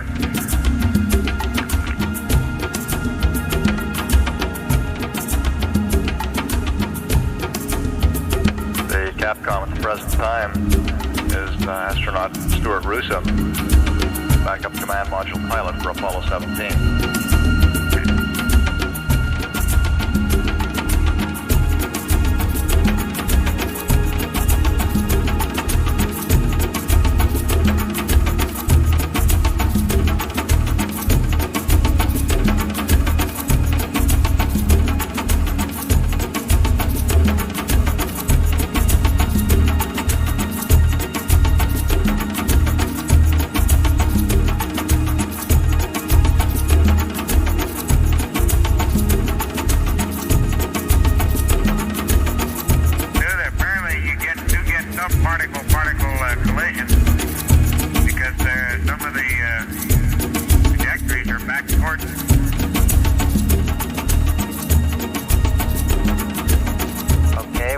Explanation of that.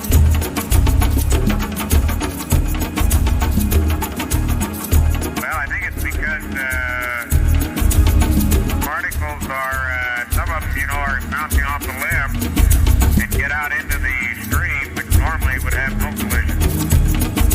How's that?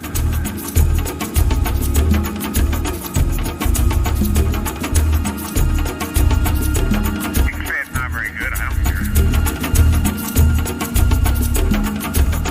Gotta use DAC here.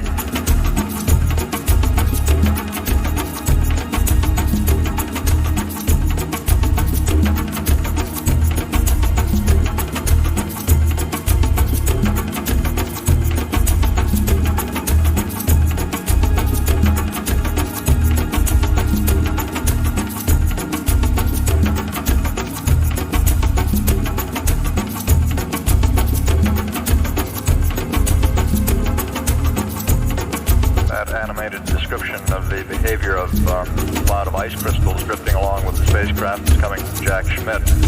Apollo 17 at this point is 81,654 nautical miles from Earth, traveling at a speed of 5,972 feet per second.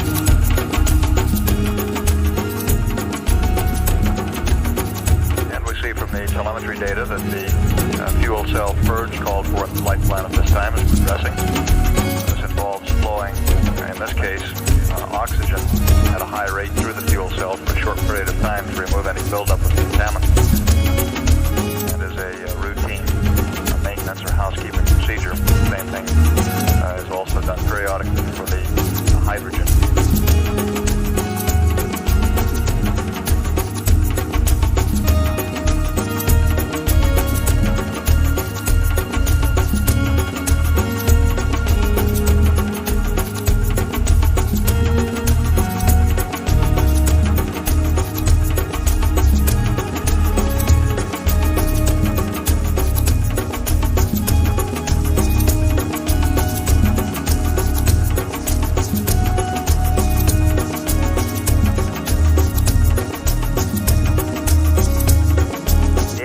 Terminate the purge on those three. I even forgot to listen to the date on that one. Thank you.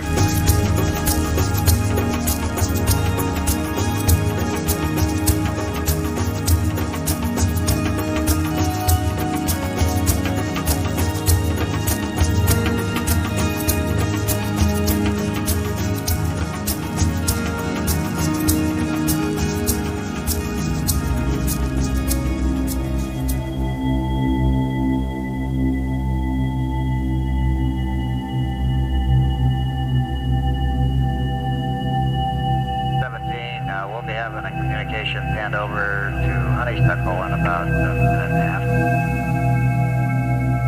Okay, Carl. That's great. Next time I look at the Earth, I'll see what's happening in Australia.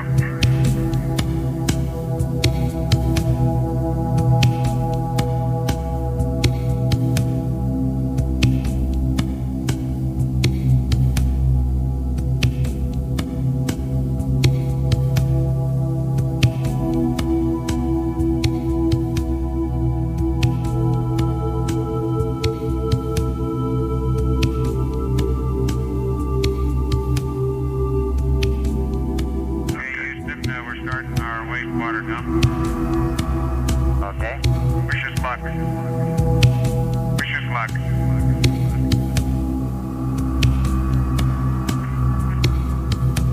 Yeah, that really goes down.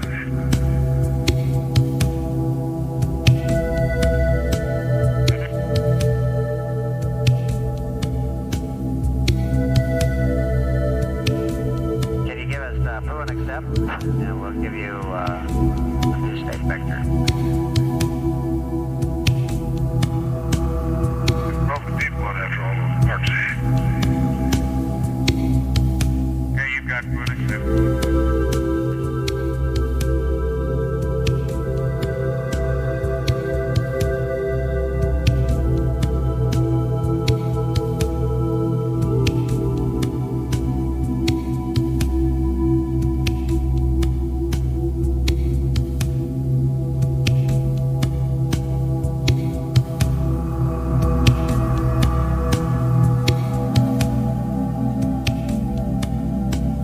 This is Apollo Control at 19 hours and 7 minutes. The crew aboard Apollo 17 has completed the next item in the flight plan in the way of housekeeping duties aboard the spacecraft. That involved dumping waste water. Water is accumulated in a 7 to 8 gallon tank on the spacecraft, which is produced as a byproduct of generating electricity in fuel cells. These fuel cells generate quite a bit more water than the spacecraft is able to consume for cooling and for crew drinking purposes. The excess goes into a wastewater tank. Periodically it's dumped down to about 10%, and the crew has just completed that activity. We're going to take advantage of a relatively quiet time in the flight plan at this time to replay a portion of the air-to-ground conversations with the spacecraft, which included, among other things, rather detailed description of Earth given by Jack Schmidt, weather pattern. This replay is necessitated by a problem that we had with a portion of the public affairs release circuit between 4:40 and 5:05 p.m. Central Standard Time this afternoon, in which a portion of the release circuit did not receive the air-to-ground. For the benefit of those people who missed that portion of air-to-ground, we'll replay the tapes at this time. Okay, start 21 and 0998. Right, and over on the right where it says Mirac, you can write in Alphard. That's what 21 is.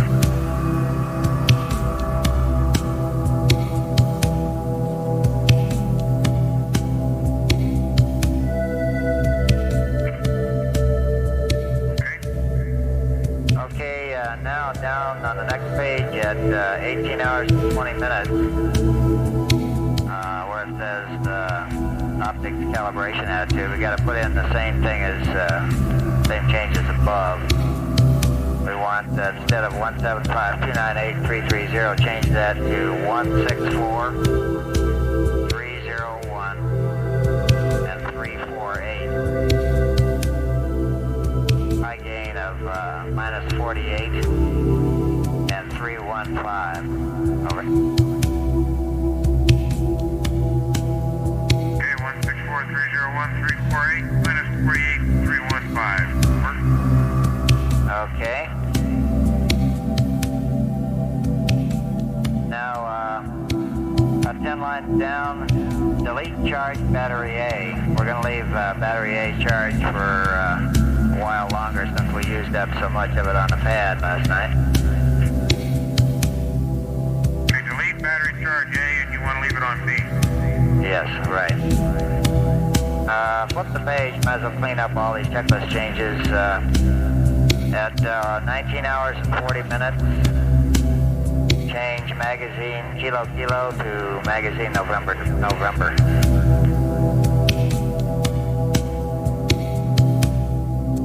Okay, that's done.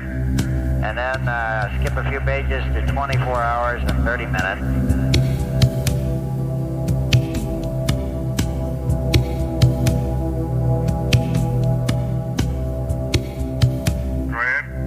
And just above the CSM Systems checklist call out there, write in charge battery A.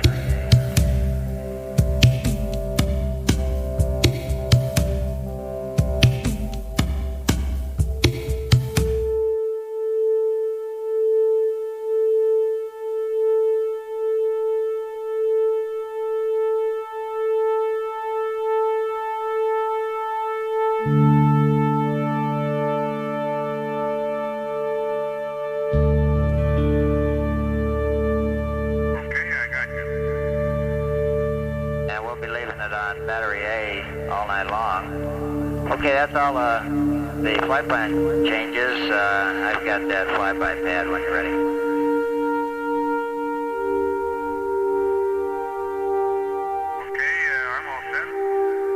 Okay, the purpose is flyby SPS/GNN. The weight is 66839er. Plus 121. Minus 02. Correction. The yaw trim is a minus 012. Mission time is 081172103. 981 is a plus 00911 plus 02041 plus 045903. Attitude is 121153 and 321. Apogee is NA, perigee plus 00212. LV total of 05108 117 05063. Sextant stars 26 0965 339er. Foresight star is NA. Noun 61 plus 1557 minus 17500.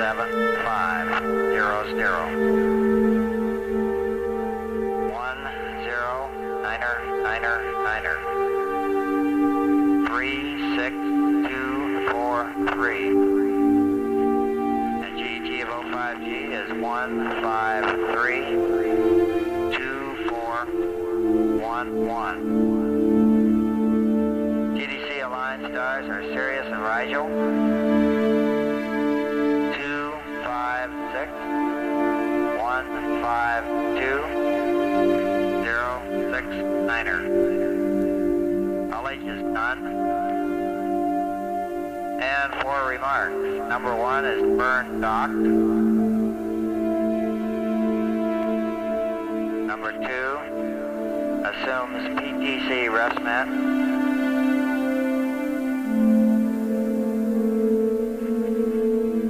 Number 3, LEM weight 36281. And number 4 is assumes no mid-course 2. Over.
411. Harrison Ride 256-152-069er. No LH. Remark. 1. Burn dock. 2. BTC rest man assume. 3. Limb. Weight 36281. 4. Assume snow mid-course 2. Okay, one correction on perigee now 44. That's a plus 00212.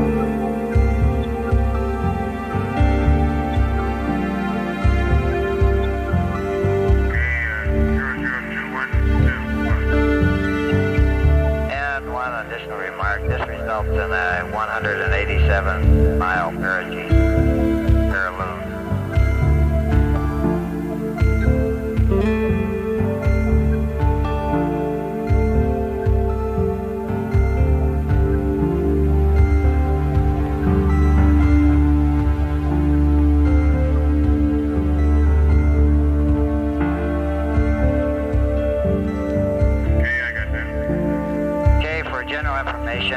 We're planning mid-course 2 tomorrow at about 35:30, and it should be about 10 feet per second.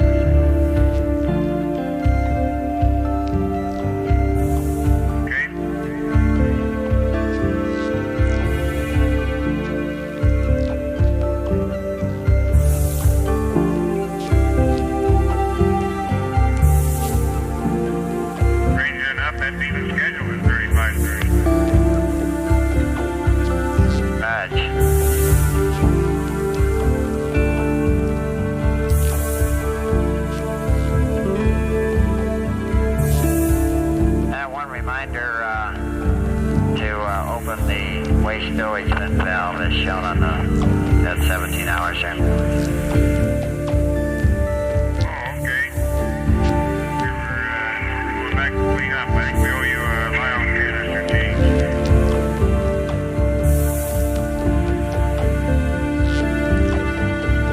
Right, so we concur with changing it.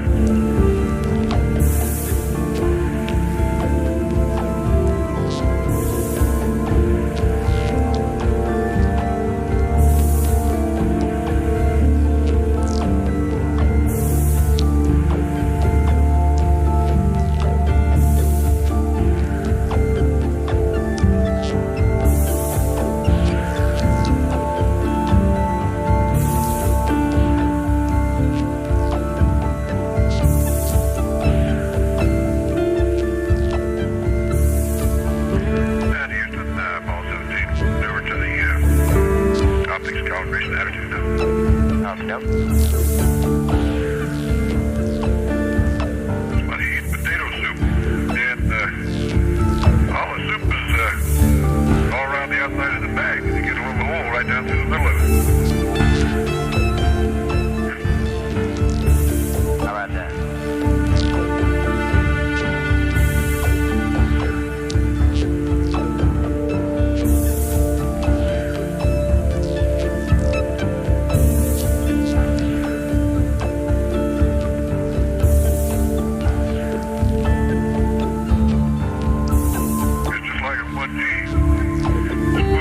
Long enough to reach the bottom without getting your fingers on the side of the pool.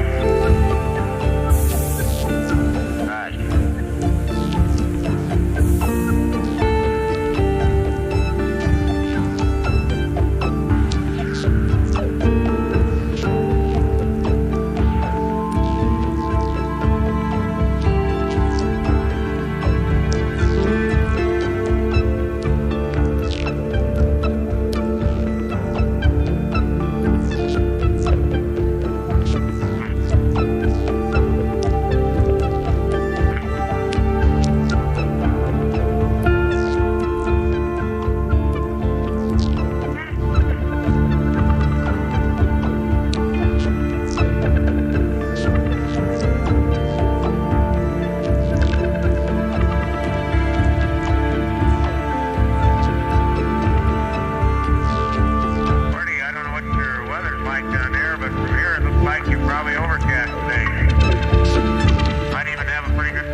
it's in pretty good shape today. But Northern California looks like it's probably overcast. And a major system probably associated with that stretches into the northern western United States. But a band of clear weather looks like it stretches from Arizona right on up through, I would guess it through Colorado and Kansas, probably into the Midwest pretty well. Right, your regular human weather satellite. If Ron had just stopped his maneuvers, I'd tell you some more, but the Earth just set behind the limb. More specifically, it's set behind the rover, which may be a space first.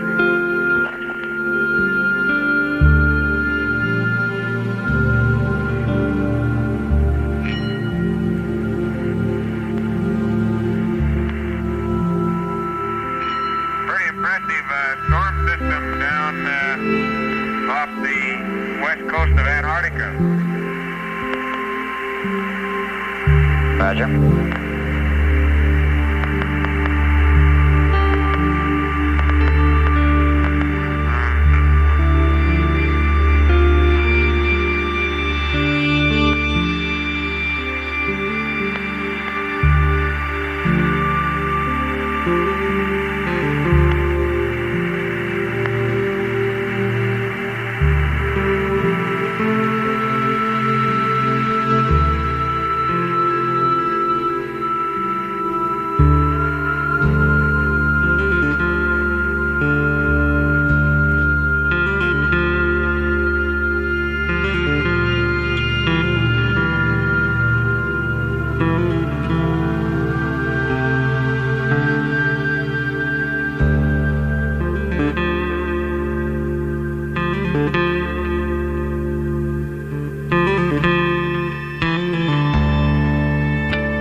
Okay.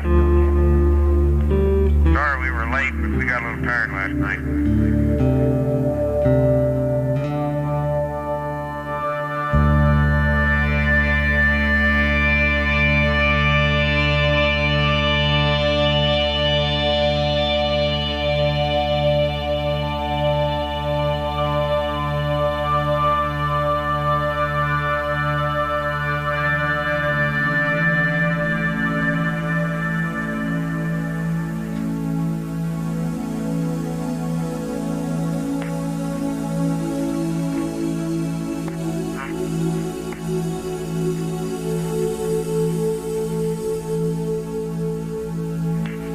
Jack Houston, we'd like you to go ahead and get that waste noise vent open now so we can keep to the schedule on cabin enrichment.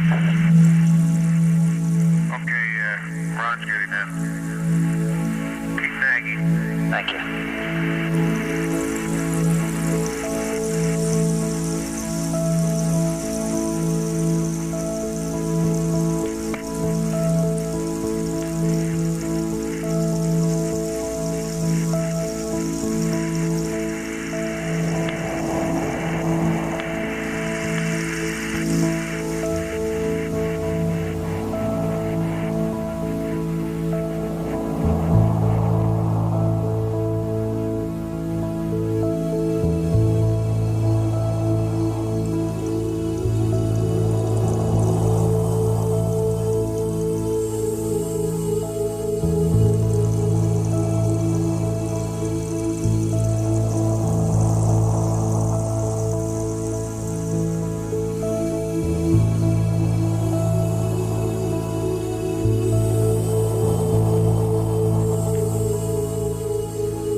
ground that were lost on a portion of the Public Affairs Release Network earlier today. During that replay, we accumulated about 5 or 6 minutes of additional tape with the crew.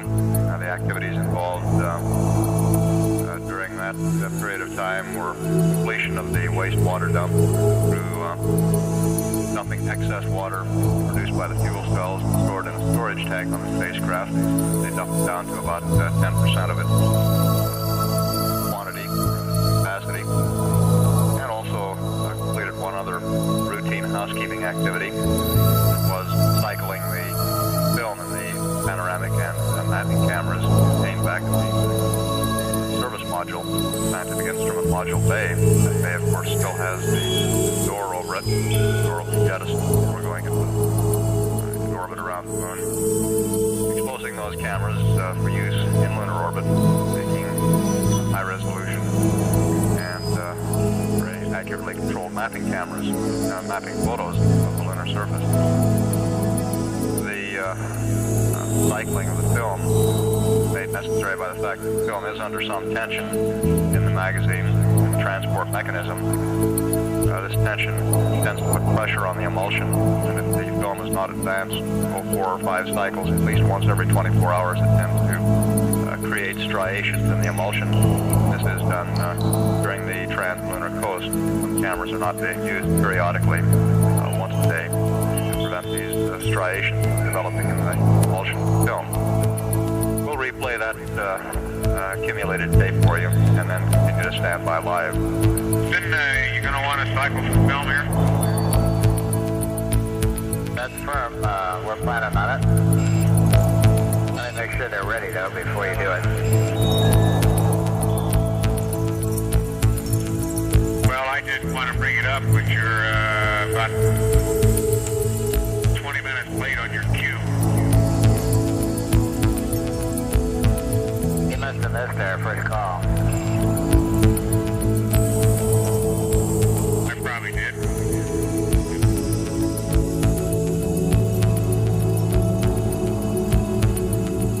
Jack, we're ready for the pan and mapping camera film cycling. You haven't started into the procedure yet, is that correct? No, not yet. Okay, at your convenience, we're ready to watch you do it.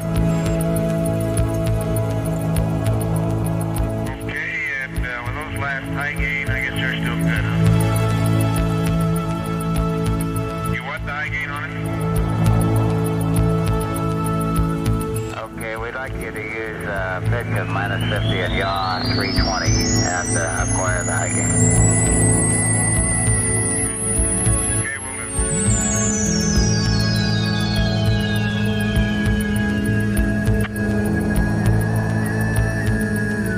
You have 10% wastewater now. You can terminate the dump.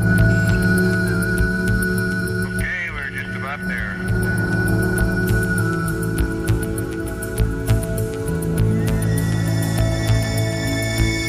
Okay, the old damage motion is off. Second. The systems are going on. Fox TV is going to scientific. Jack, we like auto and narrow on the high gain.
camera.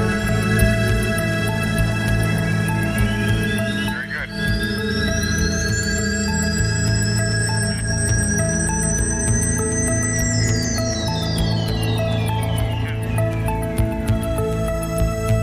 Hey, Gordy, if your friends on your left there wondering what strange sounds they're hearing, I just got the harness on.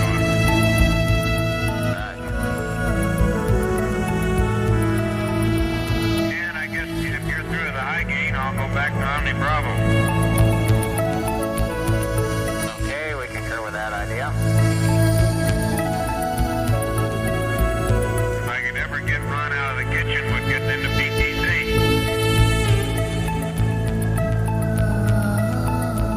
Jack, you'll be glad to know your heart's beating normally. Yeah, we have a good signal. Just so long as it's beating, Gordy. About 20 hours ago, I wasn't so sure.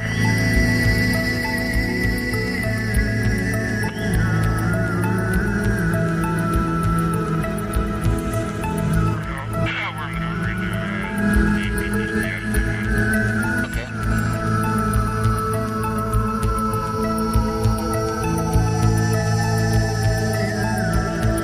Houston, the ball 17. Any recommended requests for damping PTC risk? Stand by on that, Ron. We'll give it to you in a minute.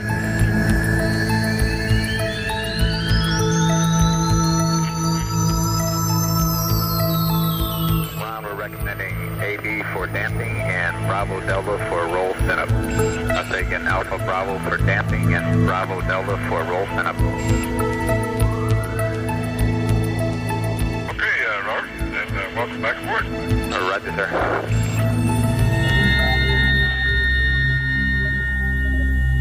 You know, this eating in zero G is not so bad if you keep your bags right side up. You keep it that way, you get the right perspective. There's sure something funny.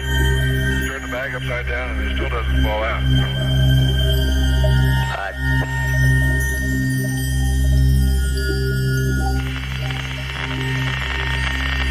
Having a little beach ambrosia snack here.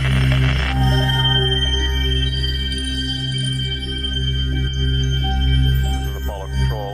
That completes our replay of accumulated tape. We'll now stand by for any live conversations with the crew.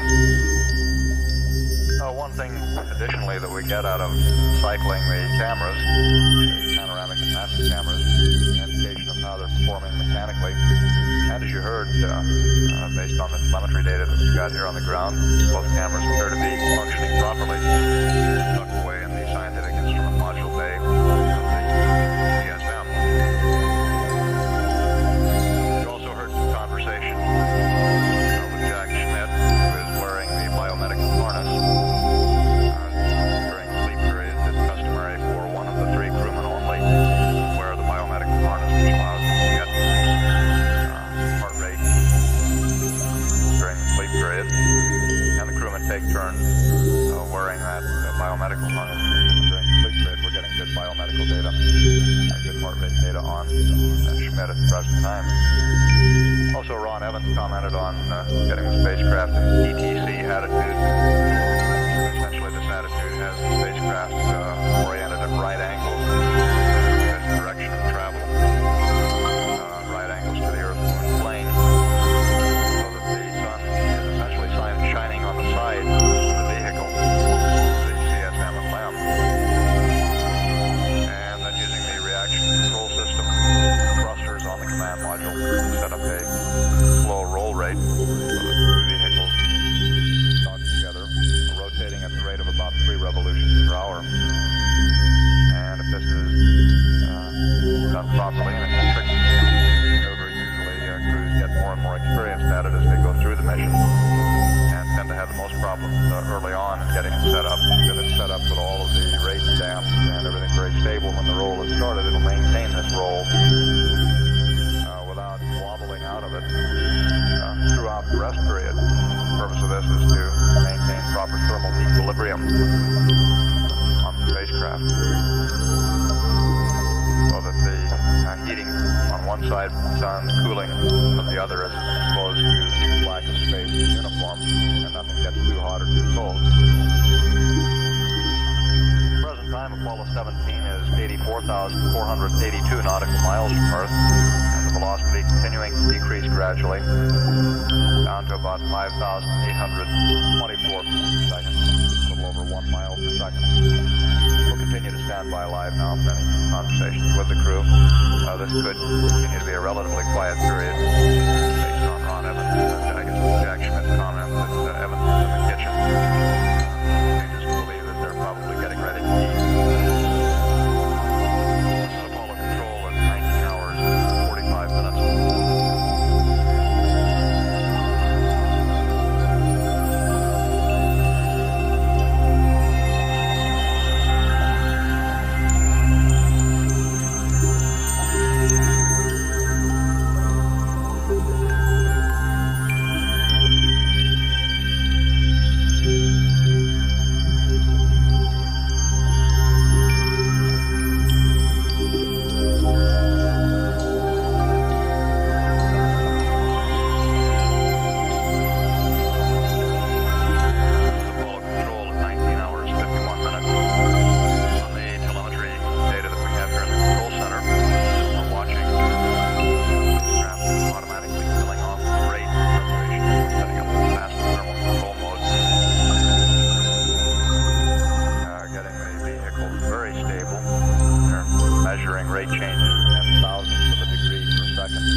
well-developed front coming out of the northwestern portion of Antarctic ice shelf.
across the whole of Australia. However, it breaks up and it's not very well formed once it gets inland away from the coast. I see no well-developed waves on it at this time. So it's hard to say how strong it is. There might be one developing just to the south of New Zealand, or right off the coast of New Zealand.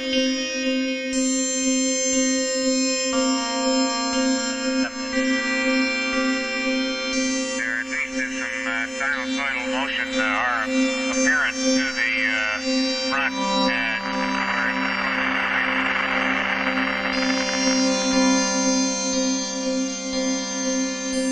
And you'll have to wait because I lost it again.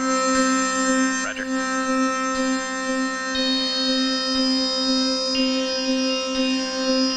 I took 250 millimeter pictures. Mag November is on 132. November on 132. And that was at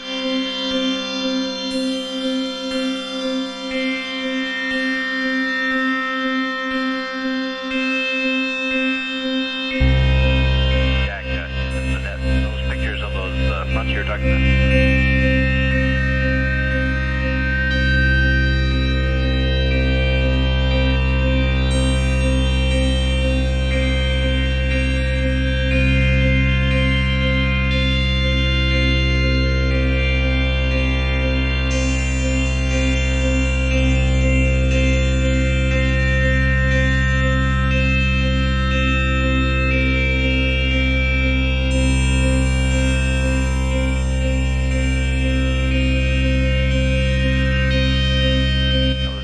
Giving us the description of the weather pattern developing off the northwest coast of Antarctica and extending up towards New Zealand and Australia.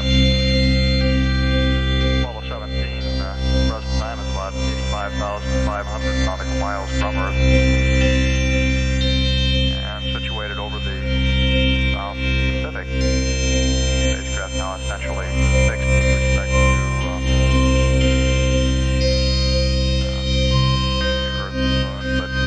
Earth rotating beneath it as the Earth rotates.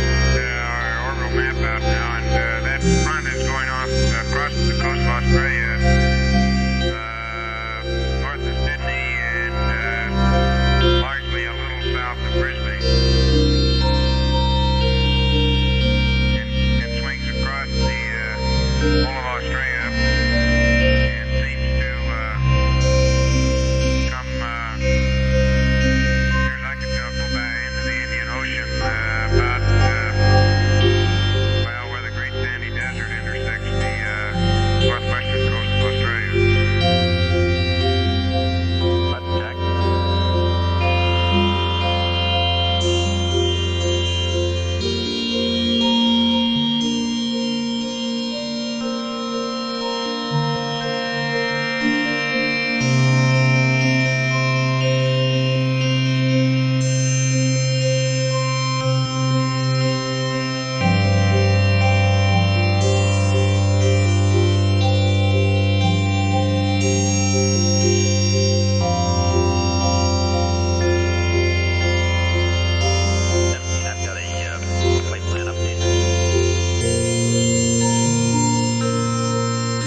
request 09.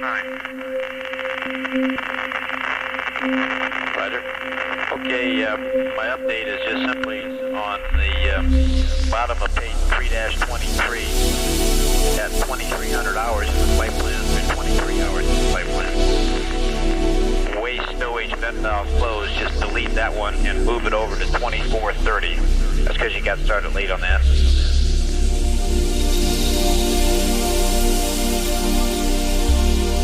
Okay, you can just Just change it down to 2430. 2430.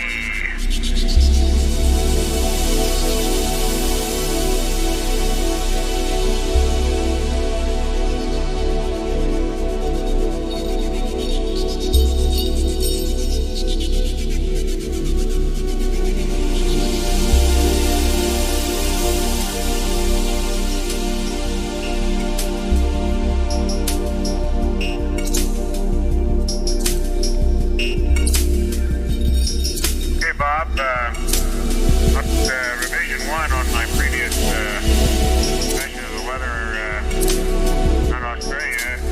That front does cross, probably Brisbane is probably cloudy. It does cross about that area. And however, there is a bank of clouds that runs off of it down the coastline. So Sydney is either cloudy or has some pretty nice clouds offshore. And the remnants of the front as it dissipates in the hinterland of Australia dies out at about the Great Sandy Desert, and there's not a good indication that it crosses into the Indian Ocean. But we're getting over near the limb, and that's a little hard to tell. Roger.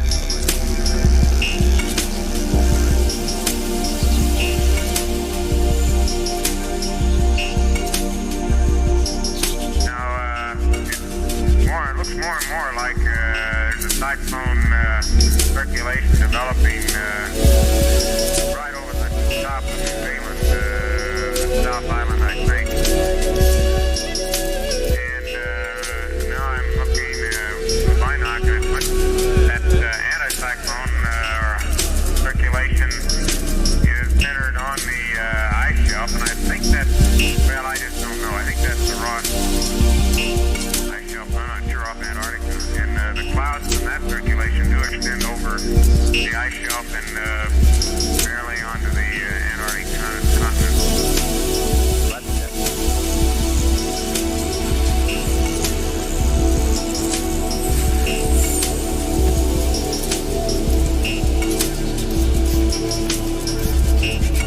Now to the north of Antarctica,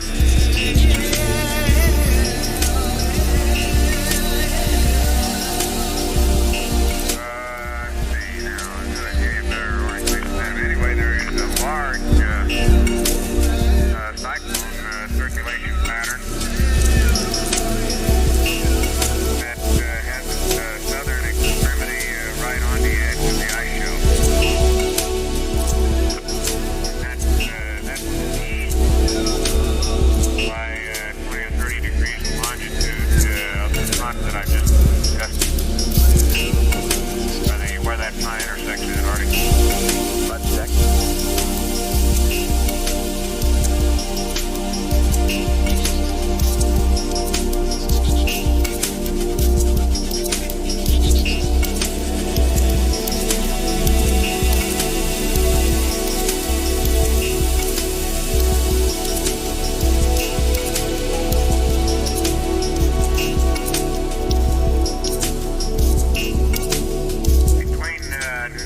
Australia, the front I was discussing previously has some fairly strong transverse cloud patterns.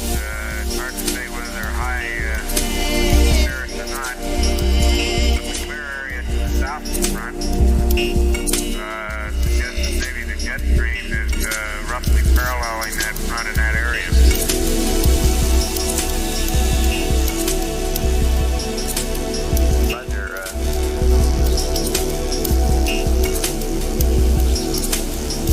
I'd have to look up and see if they do have a jet stream down there right now. you were flying west from Sydney this afternoon, you'd have a pretty strong tailwind behind you, Bob. Roger. Did I get that right?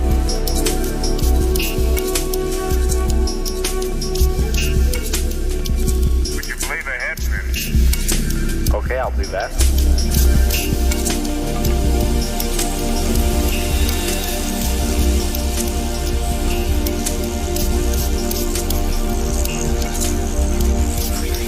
The bulk of Australia is very clear, all the south and the north. It's just that one line of clouds that crosses the center section.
Out to them, let them know that you're watching and tell them how good the weather is.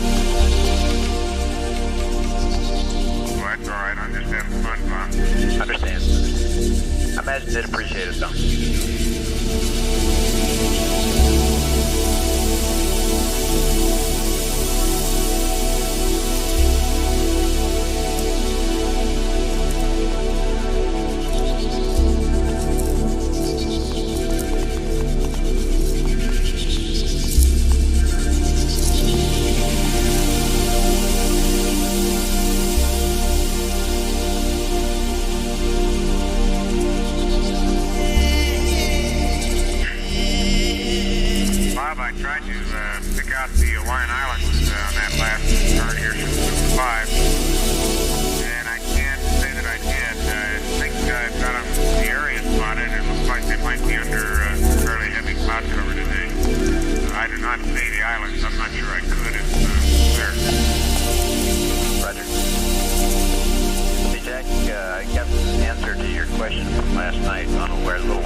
land or sea or Gulf onto the Antarctic.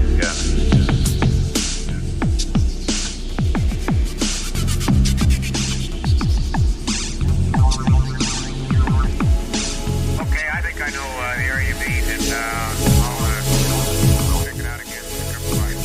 Okay, that's Little America. That's the northwest edge of that Ross Sea. That's Little America.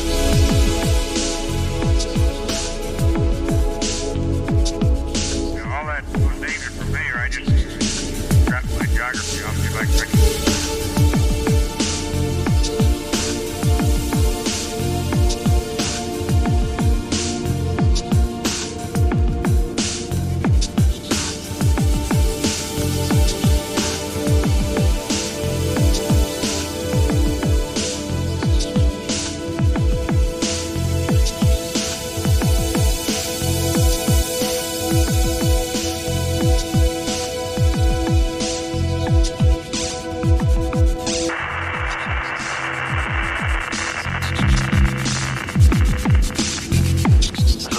Control at 20 hours, 45 minutes.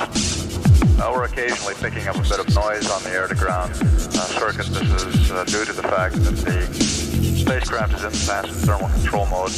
As it rotates, we're gradually losing contact through one of the Omni antennas and re-establishing adequate signal strength on another one. And as it moves from antenna to antenna on our coverage, we get the noise. This is a characteristic that becomes more pronounced as the spacecraft gets farther and farther from Earth. Here in Mission Control, the Flight Activities Officer has been actively involved in figuring out how flight plan we're going to make up with the 2 hours, 40 minute difference of flight plan liftoff time and the actual liftoff time. One of two things happens when you lift off late for a mission. Either the events that are called out in the flight plan occur at a different Earth time, Central Standard, Eastern Standard, or Greenwich Mean, whichever reference you happen to be using, or the elapsed times change. And flight planning is all done in terms of elapsed time for the most part. Events that are called off in the flight plan are listed by the amount of time that has elapsed from liftoff. At the present time, in the Apollo 17 flight plan, the amount of time that has elapsed since liftoff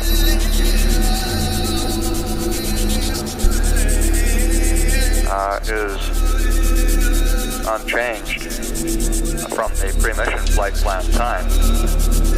However, by the time we have approached or reached the moon, because of the speeded up translunar coast time occasioned by slightly faster or slightly greater amount of energy that was put in during the translunar ejection burn, we'll have to make up 2 hours and 40 minutes.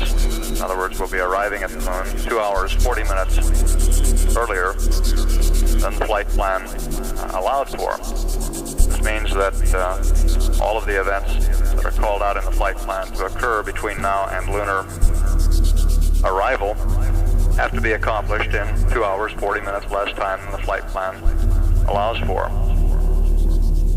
This creates no serious problems because it's a relatively quiet period of the mission. Very easy by adjusting sleep periods slightly and moving the activities up to accomplish it. However, the flight planning officer, flight activities officer, prefers to accomplish this shift in 2 increments rather than in a single one. And this could be likened to change of daylight savings time, where you don't want to make the jump too big at once. You might start interfering in a way that would be noticeable, say, with sleep periods. But by accomplishing it in 2 segments, the change is relatively insignificant.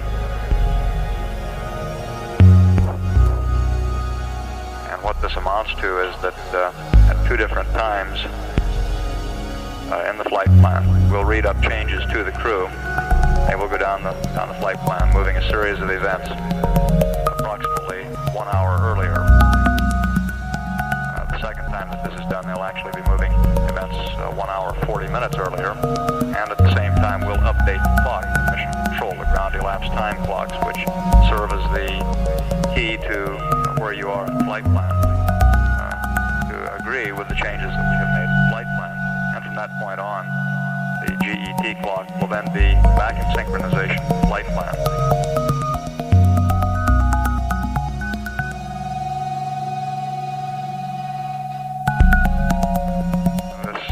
Clock update is presently scheduled to occur at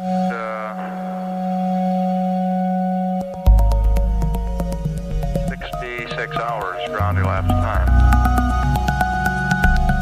or rather at 67 hours and 40 minutes ground elapsed time, and we'll move the clock to 66 hours.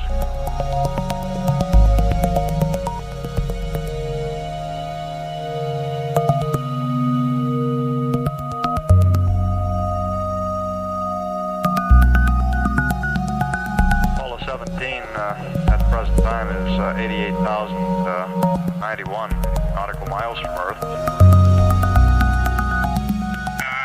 Checking on the Ross Sea, and if I've got her pegged right, it's got a fair amount of open water in it this time of year. Although it's completely surrounded, I think, by portions of the ice pack.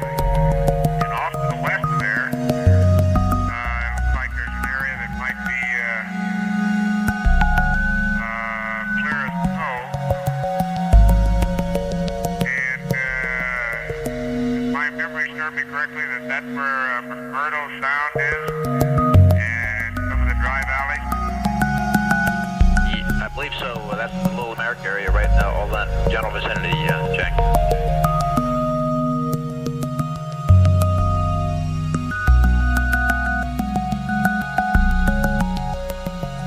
Okay, looks like the prime recovery area. Moa Island region is clear. From the really subdued zero phase point, that they might have fairly nice seas out there. Boys on Ticonderoga are probably enjoying themselves in this way. Roger.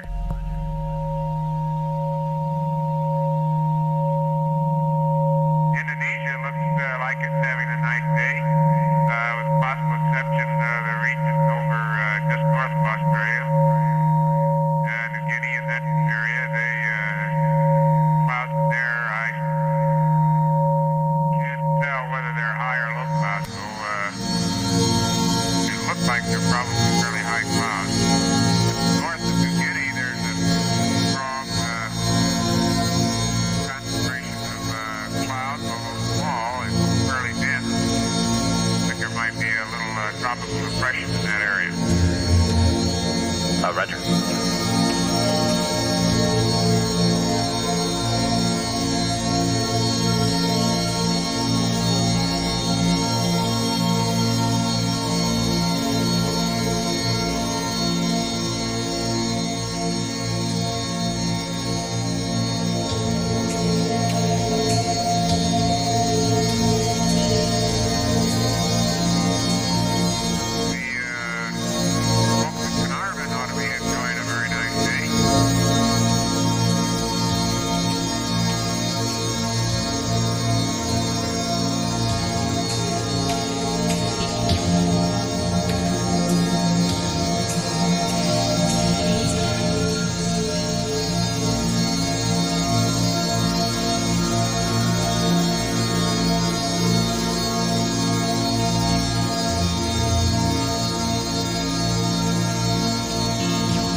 idea of the quality of the VSC recording, and she came through loud and clear.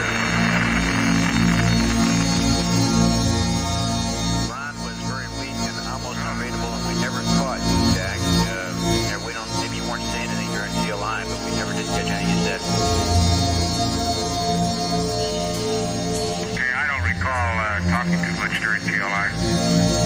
Right to understand, though, Gene, you're real loud and clear, so whatever technique you was using went on that tape real well.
Those areas that you're critical in, why make sure that you've really got those picked up, or you're talking right into it, and this really makes a difference because the DSC, the volume is fairly low, and if you're muddled just the least bit, why it's going to be difficult to pick it up.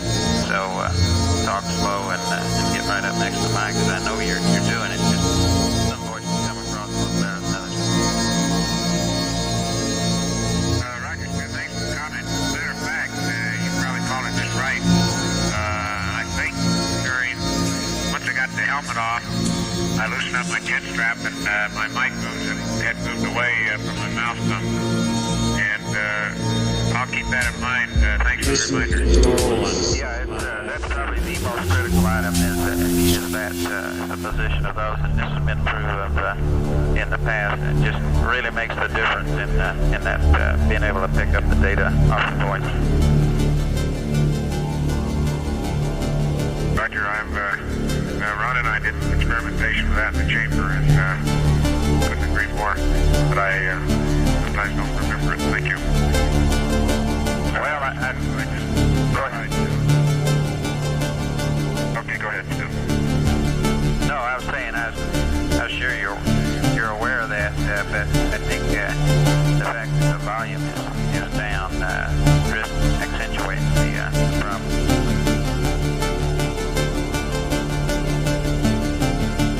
Okay, Gene, that's something new. I just thought you'd like to be aware of it as much time as we've all spent down at the Cape. Probably May is one of the nicest months down there. However, having had the opportunity to be up here during May, I find out that it's not nearly as nice up here. Okay.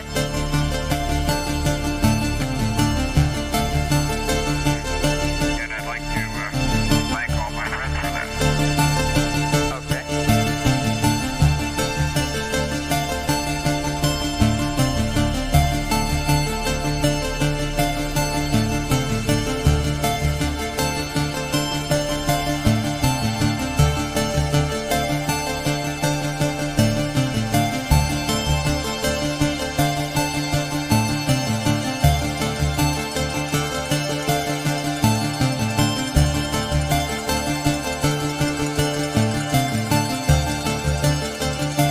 This is Apollo Control at 21 hours, 3 minutes.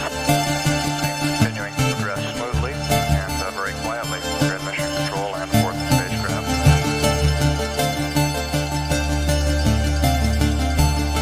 And we'd like to a bit more discussion of the ground elapsed time update. And we're first making the disclaimer that GET clock updates are not done for the purpose of using people, although I'm sure it seems that way at times.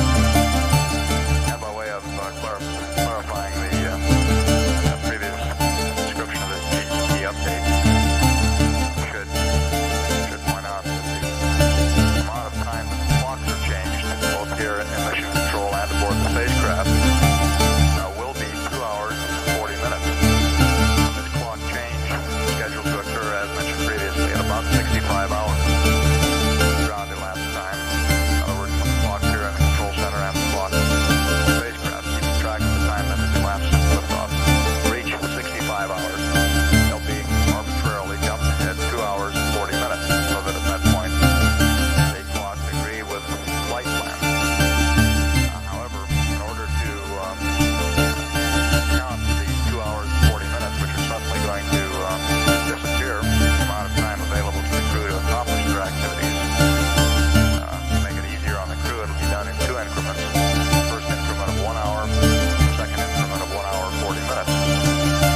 I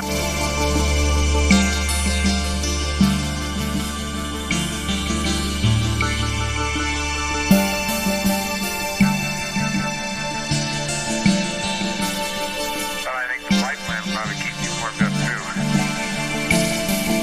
Roger. We thought that time around P&D was just outstanding. Hey, Bob, I think we pretty well got impressions from you down there on that night launch. Might give you a few of mine. Go ahead, James.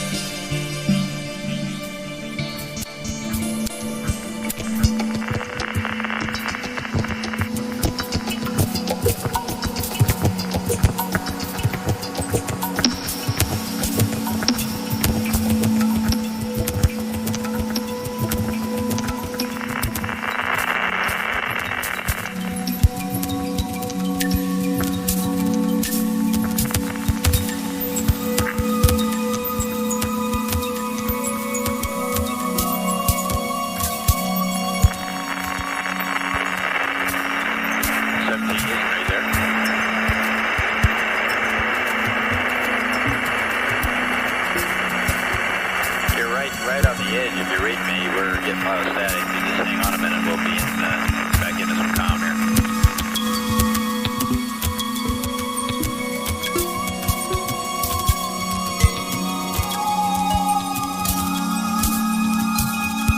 Jane, Houston, go ahead.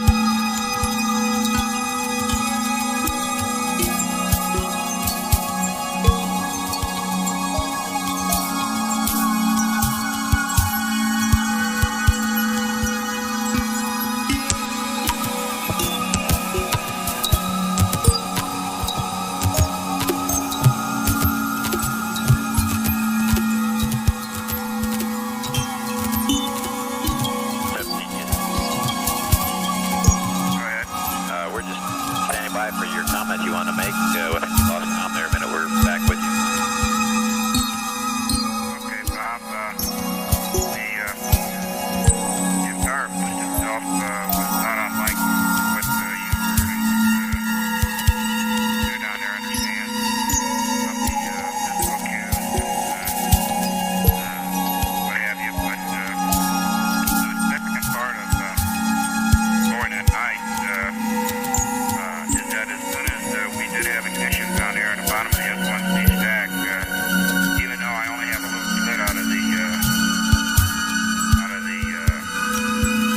front of the window here, and Ron doesn't have much of a hole in the reflective cover out of the hatch window, he could definitely confirm ignition because we could see the reflected light on out through in front of us. It was by no means blinding, of course. We had the cockpit pretty opened up. As soon as we lifted off, that light immediately went behind us. We came in at S1C staging, and I had an opportunity to say I told him to Jack and Ron. It was just like the great train wreck in the past. I definitely could see the test tube ignite. And then, of course, I could see the significance of the reflection through the window. Besides all the other cues we had for ignition, very much like the S1C lit up the windows on the stack. Tower jet was pretty spectacular. I could see now the entire protective cover and some flame from somewhere, I'm not sure. Maybe it was through the hole in the window. But I could definitely see it. Of course, it just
very fast because we were on the dynamic phase of burn. But my window just gave me a very deep purplish hue, a hue of which I could not literally see through to look to see any stars at all. Now that may have been due to the very low intensity of our interior floodlights.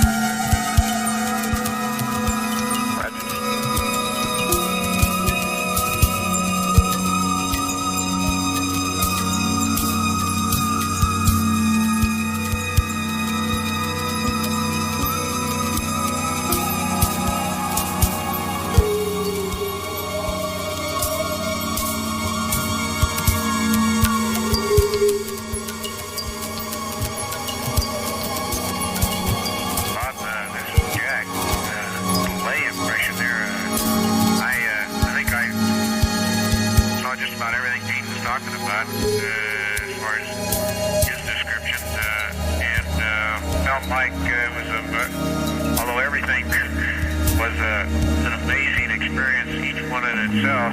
After each one was over, you could think back and say, yeah, that's what other guys have said it was like. The old Saturn V has got to be a pretty consistently performing vehicle, but if we added nighttime probably the best ride any three guys have ever had. Roger. I might add that the S1 was, as usual, pretty shaky on liftoff. I saw all the maneuvers, as I call them, out the yaw and small reverse roll. Going through max Q, I got up to 25%, but my yaw attitude error was 0, and my pitch attitude error probably wasn't even at, certainly less than 2 degrees. After max Q, she smoothed out by comparison quite a bit, and the S2 was a very quiet ride, very smooth ride. However, you're always aware, due to just a little rumbling on the S4B, that she was still burning for you. The S4B, I think, was just a continually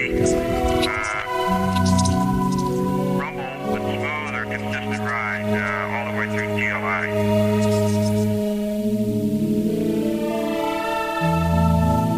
Roger. Gene, I think one of the big things that impressed me was how instantaneous the decelerations were of each one of the boosters when they cut off. That included the S4 TLI cut off. No physical appreciation of tail off at all. Powerful, has a wide opening with a revolving brush. Get a devil.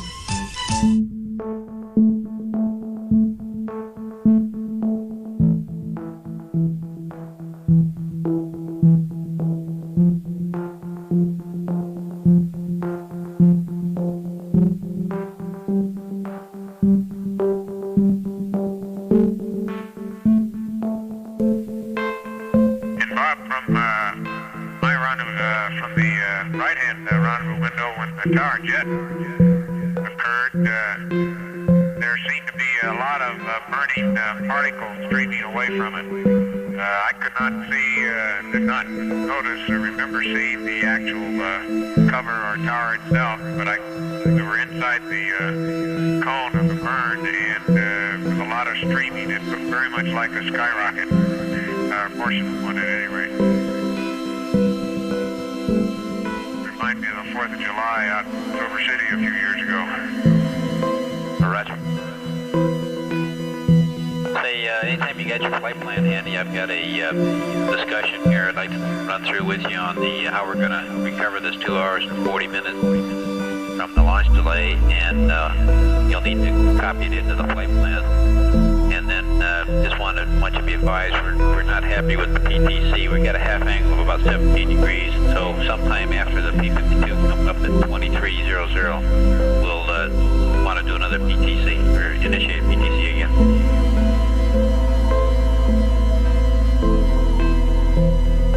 Well, that was a commander-initiated PTC, and I've already heard about that. Okay. which part of it you're talking about? Well, let's just talk some words here for a minute, and then I'll go through the specifics that you can just write down on a page, because you don't want to do it until a little later. Okay, what we're going to set up here, you will arrive at lunar orbit at the same GMT time. The landing, sun elevation angle, and the camera settings and everything will be unchanged when you get to lunar orbit. To compensate for the 2 hour and 40 minute late launch, we're going to tack 2 hours and 40 minutes out of the timeline, and we're going to, they'll be out of the TLC timeline, and we're going to do it in two groups. And this is where you might want to start copying now, Ron. Delete 1 hour from 46 to 47. From 46 to 47, we're just going to delete the activities that are presently scheduled at 46:30 to 47:00. You'll perform at 45. Move those to 45. Let me read that again. Delete 1 hour from 46:00 to 47:00. The activities that are listed at 46:30 to 47:00 perform at 45:00.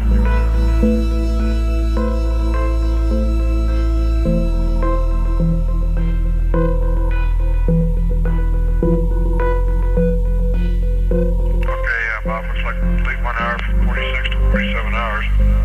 And then the activities that are at 46:30, do those at 45:00. Roger, Ron. And then starting at 47, just just scratch 1 hour off of each time. Just subtract 1 hour from each of those times up through 66 hours.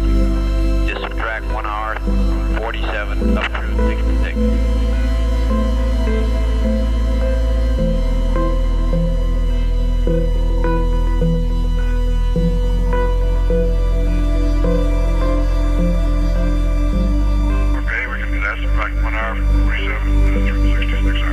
Okay, and then just for your information, you won't have to do it, but we're going to play the old simulator step-ahead game at 66 hours of the old time, which will be 65 hours of the new time, or however you want to call it. We'll call you. We're going to sync you up at 67:40 at that point.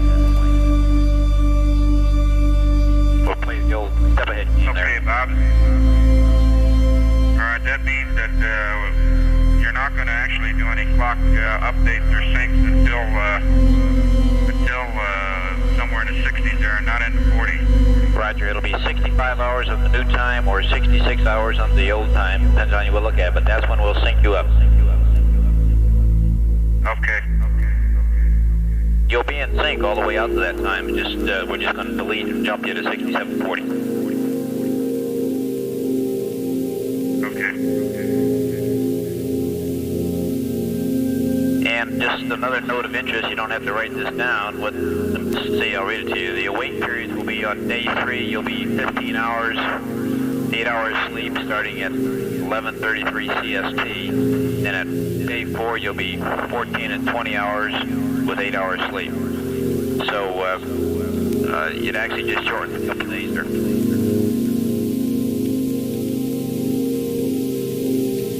Okay, ready.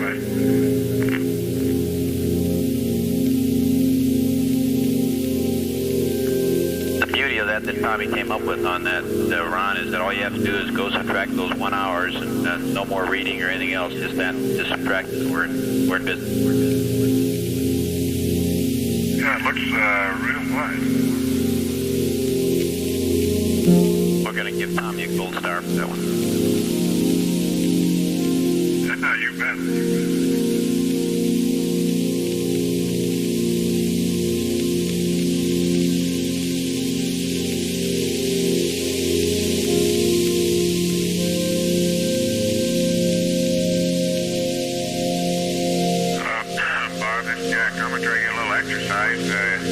I'd be interested to know how high I get my heart rate just going around up here. Okay, if we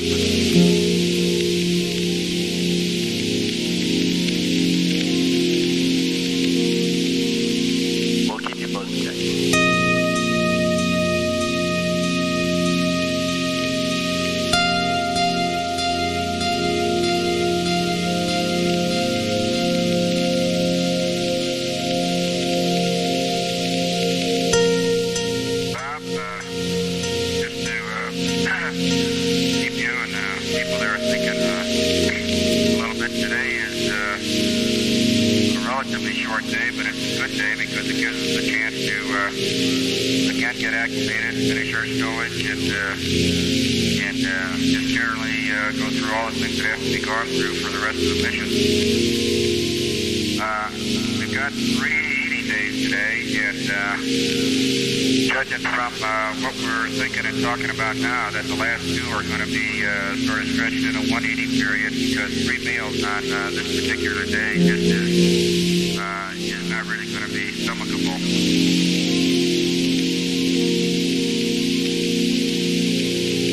Roger, we understand that.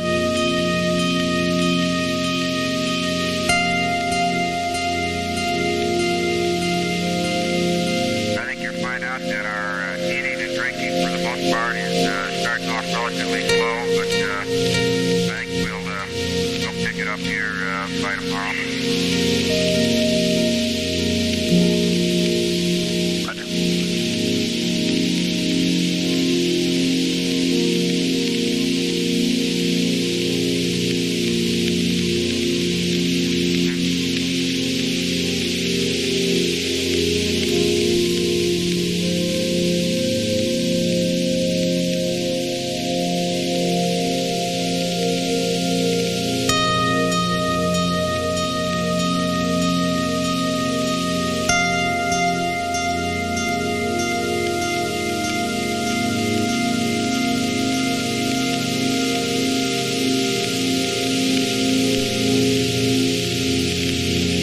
One other thing when I'm thinking about it, the PU shifts were all noticeable, but probably the one that really caught me a little bit by surprise was the PU shift on the S4P during CLI. Roger. It just felt like you lit in the other burner. Roger.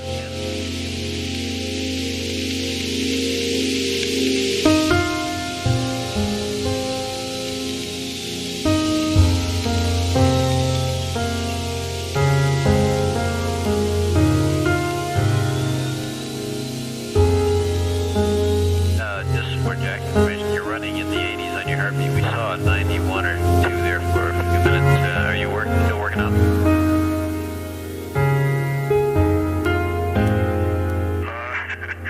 Yeah, sort of discouraging. Sorry, babe.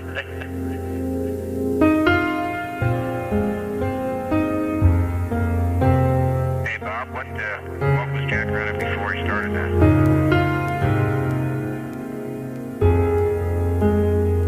He was running in the 60s, a constant, somewhere in the mid-60s.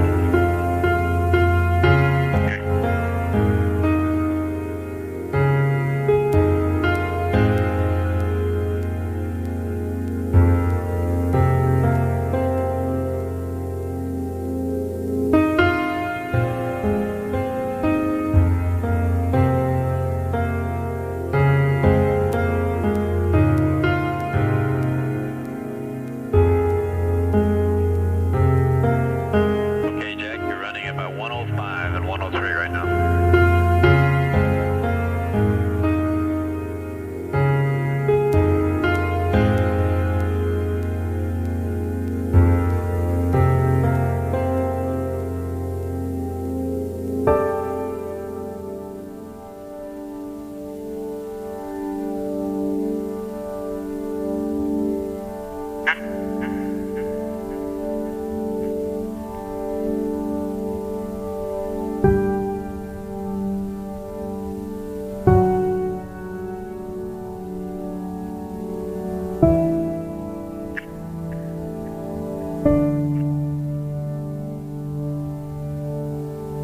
Kind of interesting, Jack. You slowed down and then you're back up to 105 right now. Now you're slowing down.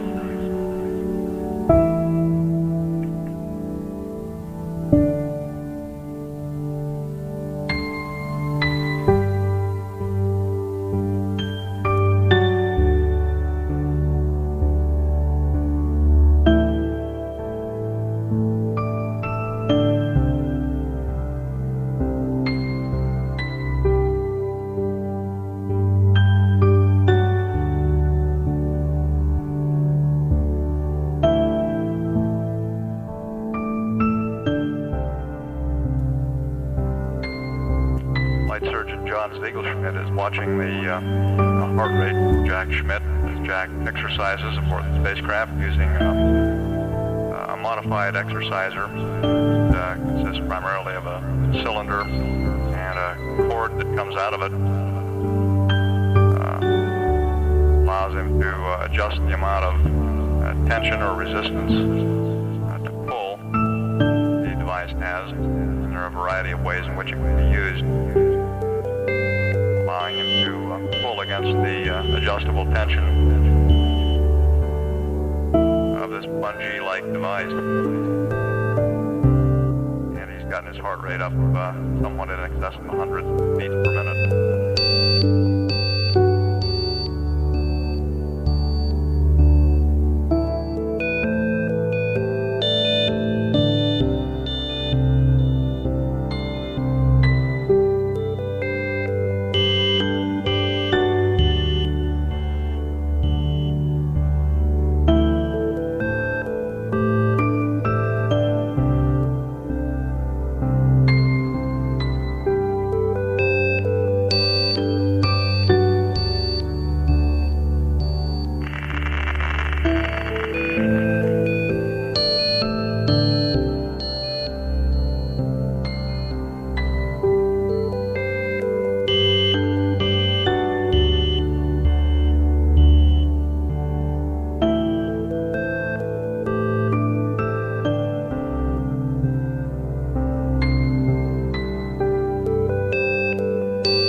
Hello, Houston, this is 17. Roger, go ahead.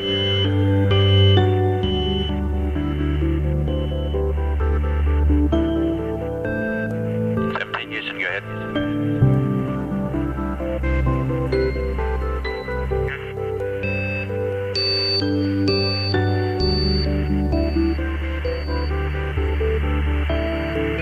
Hello, Houston, it's 17. Roger, 17, go ahead. Roger, 17, go ahead.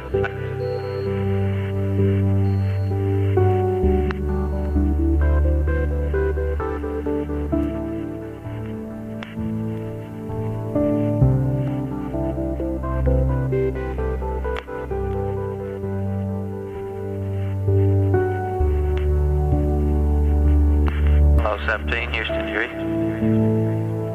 Honeysuckle contact, Houston contact, net 1. Goddard voice, Houston contact, net 1. Goddard voice. Roger, Goddard, I'm reading you loud and clear. Honeysuckle, I'm not getting to him. Hello, Houston, this is America, over. America, Houston, stand by. If you read us, don't change anything in the cockpit yet. 17, Honeysuckle. Roger, Honeysuckle, I read Hello, you. Honeysuckle, 17's reading you loud and clear. Roger, we have a com outage. I'll be right with you. Okay, very fine. How are things down there today? Fine, it's beautiful. The com. Come on. Your country looks beautiful here.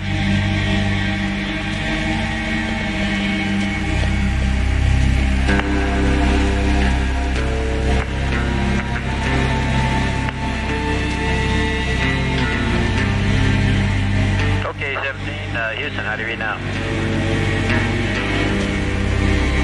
We got you, Bob. Okay, that was our network problem, not your problem on board. Okay, thank you. I just figured out what happened to my PTC here. With his exercises, Jack is shaking all of America in all three axes here.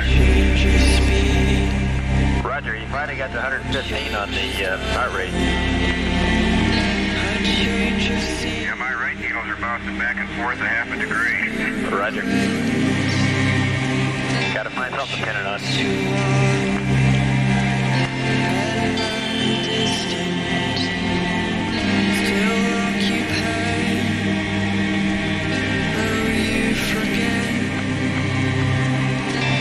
Different colors, different shade.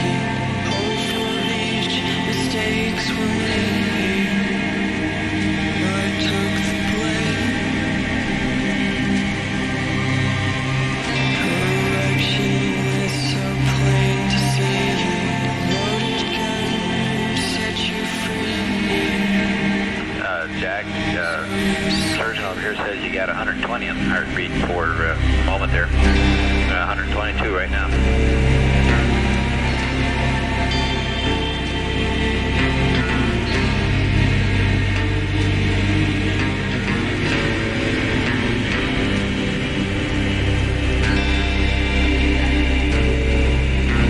Okay, 130, Jack, 130.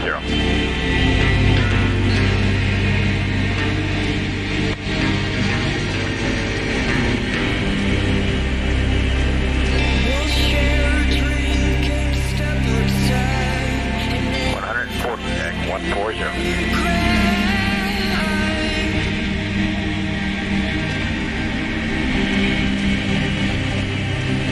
We'll give you everything and more. Strength too much, can't take much more.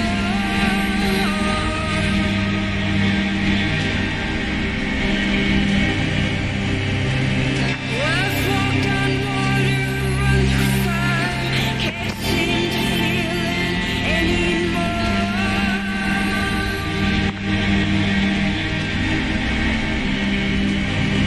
It was The numbers reported to Jack Schmidt by Capcom are his heart rate. And you heard him report heart rate up to about 140 beats per minute. And Jack is currently continuing to exercise vigorously with the onboard exerciser.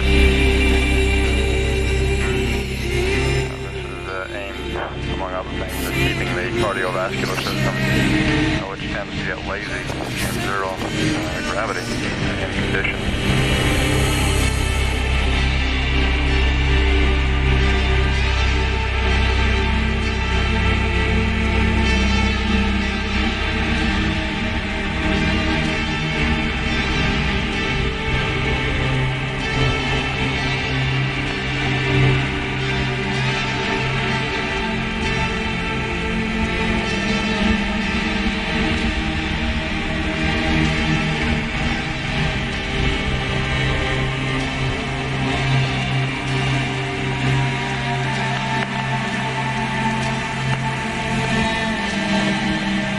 We've got a serious one here. Might be interested. All that exercise banging around in there, destratified tank 302, so it stirred it all up good.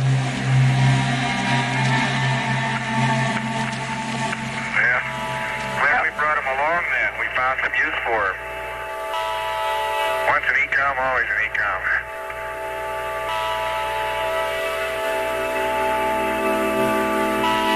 I have to create my own G in order to run in place. Roger.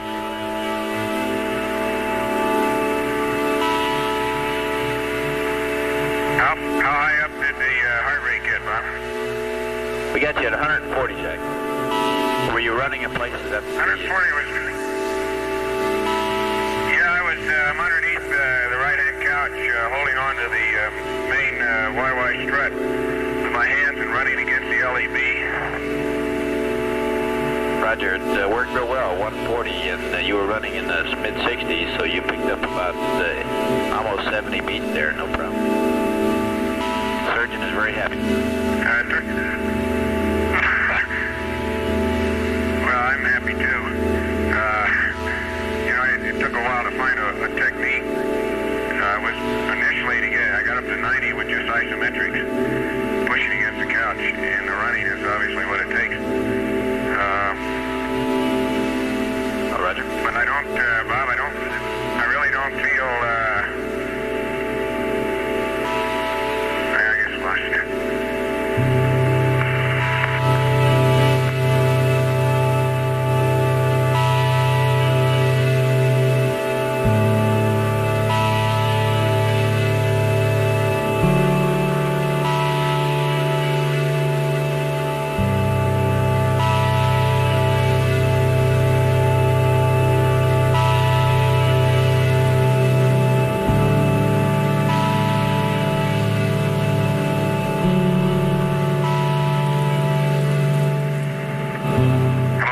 17, you still there? Roger, we're with you. We had a little comm problem there, as you know, coning on this as we're changing on the antenna, but we're with you. Okay, what's the heart rate right now? Right at standby.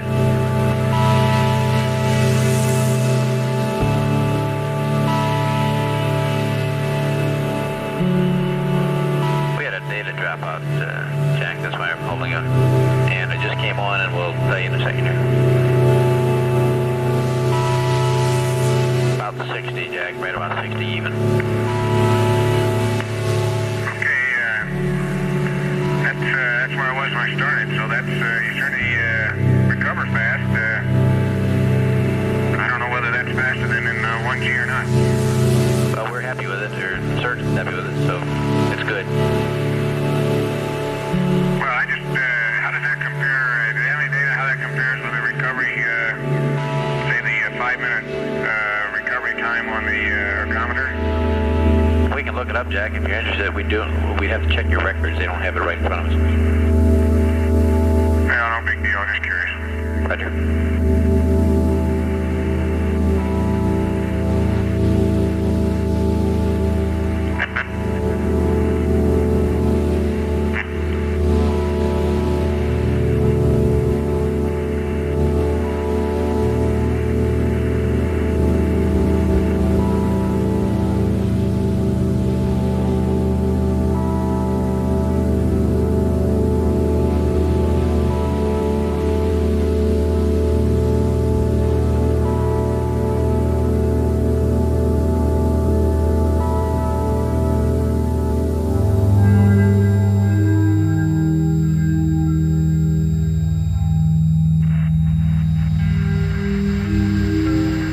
Jack, just for your information, surgeons pulled out the recovery rate data, and it's the same with our data, which is a little rough here. It's the same for 0G as your 1G odometer data.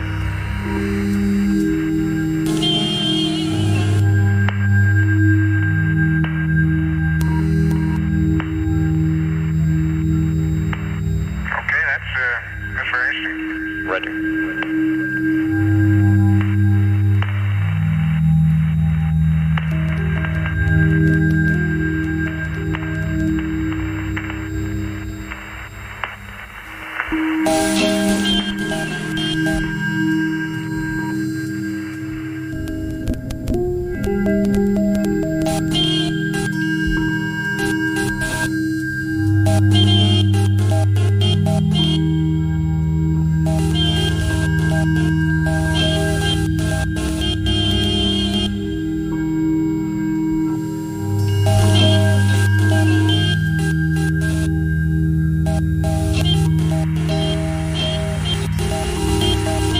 Bob, since we've got a few moments to talk, which I know we won't have later in the mission,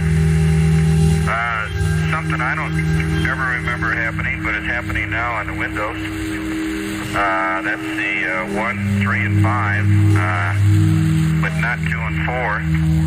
Is that in the center of the window, about 6 or 8 inches in diameter, as you come through the night side of the rotation, you pick up a very light, you might call it even a frost. Very light frost on the window. More like a moisture frost, film of moisture or film of frost. Not very thick like crystals at all. As you come through the sunlight, it tends to sublime away, but you never fully lose it until you go back into darkness again. The very artistic, definite ice crystals that we had on my number 1 window over here yesterday, I think we reported to you this morning that they were gone or they sublimed away. But the impression they left on the window is still there. It's very sharp and it's very evident. Roger, we copy that.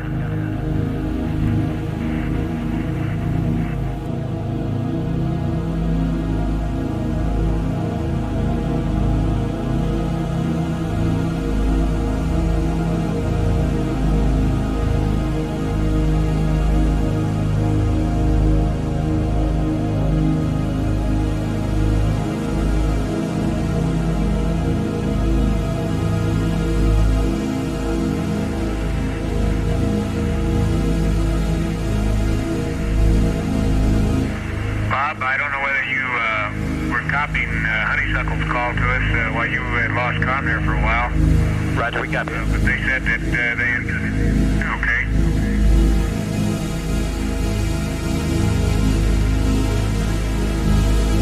Kind of conferred with your weather report there, Jack.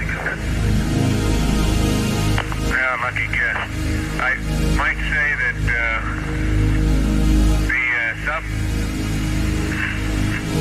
zero phase point that we're looking at is right at the northeast coast of Australia, and it's much brighter. It's a very bright point now. Well, it's hard to say how far across, but quite unlike what I mentioned being in the vicinity of the Samoa Islands earlier. And it's right at the shore, and it could be just that the shore area has somewhat choppier seas, so maybe the brightness of that point is a function of sea state, although I don't know exactly what type of seas it would take to brighten it up. I suspect choppy seas are better than long swells. Roger, Jack. That front seems to have slowed down its progress. It's about in the same position, possibly slightly farther north than when I started talking about it this morning. The wave that seems to be developing off the south west coast of New Zealand is much more pronounced than it was. Definitely seems to now have a slight cyclonic pattern, clockwise pattern, and I wouldn't be surprised if next couple days that moves along the front over towards Sydney. And maybe a little farther north than that might, Brisbane's probably more likely. Roger, Jack. Yeah, except I got the movement wrong again. Although it does seem to have progressed west from New Zealand.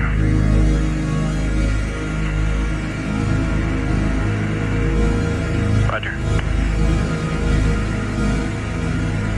I take back what I said about forecasting Sydney's weather. I think I would suspect that would move to the northeast. Like, now that I look, it seems like an earlier front, which is partly dissipated, had the same kind of motion, and now lies considerably north and east of the one I've been talking about. Thinking back on some weather briefings we had last week, Bob. Are you there? That's affirmative. I'll talk to you later. I think we're losing you for a little bit here. Okay, Jack, we're reading you loud and clear right now. Oh, you're going out a little bit now.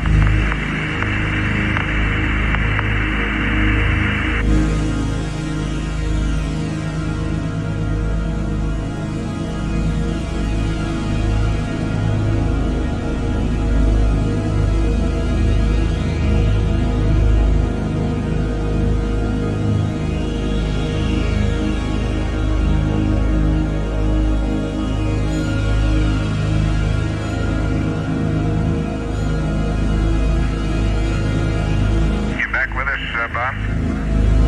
That's affirmative.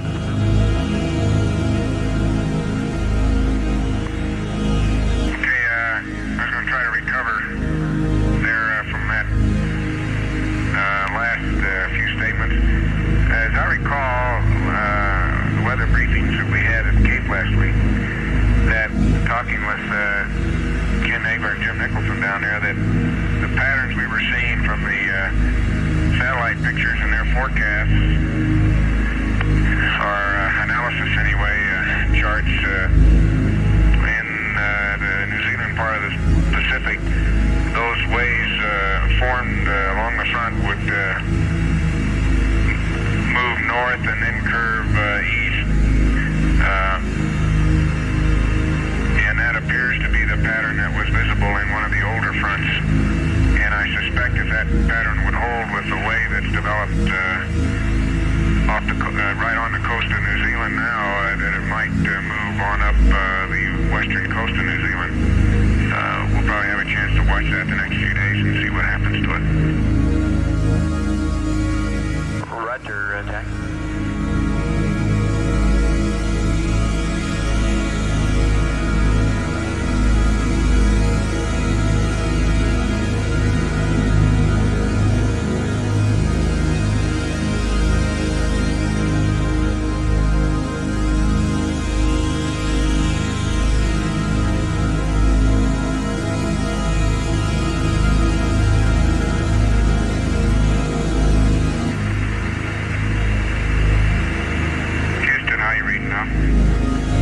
Loud and clear. Okay, Bob, as I look at the clock, we're just 24 hours ago, we were about within our hold somewhere. Or this period, yesterday we were in our hold, and I think it goes without saying, but we'd sure like to pass on our debt of gratitude and thanks for the response that the people down at the Cape came up with. And particularly at Marshall. I think we all knew no one would be going anywhere unless everyone was satisfied that we were going all the way, and that's certainly the way we felt, but we do want to thank everybody who had a part in making that come true. Roger, Jane, I think it was a superb show between the Cape and Marshall and Houston, and probably even Goddard with the network, and just about everybody concerned really had to do some work there to bring it off, and it went off real smoothly.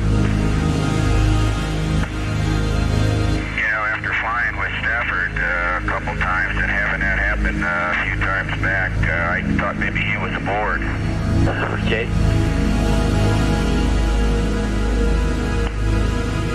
I think that was the first for getting the Saturn V to 30 seconds before ignition, and or rather, actually 30 seconds before liftoff, and holding there. It got mighty quiet on board about 30 seconds. I sure imagine. We all felt like old hands the second time around, though. Roger. Bob, I'd been in that 30-second count one other time, and it's no different the second time around. Roger. But we do appreciate the work, and I think it's typical of what made this manned space program such a super program, the response of people like that. We concur with that, Jane, wholeheartedly.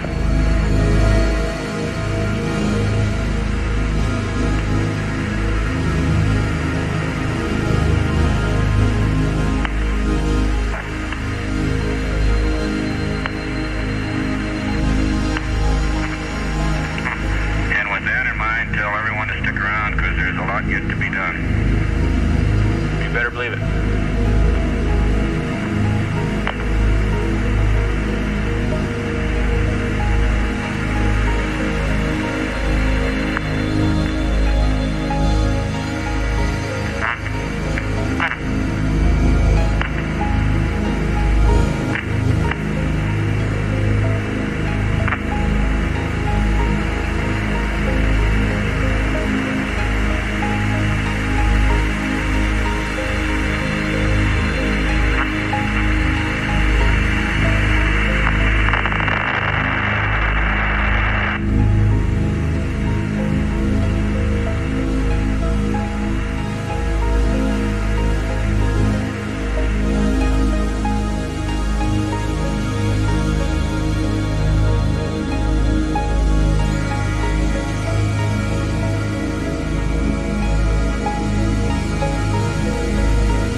whenever we have that waste net closed, we probably wouldn't be bothered by it at night. Roger, that's our feelings here, Jack.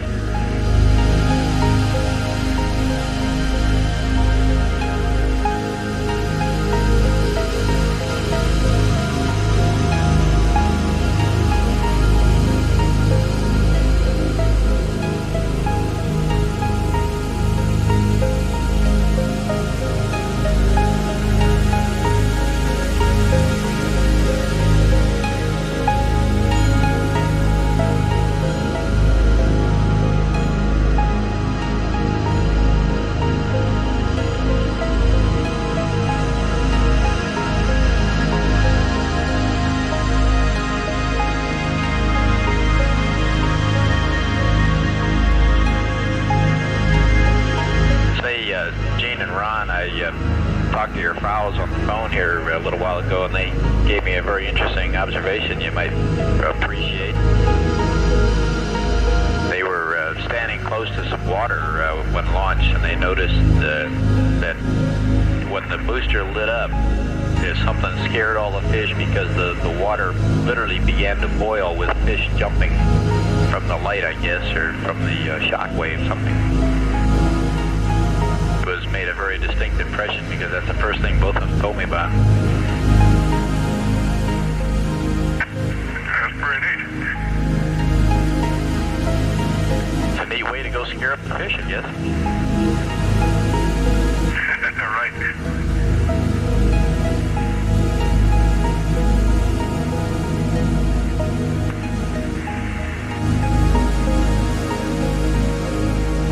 How are they doing today, Tom? Really fine, really fine. And they're just, like I said, they're just really tickled pink. And Barbara said that she wants you to know she's going into quarantine till after the weekend here, till after the landing. And if she goes into quarantine, it'll be a space first. Roger.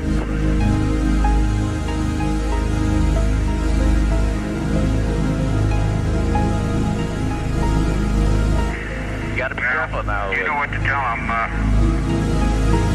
Go ahead, Bob. You got to be careful now. The hot boxes are open. The hotlines are open at the houses there, so everything you say is being listened to.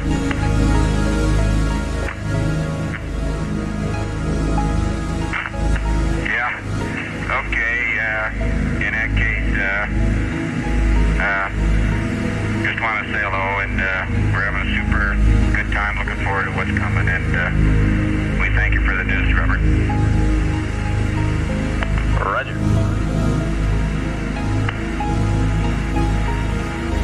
And my impression of the world, philosophically, I suppose you'll be getting from time to time, but it sure hasn't changed. Roger, Gene. It's sure beautiful. It's sure beautiful, and looking back at it, there's several billion people who have got a lot to work for, because it's one of the most beautiful sights we've ever seen here. Roger, Gene. You guys are sounding great, doing real great. We're pressing right on here. I just want to emphasize, Bob, that these first 2 days, of course, yesterday was a pretty good day, but today we're catching up, and as I say on the food consumption, don't be expecting too much. Roger.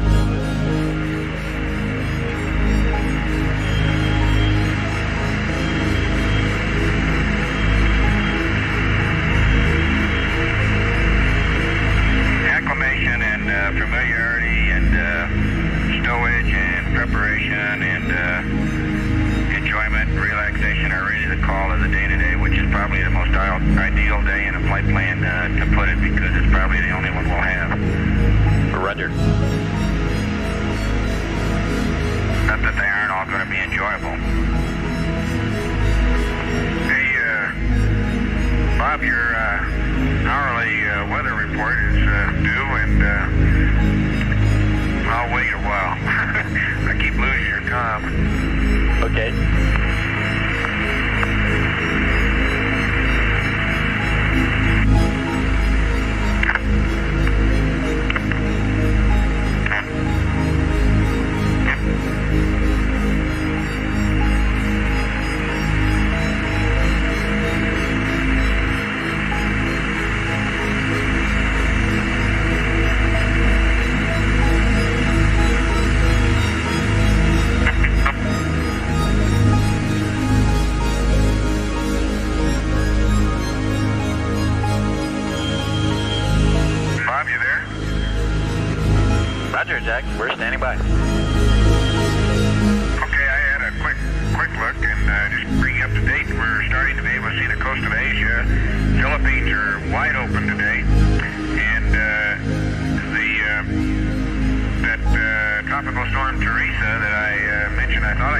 indeed. I'm sure that's what that little concentrated mass of clouds was north of New Guinea. And I suspect, although I didn't get a good fix on it, that the folks at Guam may be in for some heavy weather.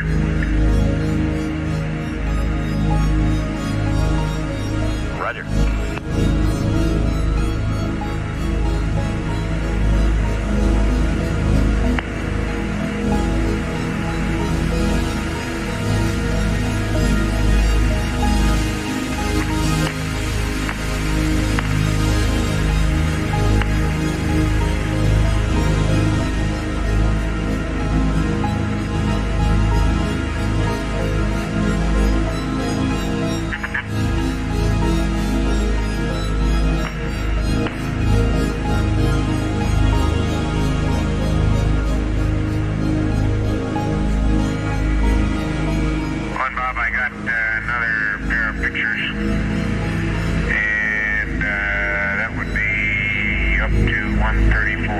Rogers, that's on November, is that affirmed? That's affirmed. Real good show.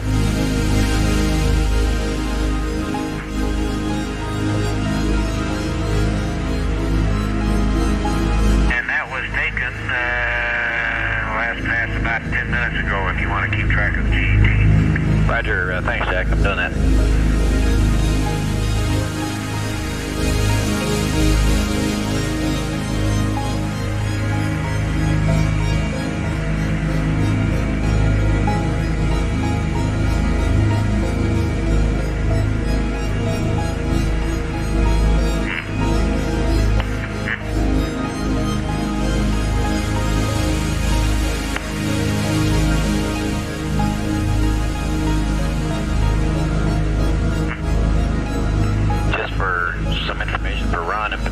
We've evaluated the data from the mapping camera and the pan camera cycling there, and it looks real good. Everything looks right normal. Hey,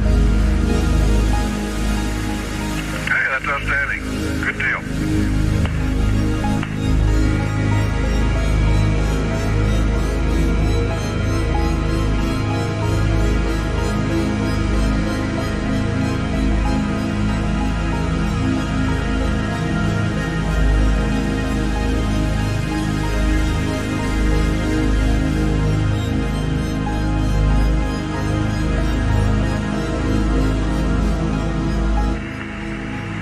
How do you read 17? 17, read your 5-5.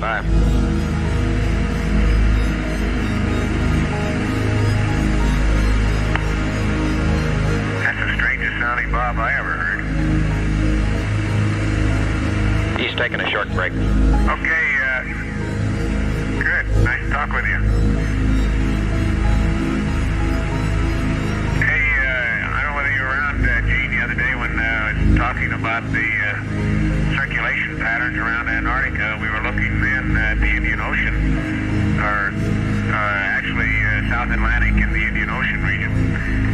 And you see the same pattern at about the same latitude, say 60 degrees south, where all the linear cloud patterns, which presumably reflect the various cold fronts,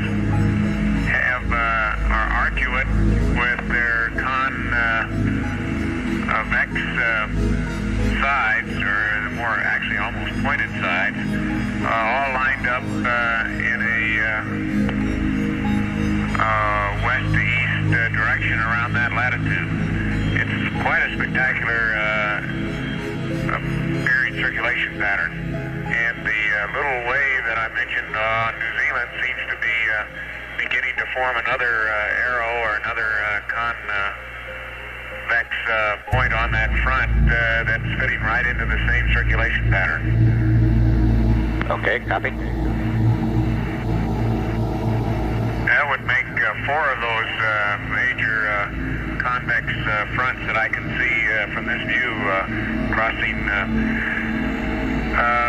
south of Australia up into the South Pacific. Okay.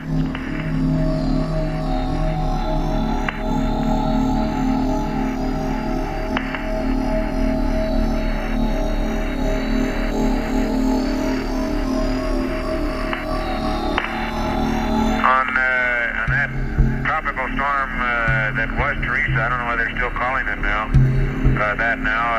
I'm not sure. It may be a little south of Guam. Guam may not be in trouble with that one.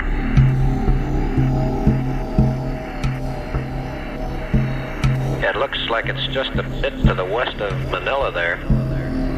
About 5 or 6 degrees, or more than that about.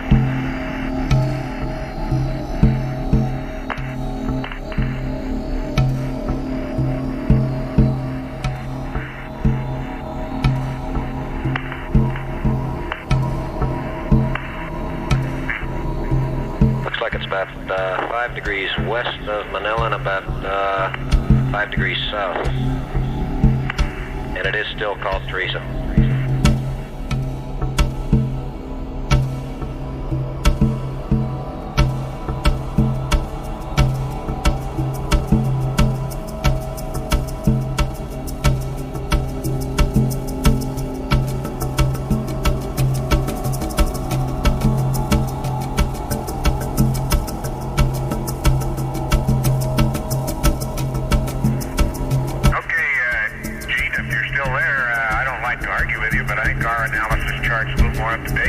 Okay. The center, that area you just mentioned is very clear now, east of the Philippines. Did you say west or east of the Philippines? West of the Philippines.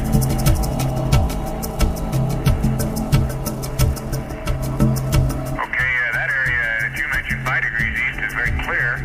And the center of the, what appears to be the storm that I'm speaking of would be about 142 longitude and maybe 8 degrees north latitude, okay, which would put it south of Guam. Okay, yeah, you're over in the area between Guam and the Carolines. Then. Say again, Gene? You're over in the area between Guam and the Carolines. Then. You're saying it'd be just about due west of the Carolines. Yes, okay. Yeah, you're probably looking at I don't know, maybe a 12-hour-old Prague or something? Yeah, that's the one I had for launch day. Okay, well, it's moved quite a bit now, and I guess it's the same storm. Still seems to be very well organized, but quite concentrated and small.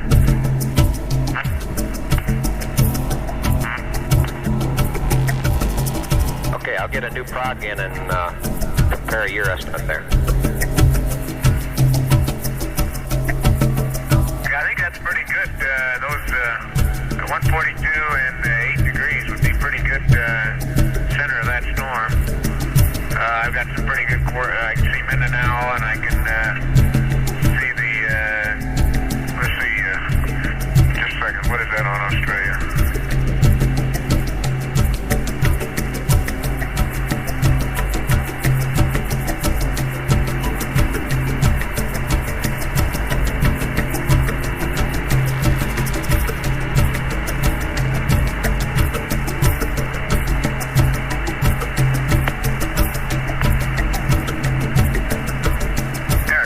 Port Moresby, I can see that point there, and between those two, I can pin that down probably within a couple degrees. Okay. We'll get a satellite photo and bring it in here in just a bit.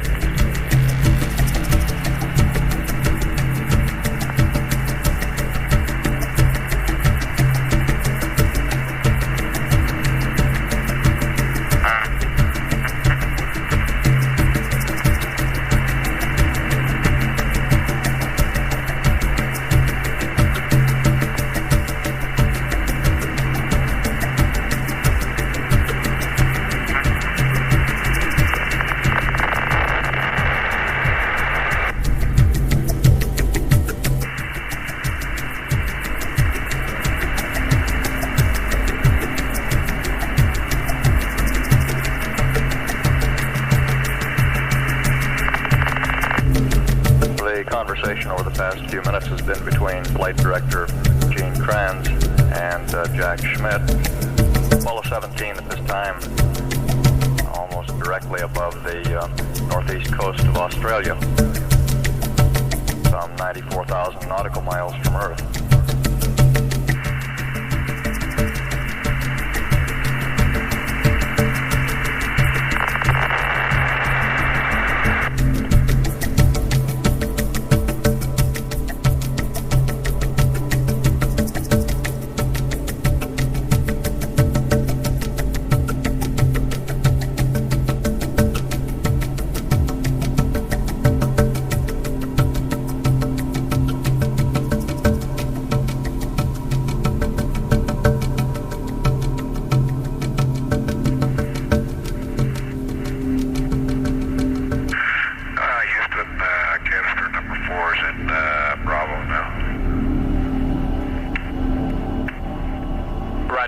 that.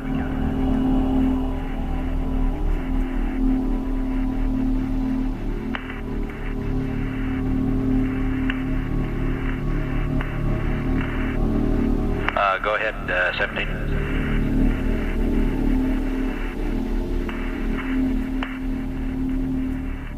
Okay, Bob. That storm just off the southwest coast of New Zealand is still intensifying and has both high and low level clouds, as you can see by shadow lines. It looks like it may grow into a pretty fair storm system. Borneo is very clear today, and as is the Philippines, and I mentioned, there's looks like a very strong frontal system that stretches from,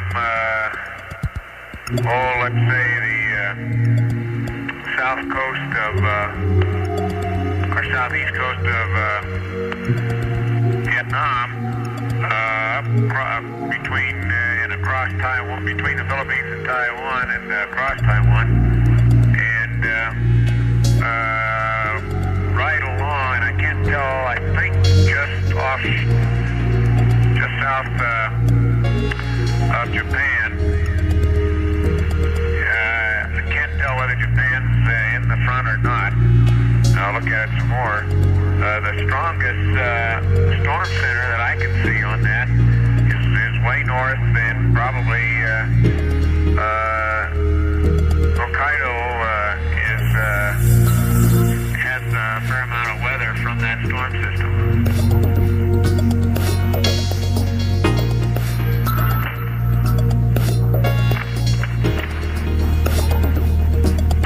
There seems to be a tropical depression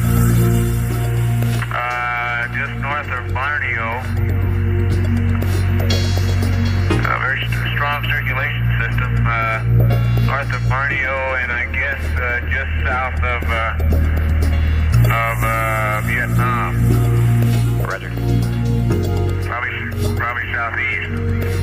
I hadn't noticed it before, but it's extremely concentrated northern hemisphere cyclone pattern. I don't know whether that's on your prog or not. That's not what's left of Sally, is it? Stand by, let me look at the prog over here, Jack. Okay, that's showing on the old one. The new one's coming in here shortly, Jack. Okay, if that is a developing depression, it's approaching Luzon, not very far away, 2 or 3 degrees of longitude now, although Luzon is clear. Roger.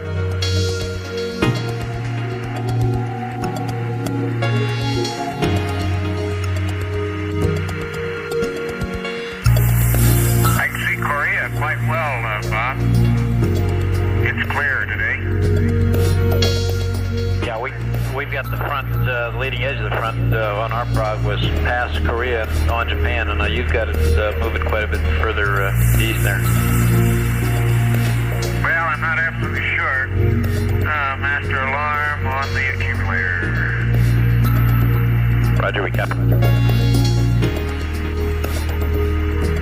I can't make out Japan specifically yet, but it's clearly past Korea, and by inspection it looks like it would be also past Japan by now, the trailing edge of the front. However, the circulation center on farther northeast may be affecting Hokkaido, as I said. Roger, like I said, the front on the old prog for yesterday showed that front on the other side of Japan, so it moved across pretty well.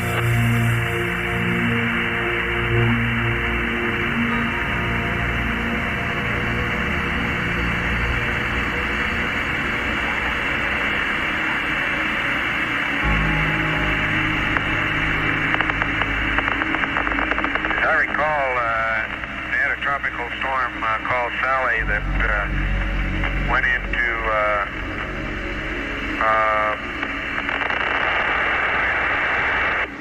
few ago, and so I suspect this new one that I think I see between Borneo and Vietnam may be something else.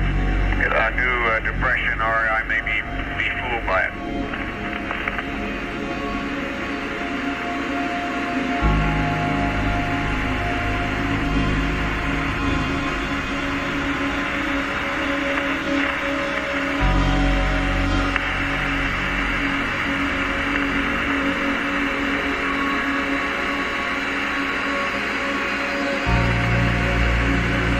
Mainland China, Bob, was the last pass here. I can't see the Earth now, but mainland China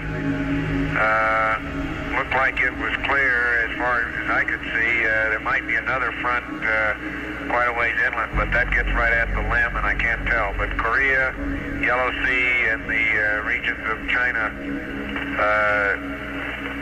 south of there, Shanghai and Nanking, and those places are look as if they're quite clear today. I'll check that again next time around. Roger.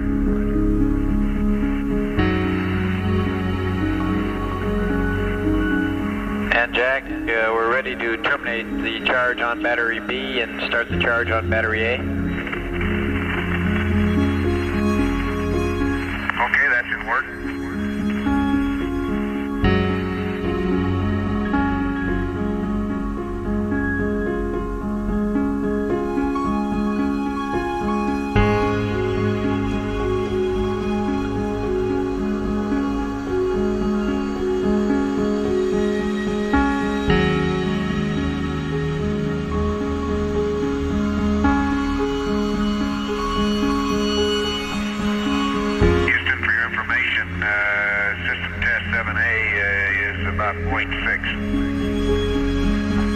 Say again, Jack, I missed that. 0.6 on system test 7A?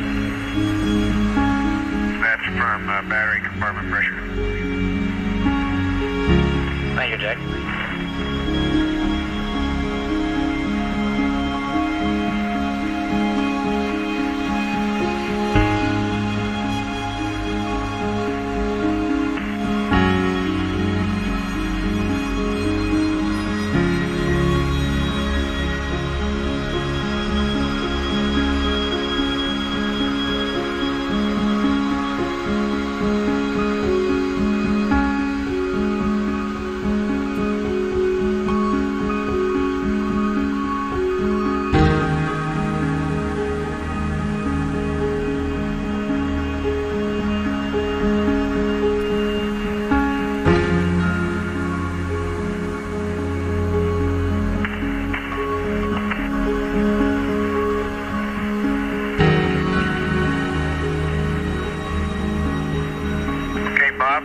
Battery A is being charged now.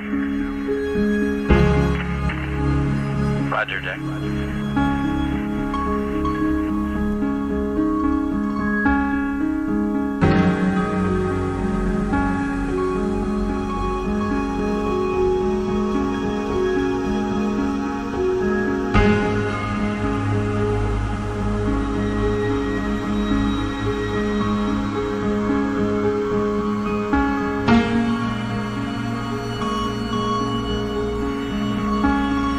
Bob, you got any of the lemmies in there today?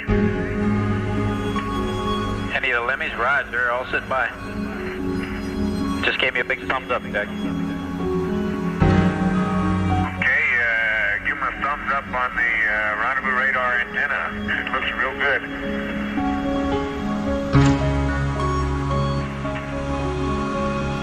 Roger.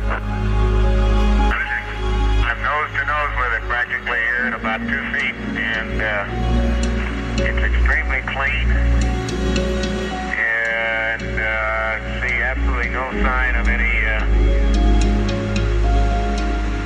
abnormal with it. Roger.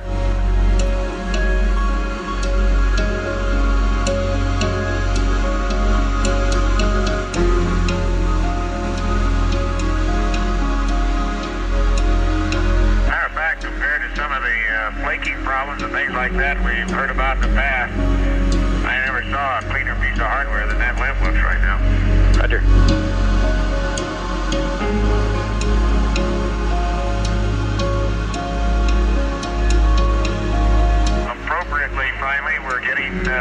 you use it during the Christmas season. It sure looks like a Christmas package with all the orange tape on it. Roger.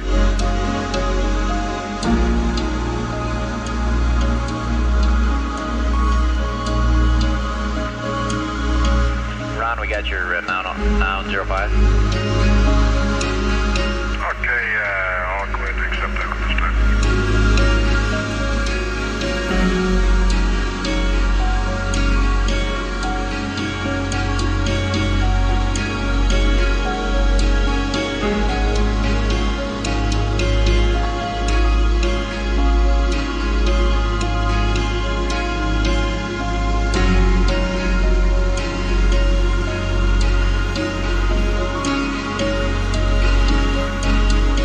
We got the 93s, Ron, and you can torque.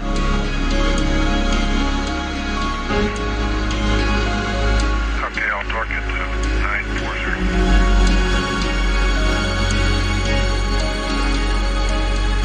Okay, we got it.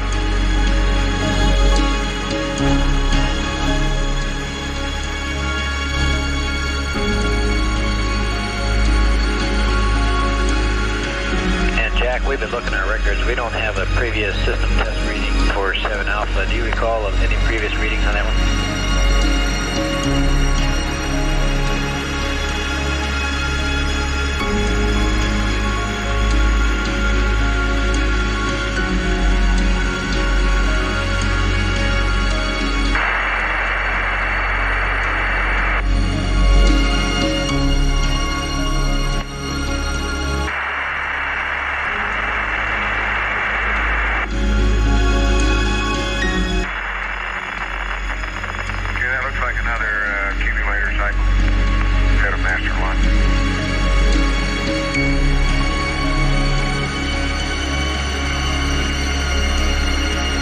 We dropped data just sent, Jack, so we can't concur or confirm it.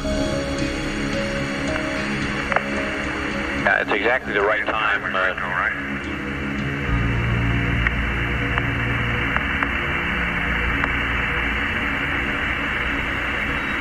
Bob, you cut out about your system test meter discussion. Roger, Jack.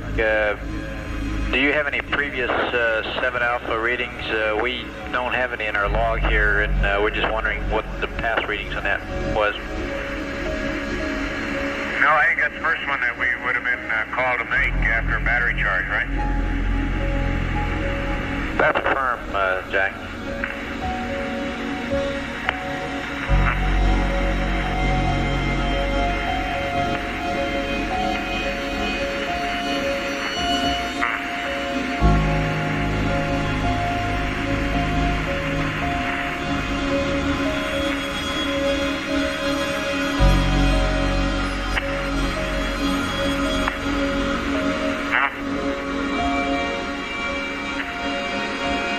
Go ahead, Jack. You're accompanying very weak. Well, I didn't intend to be transmitting. We were just discussing the battery vent and things. We may have missed something in the dump checklist. We'll check it out. No, sir. We don't think so. We just thought maybe you might have read it earlier.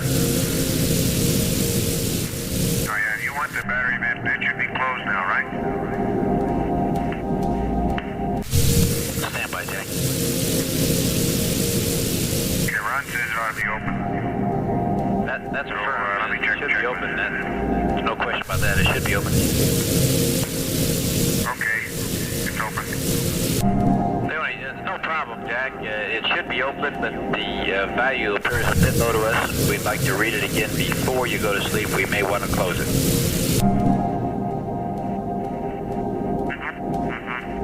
And a nominal reading would be 1.7 on that.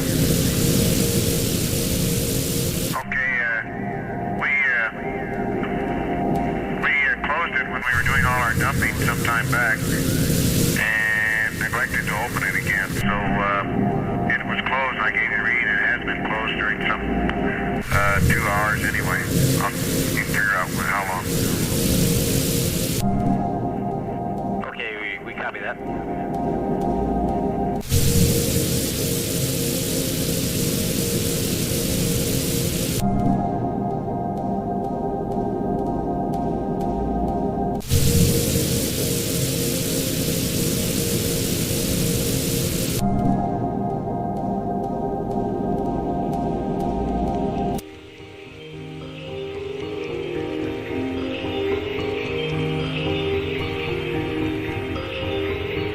would you mind opening the vent and watching the system meter concurrently with it?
I'm sorry, Bob. It is now open and reading 0.6. It read 0.6 when it was closed. Okay, just leave it open now.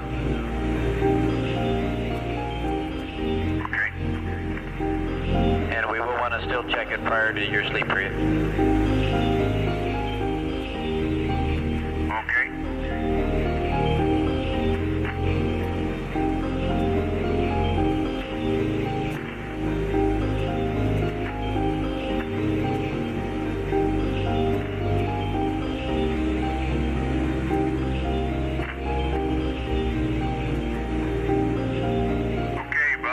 Update on the coast of Asia. It looks like some residual cloudiness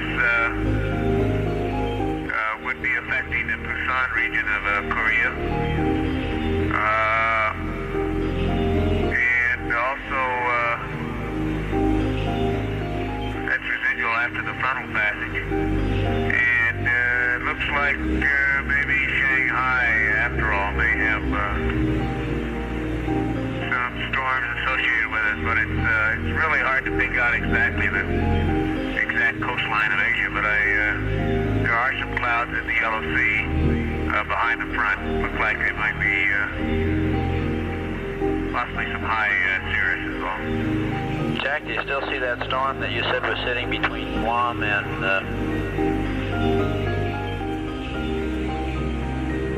Borneo in that area?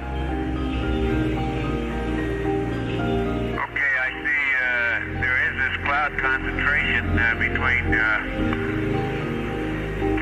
New Guinea and Guam.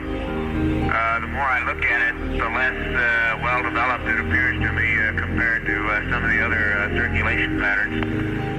It could be just the residual depression from Teresa that's moved out into that area. It is an isolated, relatively isolated cloud pattern, fairly small but apparently fairly dense, but it does not have a strong cyclonic pattern to it. Nothing at all like the pattern that now exists above Borneo and seems to be moving towards Luzon. Roger, we copy.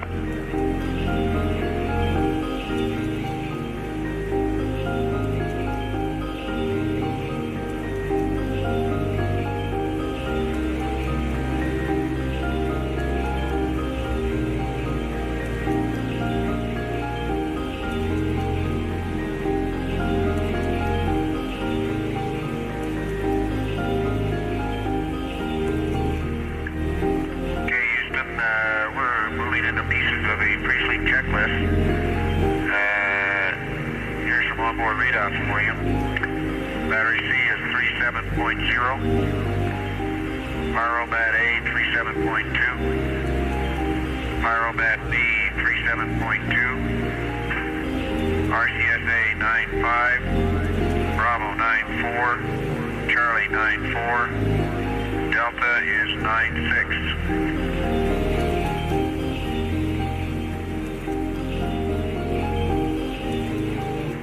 Roger, we copy that. And And if you started, we don't want you to reinitialize the PTC until about 2400 on the timeline. Okay.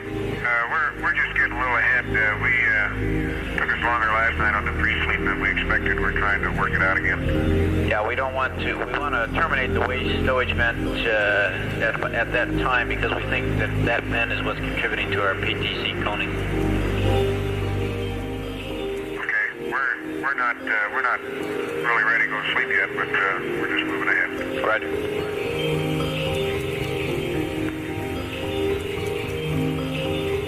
And if it's okay, I'll cycle the H2 fans. Roger, we're standing by.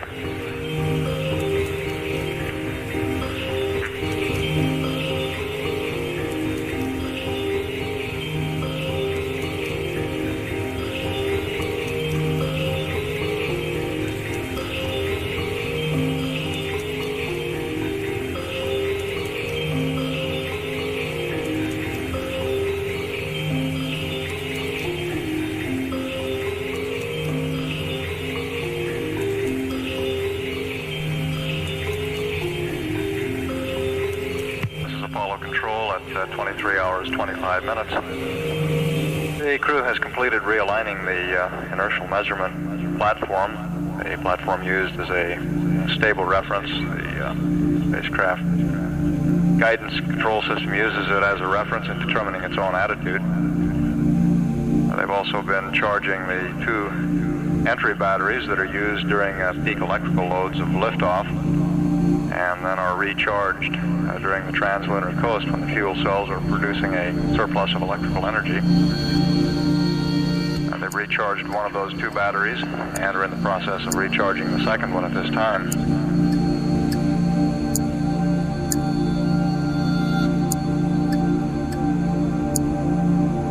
And you heard the crew describe going into their pre-sleep checklist, getting things aboard the spacecraft configured for the sleep period, which is scheduled to begin at 25 hours ground elapsed time, or a little more than 1.5 hours from now. Apollo 17 at this time is 96,244 nautical miles from Earth, traveling at 5,264 feet per second. And all spacecraft systems continue to function almost perfectly as planned. A little while ago, the lunar module control officer, confirmed from telemetry what Gene Cernan was reporting visually out the window, and that is that the lunar module appears to be in very good shape. Of course, we have a limited number of telemetry readings on the LEM at this point, but one of them that we do have gives us an indication of the integrity or tightness of the LEM cabins. And we see that from the amount of pressure decay. It appears to be a very tight vehicle.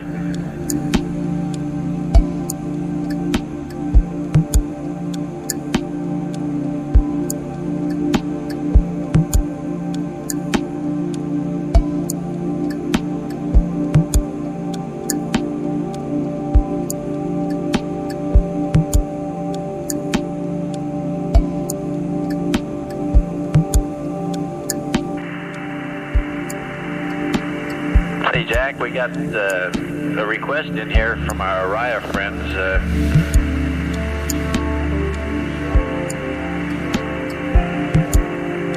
Go ahead. They were just wondering if you're looking out that way, if you could give them some sort of an update of what the weather in the Wake Island, Kwajalein, the south of the Wake area looked like. Okay, let me work on that one. Okay.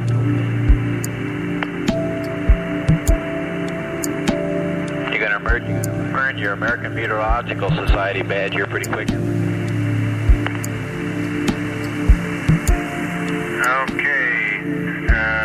let me get the binocular and we'll look at Wake Island.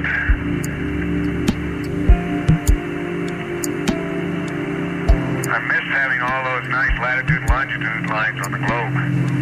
Yes, sir.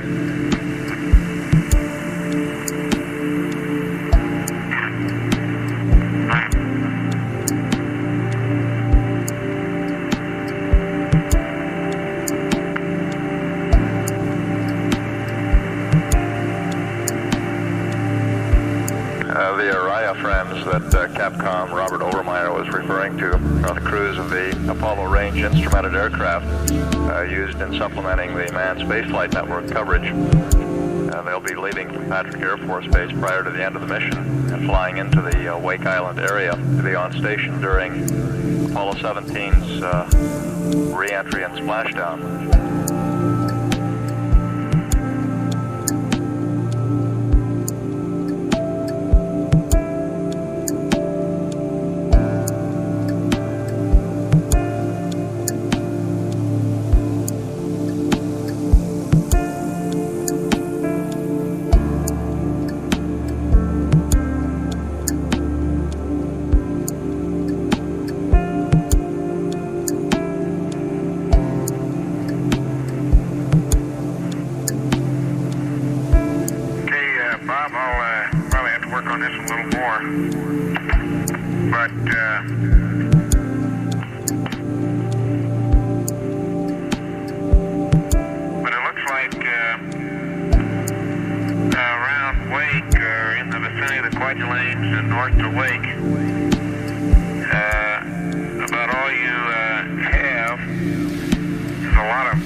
Clockwise circulation pattern, but the clouds do not look very dense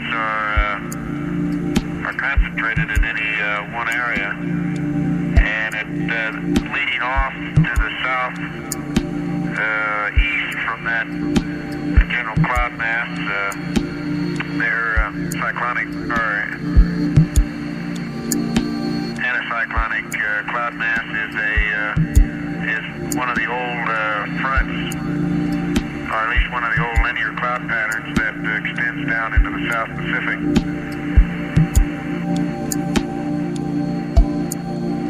Roger, Jack. I'm sure the riot troops are listening down at Patrick and caught all that.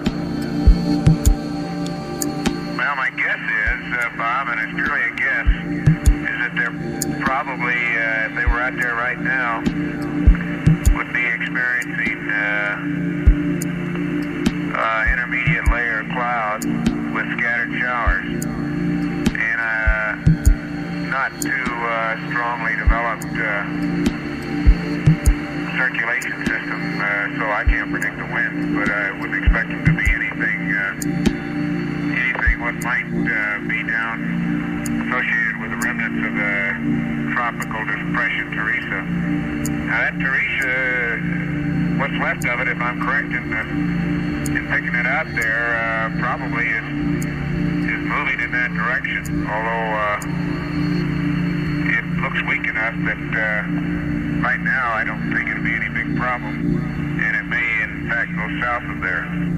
Roger, the frog I got in my hand for 3-hour-old weather has Teresa located just about in the Manila area. Did you concur with that, or do you think it passed the Philippines?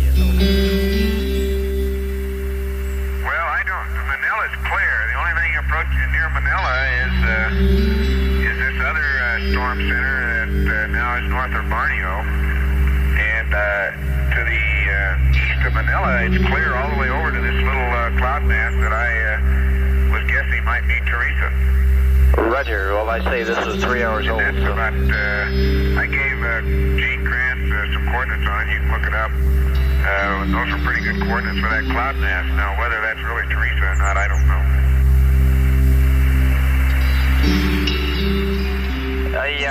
We got one thing for the last couple hours here, we've been getting high bitrate data through our new facility, at Tidbin Villa. It's through a 210 dish, and they're covering the first... Between Wake and the Kwajalein, Marshall Islands, in that area, it doesn't look like a very concentrated weather pattern, although it looks like you'll have ceilings in that region, and they're overcast ceilings rather than broken, except around the fringes of it. Roger. We'll keep an eye on it, of course.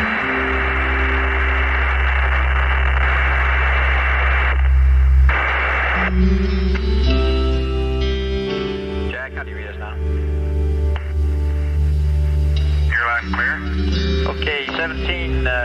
for the last 2 hours, we've been getting high bitrate data from a new facility, the facility at Tidbinbilla, and they're working their first Apollo flight ever. You might give them a cheery hello.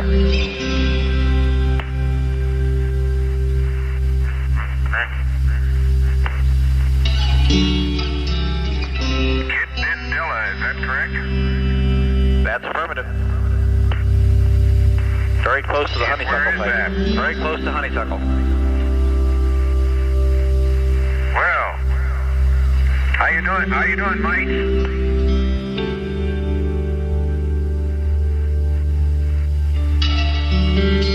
We certainly appreciate you guys being on the loop for this one.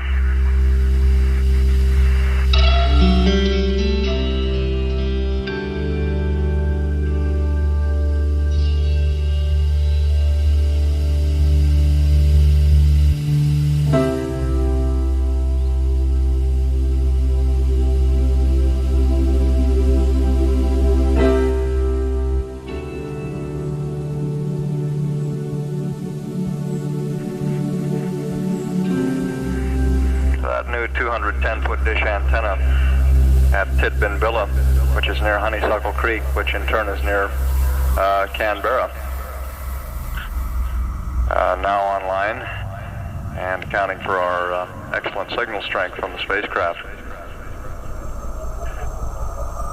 Apollo 17 at this time is 96,958 nautical miles from Earth. The speed is 5,233 feet per second.